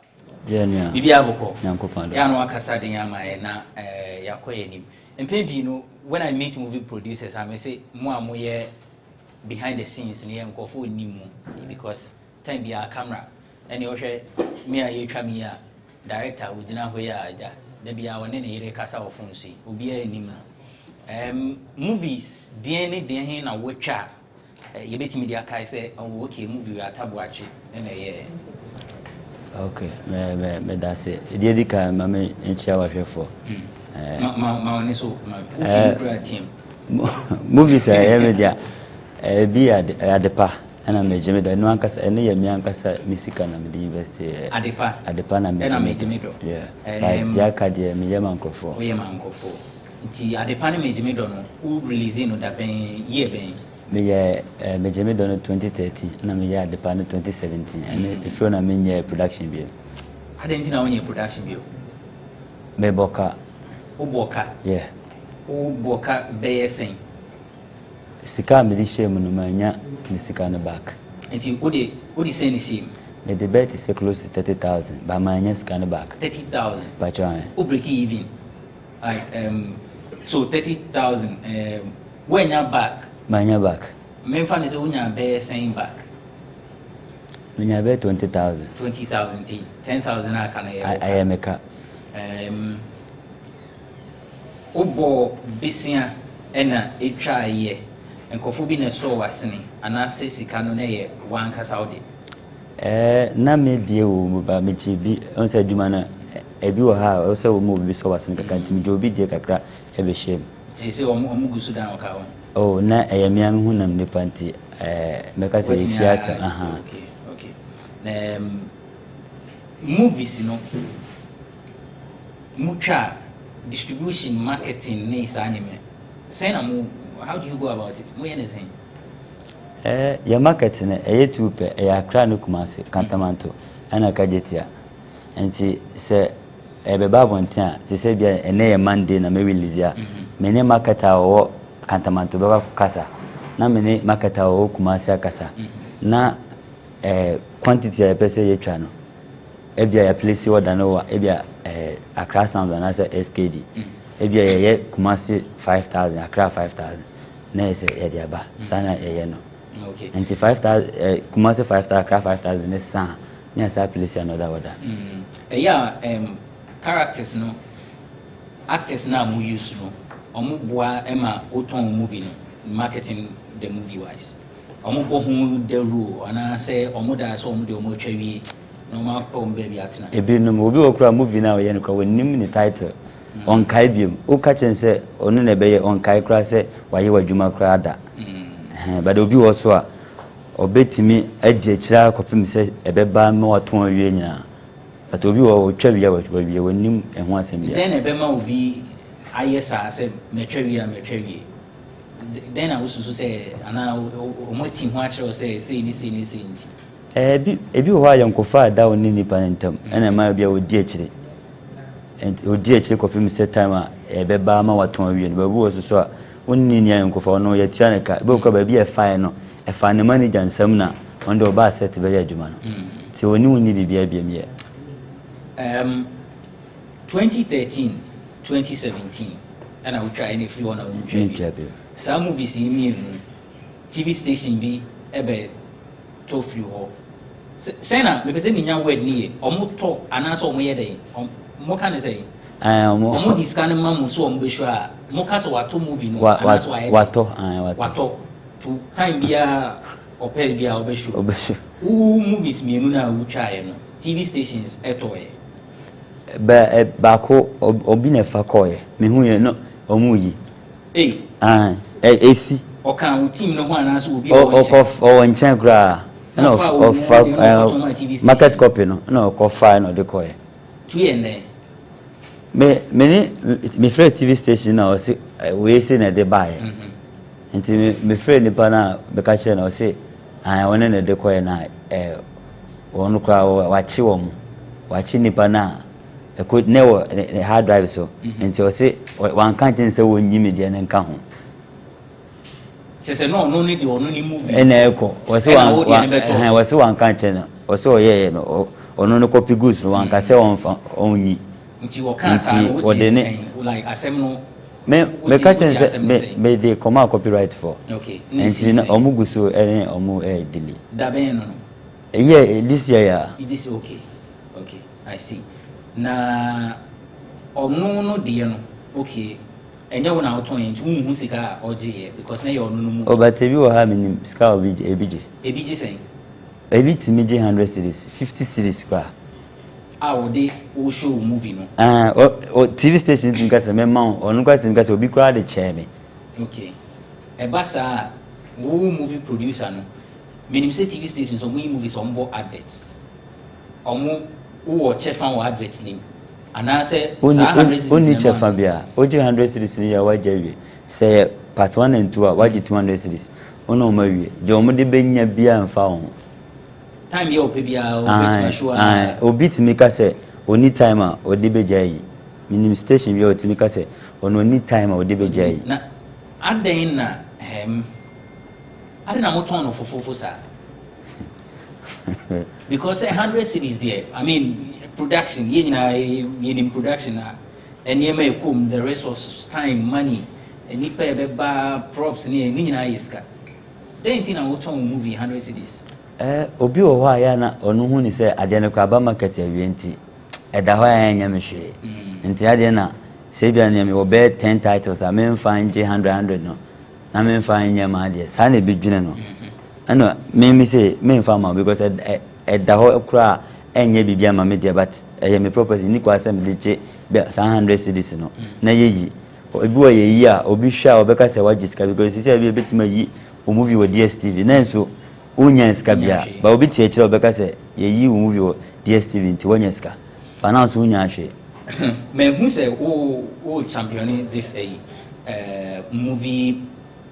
movies are ton ma TV stations ni ade ubenya say nanka yento wo movie no anas mpese me can say what because what I say oh man right on the right and I be but the enfan tra sa ubenya say nanka TV stations ebe top wo movie say dey be show e wo TV so I was say me menya dey say ke ye dey ye state amount to be to na kwa na bia part 1 ye dey mana oyi part 1 ne yuya bet say bia 1 year na obetima yi part 2 no ni kwa say dey ni nyina ama ne say bia obi wo ni movie title 1 to 4 no ni nyina o dey ama no 100 cedis no 100 cedis enti still na unyi ano sika saying if free so want me more exact amount cra my range e be free say you could say and I be among the man ebe show say ye adwuma na ye na sombo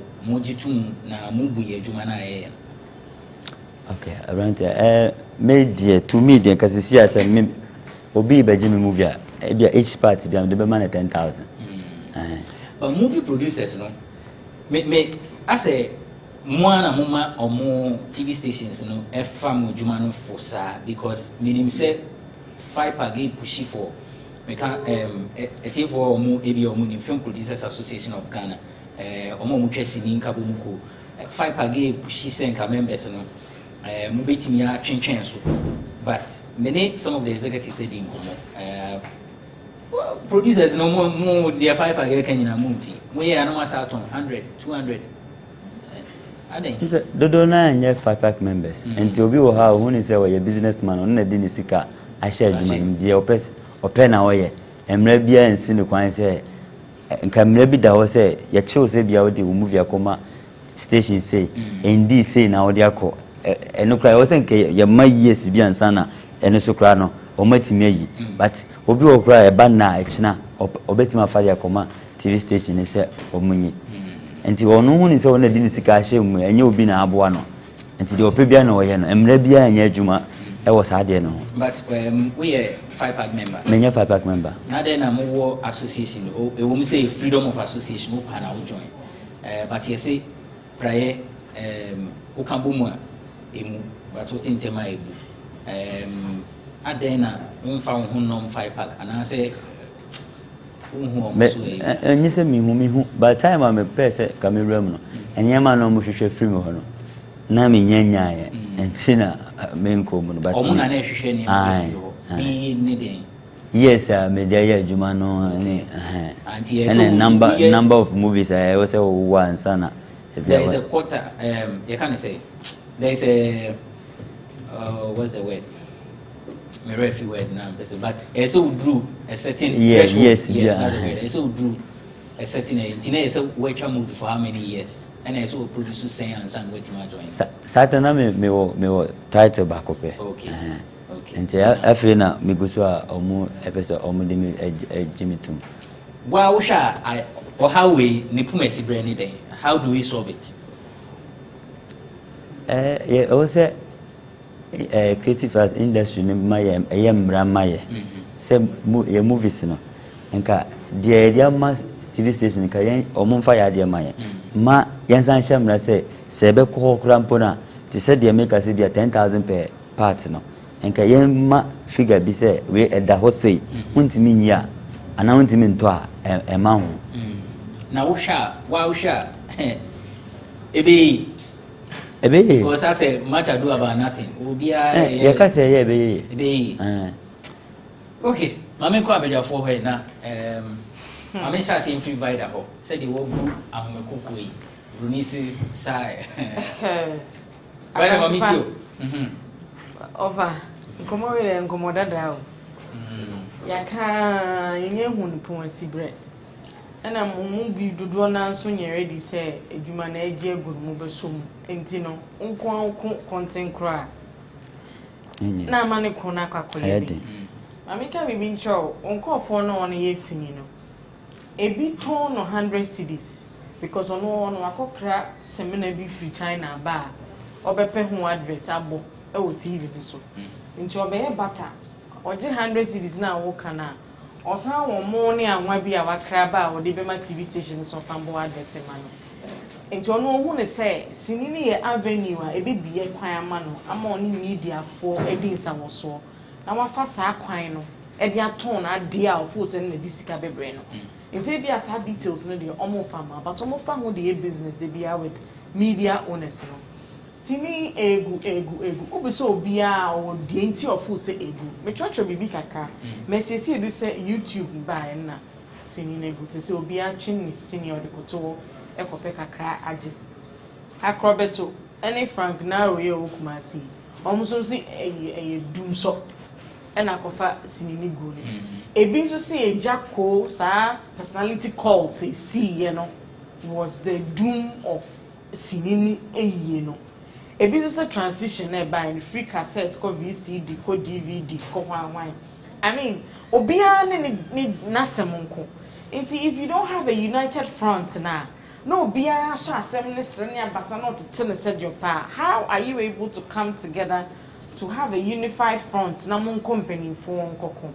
there's one common enemy say we bisamia piracy sine no there's 100 Ghana obi ton 1 cedi or traffic true yeah traffic what man say and even that money doesn't come to you think 100 Ghana na no beda obotom de kada onyame ase because it treated to ton just like that there are some technical challenges a ewo hono the kind a lack of funding sika bia ni ho a sika bantan bi eda ho a okwa okote kakra e de beye usini ne mani yeye obutum sika and the actors will tell you say when you free set no so yentua wo ka etide bia no omo grambo but akoye say juma a wo ye na popularity no timi de ho won chen no o friend na waba sika bia ni ho and you tell me say oko production on aduane die even locations covid by couple nobody was releasing the fee to be used for movies sika de ni ho no and feed into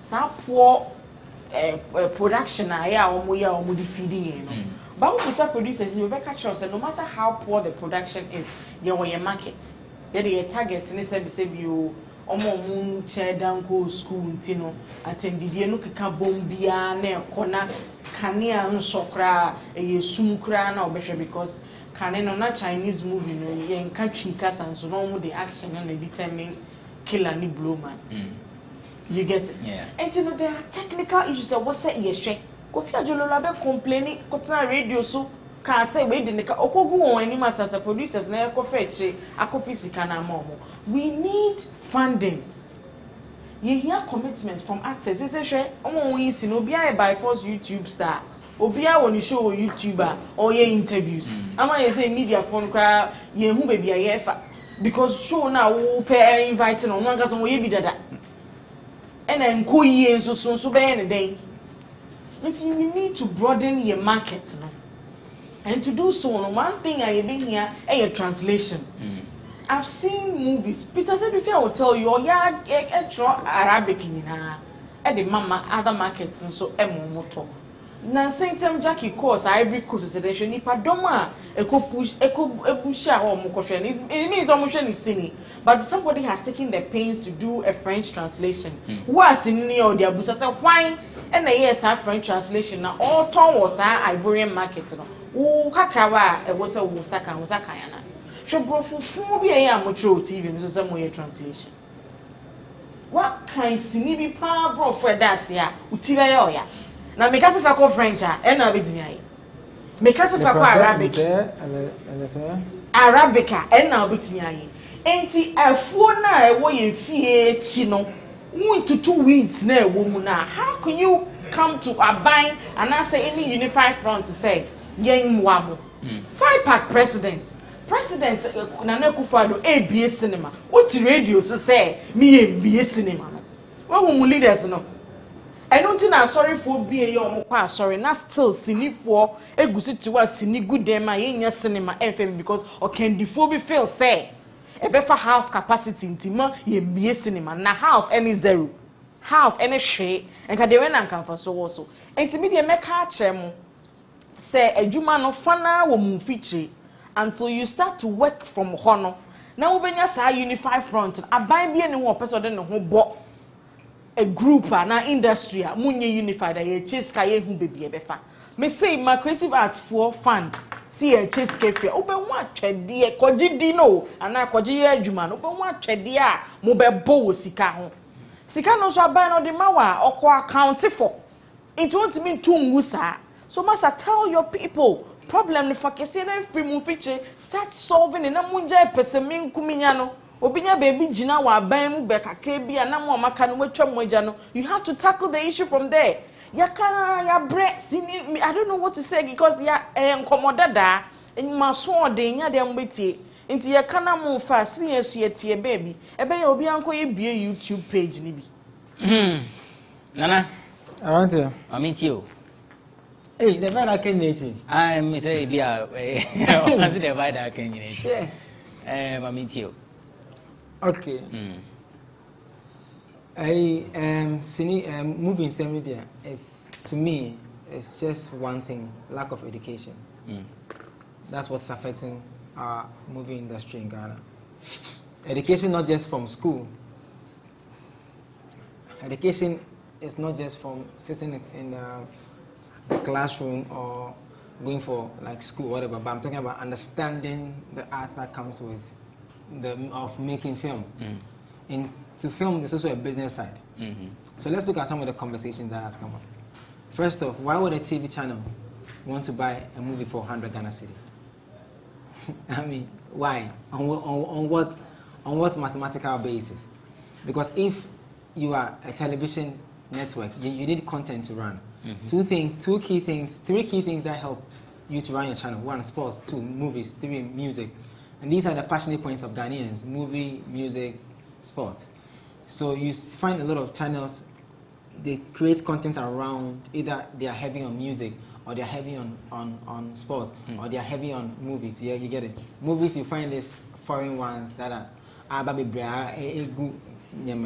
so you need the content. You know the cost of producing even a TV show. It's not anything less than 7,000 Ghana cedi.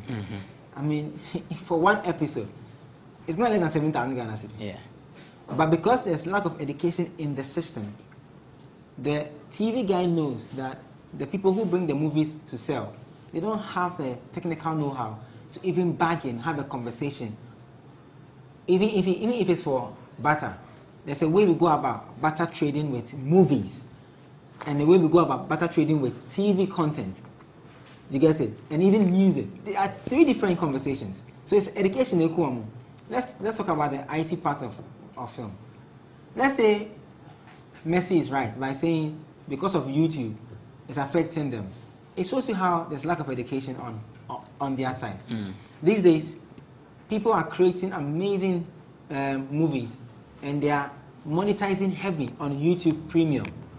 There are some movies I watch that it's like on YouTube Premium, and the budget is better.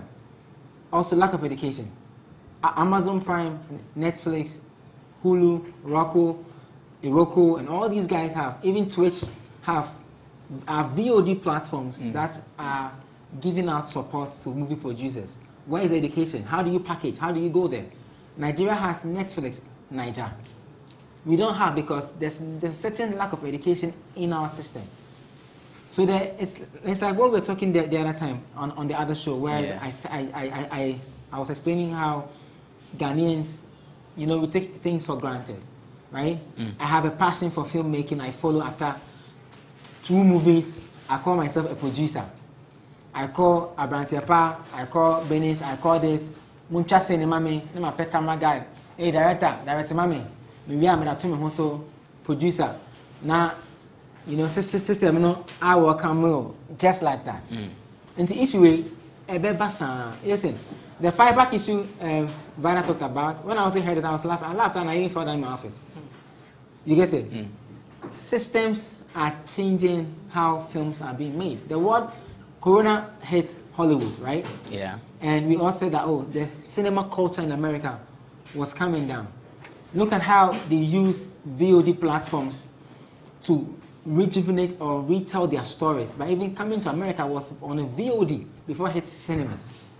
Coming to America too, by Eddie Murphy and all these guys. It was on VOD before hitting cinemas. The culture is changing. People are growing, but our system is still on mediocrity and easy way out. Like as the banner said, was near solving and near easy way out. What am I saying? Yeah. It can be solved.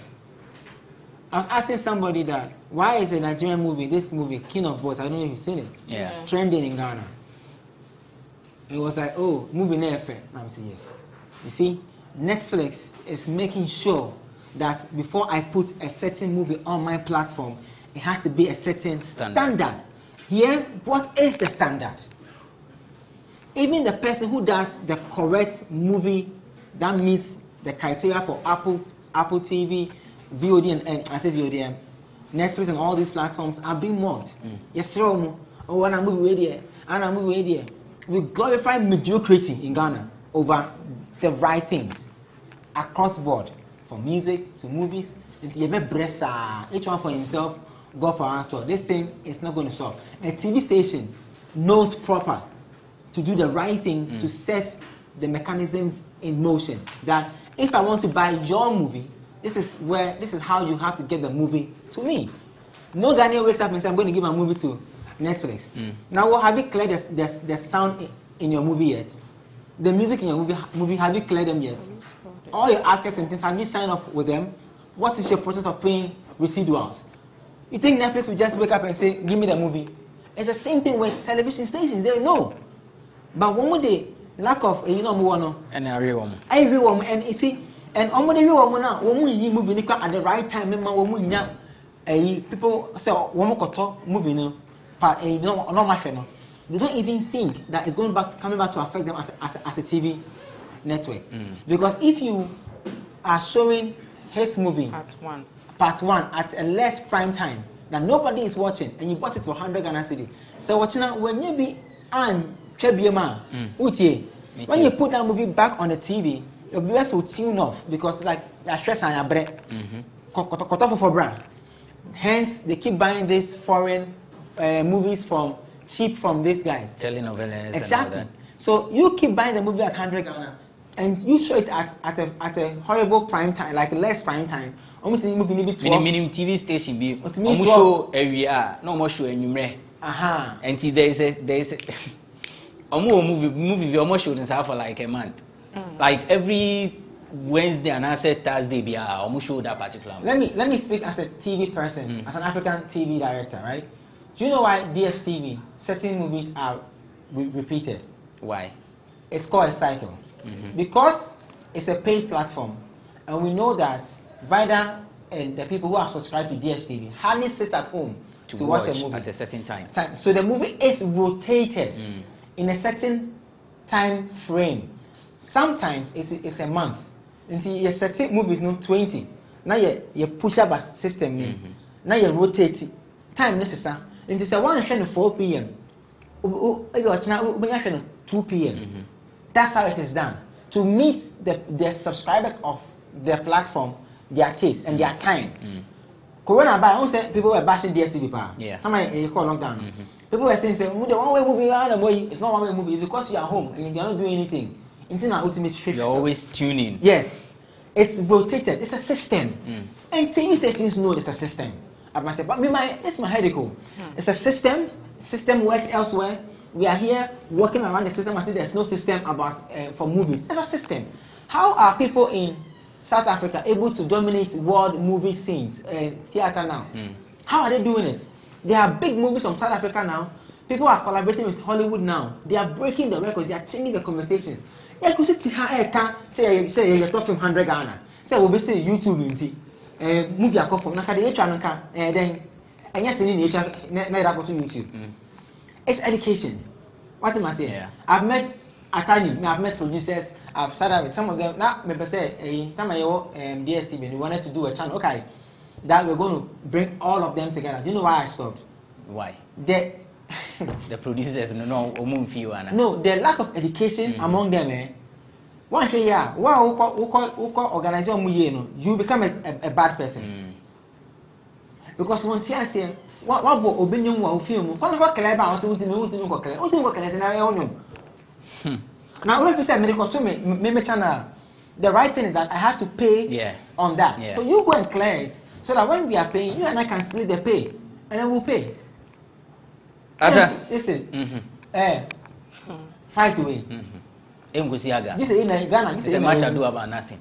Ghana, this is in maybe I will be a woman America. I mean, Papa. Nana, the old candy answer would GD Asa. Ghana. Do you know that? You can't see. Let me make this example, right? Me example. I'm in the culture. I went into a culture where a conversation where it's about culture, and I was trying to understand how people see musicians and actors in Ghana. Do you know what the person told me? This is a very big man in Ghana, politician. Pay me mupa. Also, somebody said cantata. 2021. Now say Penia or that. Papa na meka no wasem no baby a wote ne ene sane wo hu say ye de say cantata na o de bill ko to nim say won san na o share ya say cantata fu the lack of respect for arts in this country. If you know how big it is, even here in your office, go and tell your editor-in-chief that you want to do a show, right? About certain things. Commercial parts, maybe now what we say because so now yes as a charity today, so I'm telling you. We are make here. But minimum so obemo anu esi form. Sir, and when me there, because customers map. No, minimum so obemo anu esi form because we are channel a lot of entertainment content. We have a problem. The people then I'm happy. And I'm happy for you guys. So you have somebody who understands the art, who is leading your ship. It will help you guys. Listen, those in the oil business, those in the pharmaceutical, those in the you name it, the other ones. You know how they see us. Relief button, right? I've interviewed all of them. Relief button. So at time we now, or no funny walk up and we try to the brain or the movie there. That's how come he will buy it 1 CD in traffic.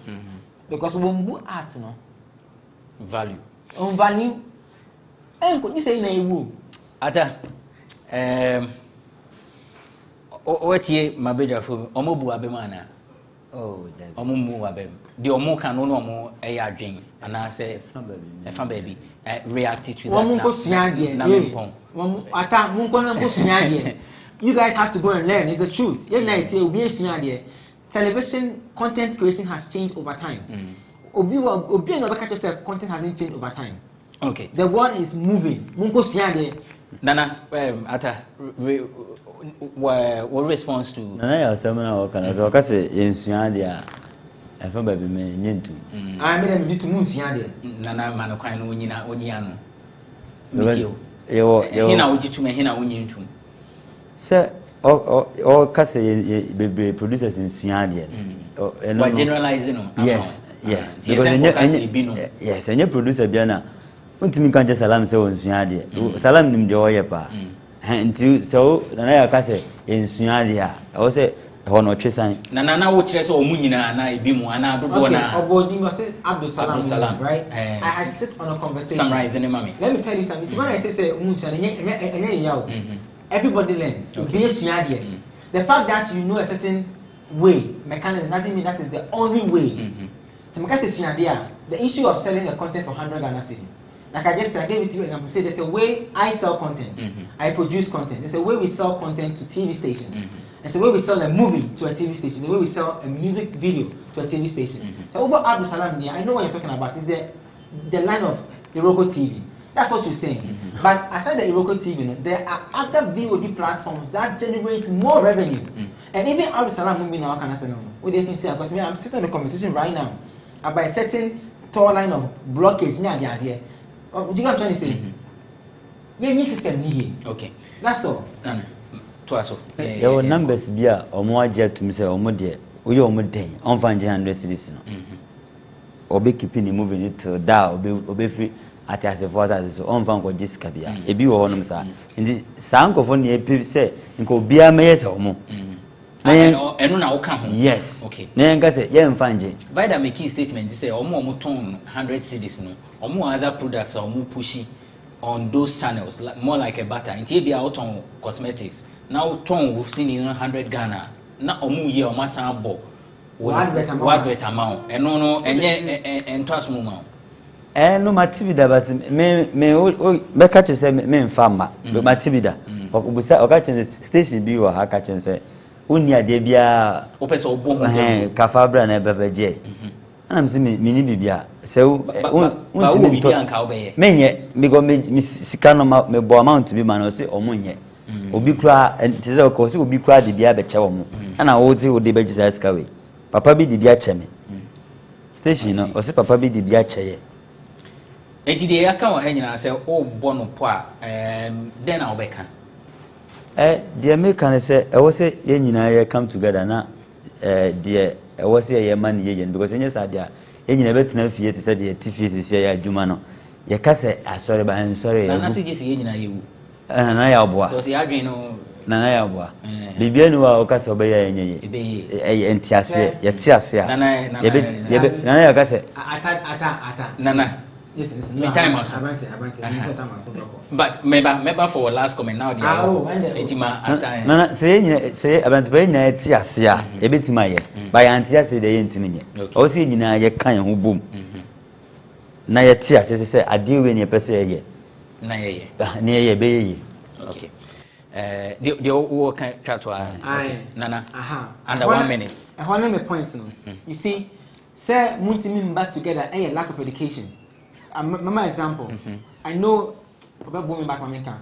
Kofi Asamoah understands VOD platforms. As a matter of fact, the movie our Amazon Prime. VOD no, obi wo ha no wo video on demand like Netflix. Okay. What you say? What am I saying? Ghana ha no. Prince Ghana boni friends this the other night boy movie in friends.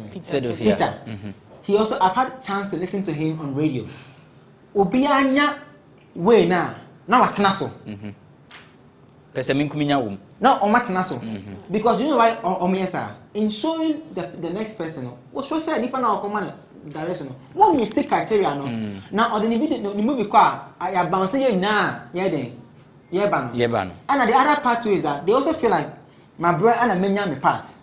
Also called brother. So when I say lack of education, I'm not insulting you, but I'm just saying that I've had certain conversations and you know what say Munsia de say do I'm not insulting anybody. I have friends in the industry. Calibos is my friend. Kokobasama is my friend. Peter is my friend. I have a lot of them. A lot of them are my friends. I'm saying that those who have found the way, they want to show the others. When we show more, the system you have to go through. When we think go through. Okay. And I will so one man the choir no. Only how person will boot to feel. No question how. So to be protected. So but when you learn, you understand how they do A, they do B. Now also the then I don't subscribe. I support you. No, be Antonio movie more be 100 Ghana cedi. Say out on toes. Yeah, ma butter. And I will turn a more. I am a butter. And turn movie 100 Ghana. Mate, Vida, concluding yanko. Makana meka bim say mwanka sano. Yakase muyi mumu ba kuno ndi monim kaya. Obeko 1 year na munye nipa no because obia feel say oduru ho no ma onu de ne hia sembe duru ho ansa no de ku ni nyina collective problem ne duru ho mu so yema musika na munya moa bia na mo kate corners e krom ho for de o ye ne so che bebre mo mpe o biara ne enko ne sa emmoa ezi ano Nigeria for movies no aba from kakran influx no from compared to the previous years. This is a time I want some fix some ho na mo take advantage. Okay. Right. So I need to make the ABC. I mean, I will say, show no cheesy pizza and a sponsor. So cheesy pizza has all you want from juicy smoothies, jollof fried rice, spag and meatballs. We have great deals for you all week round. Cheesy pizza gives you the McCheesy combo every Monday and Thursday with only 49 cedis. You get one small pizza, fries and chicken, one cola drink at all branches. Tuesdays are Super Tuesdays at all cheesy pizza branches. Buy your super family pizza at half price every Tuesday for 40 cedis at all cheesy pizza branches. We be part of the midweek bonanza every Wednesday. Buy and get one free at all Cheesy Pizza branches. And also remember to start your weekend with special jollof and fried rice from Cheesy Pizza branches every Friday. Call 026-4133-397 to place your order. Cheesy Pizza, your way. A reminder that the GhanaWeb Road Safety Campaign is still ongoing. We are celebrating our 22nd anniversary. GhanaWeb is 22 years. And as part of our activities, we want to reduce the rate of accidents on our roads. And so if you see anything that poses as a threat to lives and properties, let's know. Kindly film them or alert us. We are live and interactive on all social media platforms at the GhanaWeb. Is the handle at the GhanaWeb. Or send us an email, newswires@ghanaweb.com. newswires@ghanaweb.com. So let's help reduce the rate of accidents on our roads. The GhanaWeb Excellence Awards, we've ended submission of nominations. So it says nominatee will be our pahon. What's next is the shortlisting. And when the shortlisting is done, we'll present to you the list of nominees for you to vote. It's the People's Choice Award. So nominatee, nomination, no deadline. Abewie, nominatee will be a ebio. Thanks for watching this episode of Bloggers Forum. I've been on the show with Naniel 18. He's with OnePlayAfrica.com. He's Tilly's boss. Yes. And watch out for the Bold Conversation episode 4. Yeah. Tilly is still on the seat. Yes. But the Duchuma Boatin is a columnist, vivid, vicious, vociferous, who they eat via the Duchuma Boatin. So, and also, no. Atawachi is a movie producer, producing movies in 2013 and then 2017. Was Mama Naboka.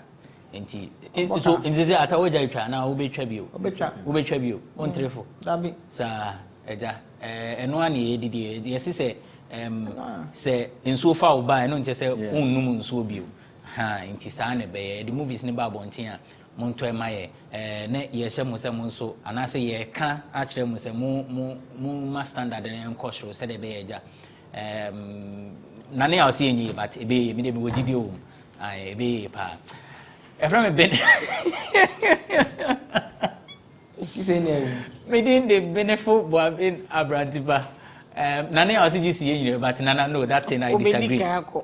Forget him. I mean, it shall be well. Yes, thank you for watching Bloggers Forum. My name is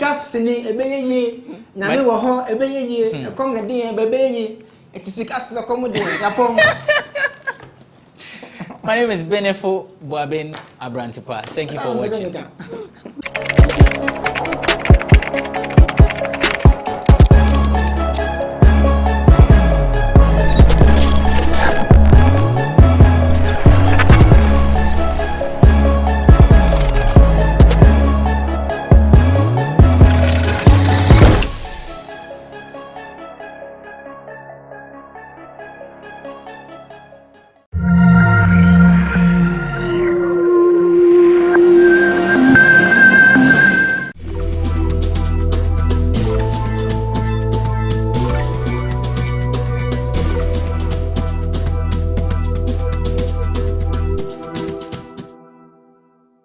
So, do you know how long the company has been in existence? 22 years? No, I didn't.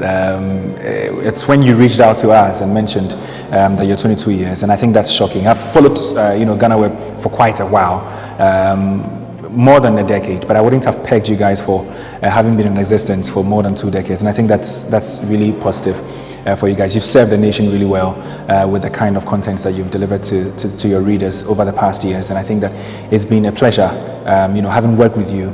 For me at Soccerbet, and for every other reader out there, I'm sure they'll be really pleased to know that you've been in existence for 22 years. We want to, from here at Soccerbet, what we want to say to you at GhanaWeb, to your management, to your staff, is congratulations for this particular feat. It's been an amazing journey, I'm sure, and I want to wish you all the best going forward for the years to come. Everything that you do, may it work well for you. May you go beyond your boundaries and continue to serve the entire populace.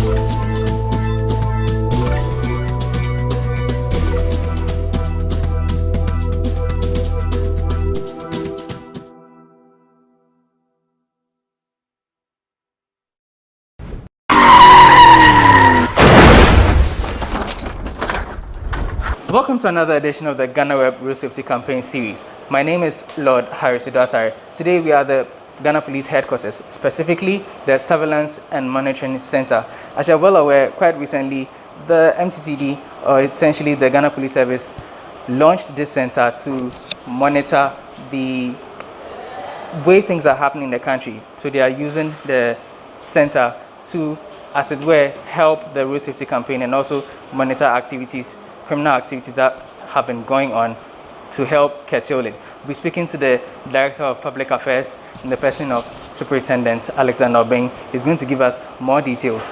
Do stay. After the break, we continue.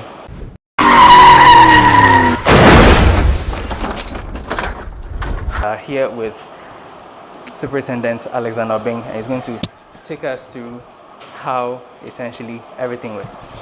Superintendent, thanks for doing this with us. Thank you very much. So, give us a brief background. Is that these ordinary CCTV cameras which is capturing things in the country, or it's something more? Thank you very much.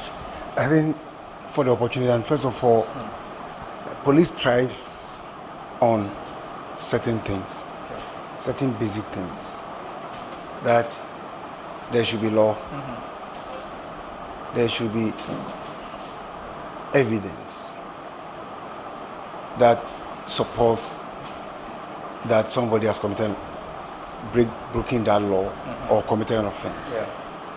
And there should be a law that will not exempt the person.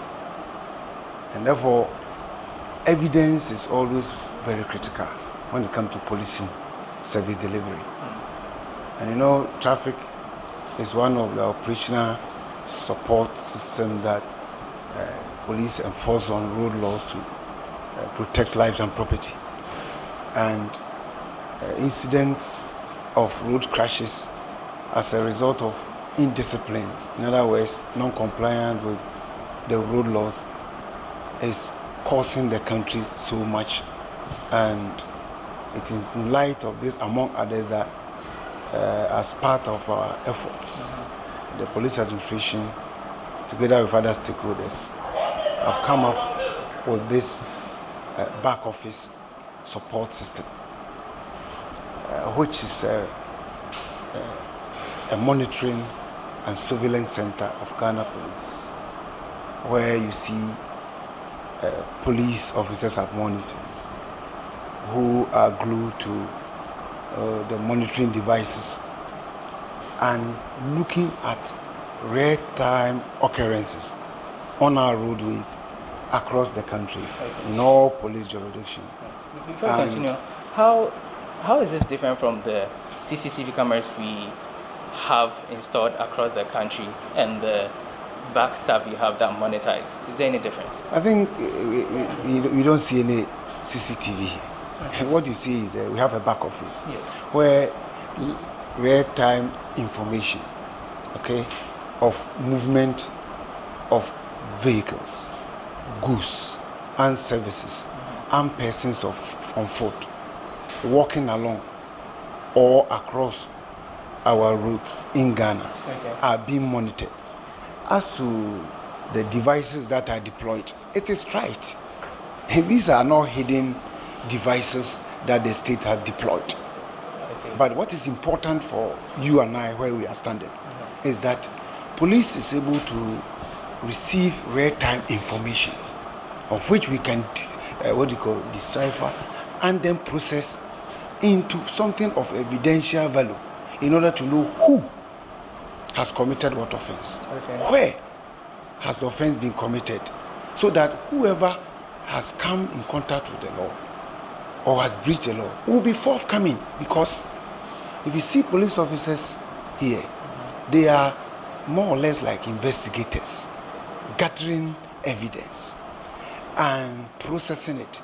Because after here, when you see that you have not parked properly, if you observed that you have run red lights, if you observed that you are driving dangerously, facing oncoming vehicle and all that, your number plate will give you up. And consistent with the law, we will easily get your identification mark on your vehicle. Proceed quickly to the license officer who is mandated under Regulation 1 of LI 2180 to keep vehicle register of all vehicle owners at Driver and Vehicle License Authority. And with this, the police investigator is equipped with information on who committed what offense at where in Ghana as we are watching it live. Okay. And that is, I think, that's what is important, so that all road users, particularly vehicle owners and motorist drivers and pedestrians on foot or walking along and across the road, will know that during the day, during the nights, when it is raining, because you saw certain areas in Ghana, it is raining at this time, even when it is dark, at dawn, when it is foggy, police eyes are there through the electronic lenses of cameras that are deployed by Ghana around the country. And this should serve as deterrence, first of all, to motorists. And then it should be a warning to those vehicle owners who are absent, because we have absentee vehicle owners, so that if it has to do with training, if it has to do with admonishment and warning to their drivers, to be careful when of the vehicle they will give to and who to give to. And if there's a training gap, they give it to them, because police is observing. Okay, and we are there with you, and you can never slip through our hands. So all that is what is important. Okay. So all these cameras are across the 16 regions of Ghana. I said police will even go beyond 16. I think you are late. Okay. And you know that central region has been bifurcated into two. Now we have Central East, the capital. The command is at Kaswa. Is that not the case? You know, Accra, Greater Accra is divided. We have Tema region and all that. So we are really like 17 police regions across the country. And with this, these lenses are everywhere. Are you with me? Yeah. And they are functioning and they are beaming real-time information to police officers at this monitoring and surveillance center. Are you able to give us a rough figure of the number of cameras installed? I think with the details, so we've already given it out. That we're not looking anything less than 3,000. You see what I'm talking about? We are looking at for more. But what is important is that where there are critical occurrences that normally impacts on lives and properties, in conurbated jurisdictions and settlements, critical junctions, runabouts, can you give us some examples or names? These are basic things. You know, talk about critical intersections. For example, in Accra, you know them. Akwaje will be one. Kwame Nkrumah Circle will be there. Tetekwashi will be there. If you even look at the crossroad at Zongo Junction, Rees Crossroad, T Junction at Adentan, and the one that also intersect at R40 at the old Adentan barrier. These are in Accra. And when you even go to Kumasi Tech, where we have the Fort Bridge, I hope you know the place. If you go to Asokwa Interchange, and almost, let me also reduce it to even towns, centers, or the regional capitals. Wherever you see these physical deployed cameras, and you see them on the national posts, the devices, you go to who at the Banco area, they are replete. In Kumasi Township, it is there, Greater Kumasi. If you come to the Kaswa and this environment and all that, you see some there. Cape Coast is not obvious. Secondary Takra, what about there? and you go to Tamale, Was, the mice, and so on all major cities where we have national installation and persons and their properties, i.e. vehicles, goods, drivers, pedestrians, and all that. These devices are there in order to ensure that people use our roads or public places with decorum and high responsibility, with protection of lives and property by one another, being manifested around the clock, diurnally and nocturnally. And this is critical because it is sending clear signal that in the traffic stream, there's always the need everywhere in the world by the traffic police and the police system to deploy technological devices that will first increase sense of detection. That's the first principle. Because human police cannot be everywhere all the time. So we need technological intervention to increase sense of detection. And you don't end it there. You back it up with increased sense of detection. Are you with me? And apprehension. So that when you see apprehension, it is that you see a back office populated with well-trained police officers who run on shift, observing the monitors to detect who, where, when, how, gather same evidence, and make the evidence functional by pushing it to processing teams or investigators that are ready, waiting for the offender, and to take him or her through the investigative process for court. And that is why where you see all these deployed systems, where people are committing, police officers are waiting. Because with this information fed to them, back it up with personal calls to vehicle owners who have given these vehicles that people are using to commit these road crimes and road offenses on the road, to avail them at designated processing desk centers across the country. And the offenders are being processed and are being charged and are being put before motor courts. If you get what I'm talking about. And therefore, it is not only detection, but apprehension and then sanction. Because when they are sent to court, the court adjudicates and sentences and all that. Sometimes they convict and they sentence. And that is what we have here. And therefore, the importance of it to all of us is that as vehicle owners, we must admonish our motorists, those who are handling our vehicles, to be compliant of the road law. That's true. Otherwise, when we come on the road as we are here and we see you, we will come after you, and you will always have a day with us at the court, and the court will definitely also engage you.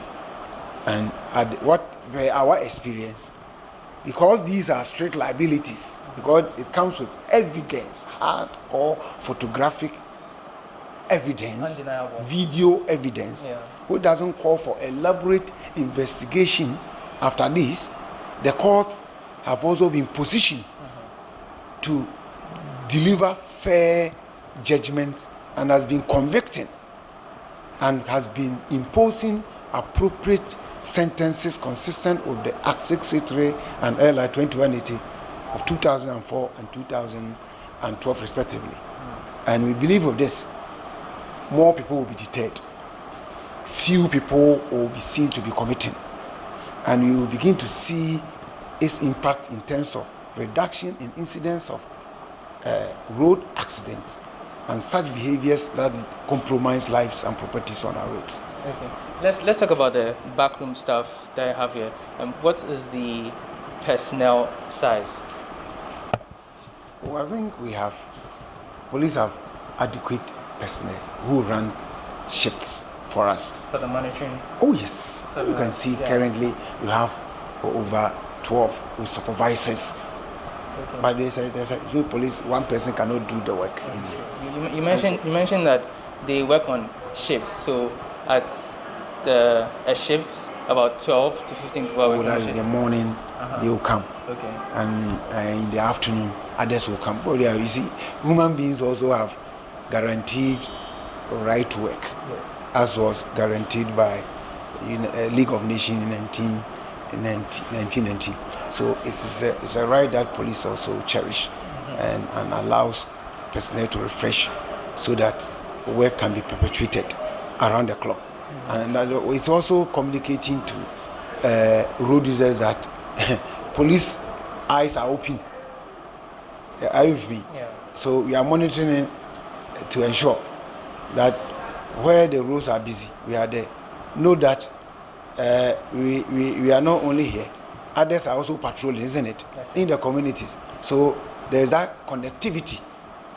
And so that as we are doing the traffic, we are leveraging on this to also look out for criminals who may be doing other things other than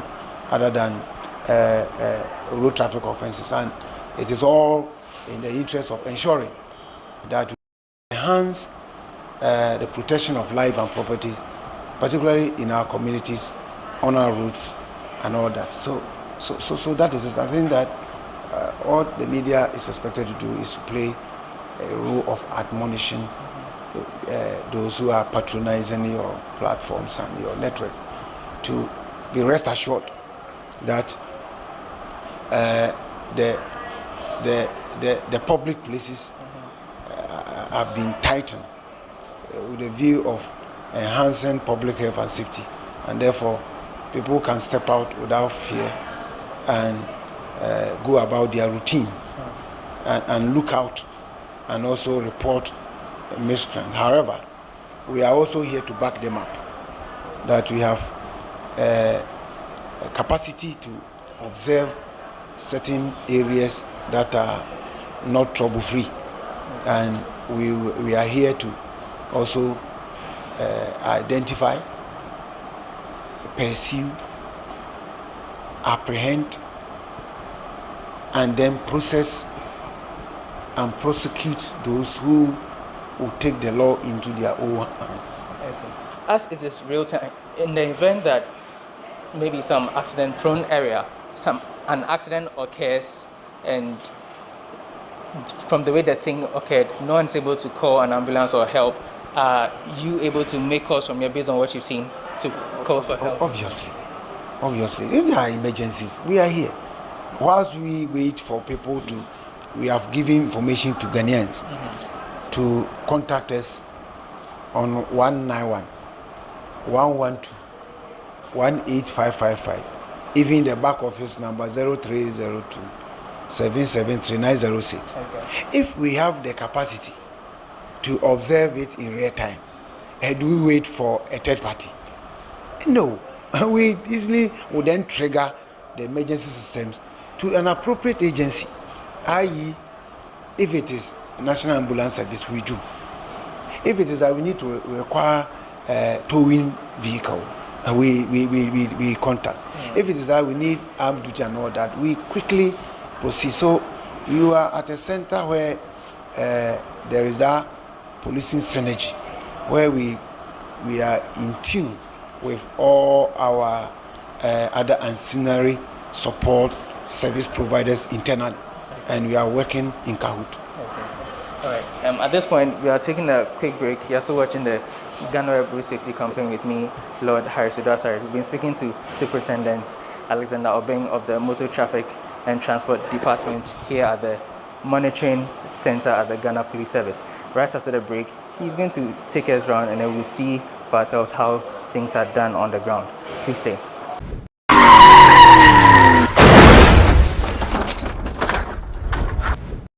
My name is Latif Abubakar, a playwright, CEO of Globe Productions.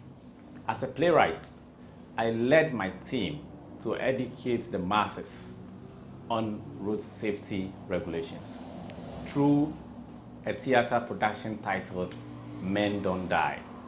I think that is not what we actually need. We need to be very religious on issues of road safety. Just as we were religious when it came to issues of HIV/AIDS by wearing condoms. And we were religious when it came to issues of COVID-19 by wearing masks and washing our hands regularly. I think that we should also be religious when it comes to road safety by wearing our seatbelts and obeying the road safety regulations. I'm glad to be part of the GhanaWeb Road Safety Campaign project. Do the right thing, save a life. God bless you.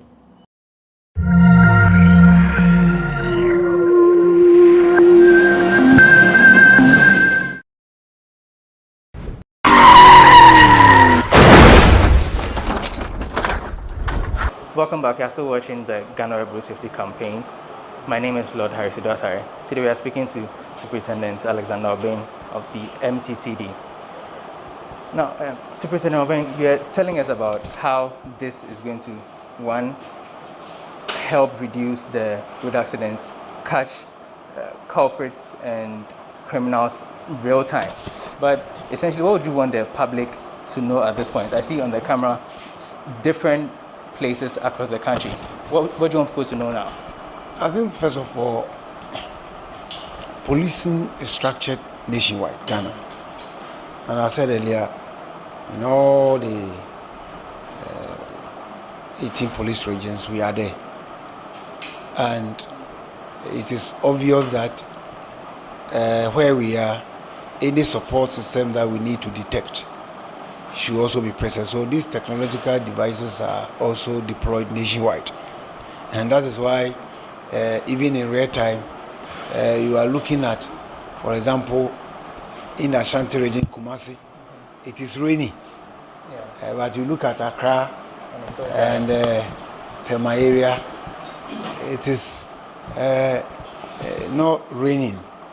And it gives a sense of hope that police, in addition to what we are doing, being supported with capacity to in real time monitor from a remote back office like here, this center, and I believe it gives assurance to the general public, and in particular vehicle owners and motorists and commuters and pedestrians alike, that Ghana is present with them and has positioned herself to increase the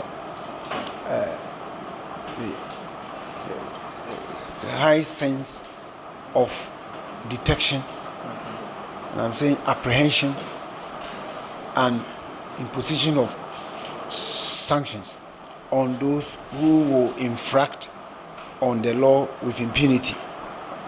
And it's natural that if you have a country with such a policing system, over time you begin to see people behaving with decorum, vehicle owners ensuring that their vehicles are safer before they hand them over to licensed persons, and those who have custody of the vehicle as motorists will also always comply with in-traffic road rules. And in the end, it ends up enhancing public health and safety, particularly to road users, i.e. the vehicle occupants and pedestrians. And above all, with the current increase in road crashes, we will begin to see a reduction. You will begin to see also people behaving responsibly on our roads. And you see also moderation in speeds. And you see people complying with particularly road rules that, when not complied with, compromise public health and safety. So it's clear that here we are observing all critical locations where police currently is capable of looking, and train and deploy police officers here who are monitoring and compiling on the spot investigation to determine violations and document same and forward same for other teams to pick it up with DVLA, and to also invite, look out, arrest and impound offenders who otherwise in the past would not have been forthcoming. And it's all well and good. I'm saying that is important, is that all of us must know that police is now positioned to gather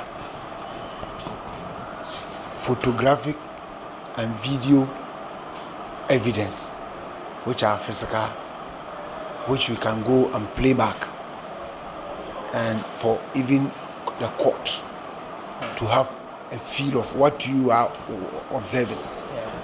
And I think it should send clear signal to all of us that at all public places we must use such places with high sense of responsibility and decorum as dictated by state laws. And with this project, we are looking at laws that has permitted Ghanaians to own property called vehicles, which has imposed safety responsibility on them in terms of vehicle care, servicing, and handing over same to responsible drivers to use, and for drivers to, when they are given, to also ensure that they comply with road use rules, and ensure that they drive to protect one another and not drive to compromise the safety of others by infracting on the road law that in the end ends up in all manner of crashes and associated deaths and injuries and damage to properties.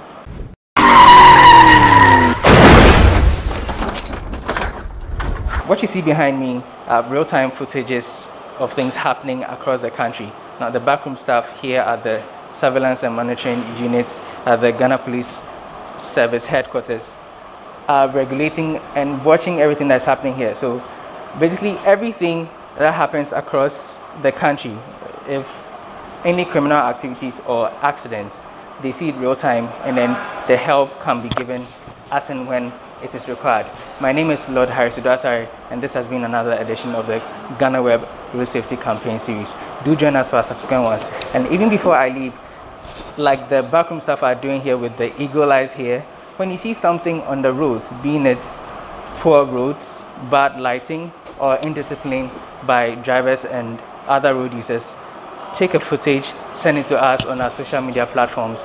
On Facebook is GhanaWeb TV, on Twitter is the GhanaWeb.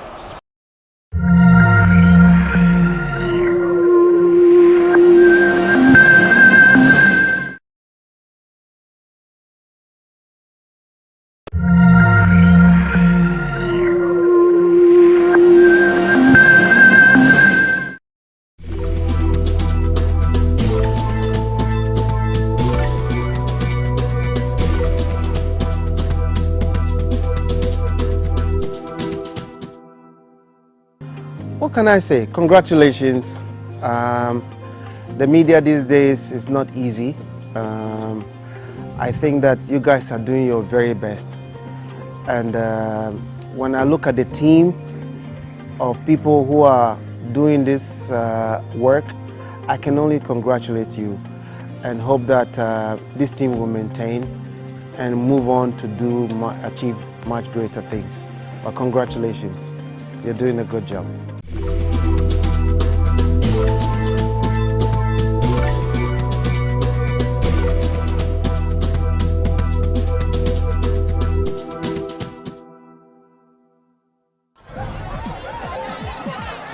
Powers and principalities. There's so much fire inside me. Tragedy struck when part of the largest hillside at the kosher rubbish dump collapsed. It's going to be fun to see how he goes about approaching this game.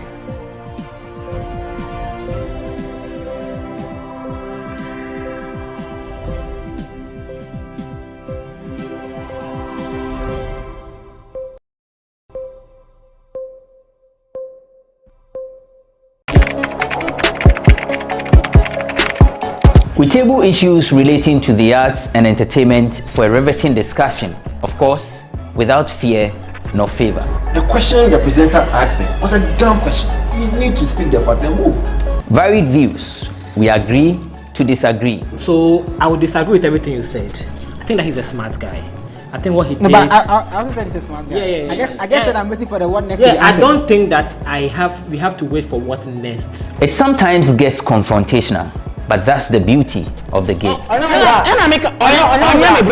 Today you funny face. It's not my brother. I don't know him. You don't know funny face. It's not my brother. You don't know funny face. It's a package. We meet, we sit, we dialogue, we learn, we progress. My name is Benefo Wabin Abrantepa, a proud blogger, and this is my forum.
Powers and principalities. There's so much fire.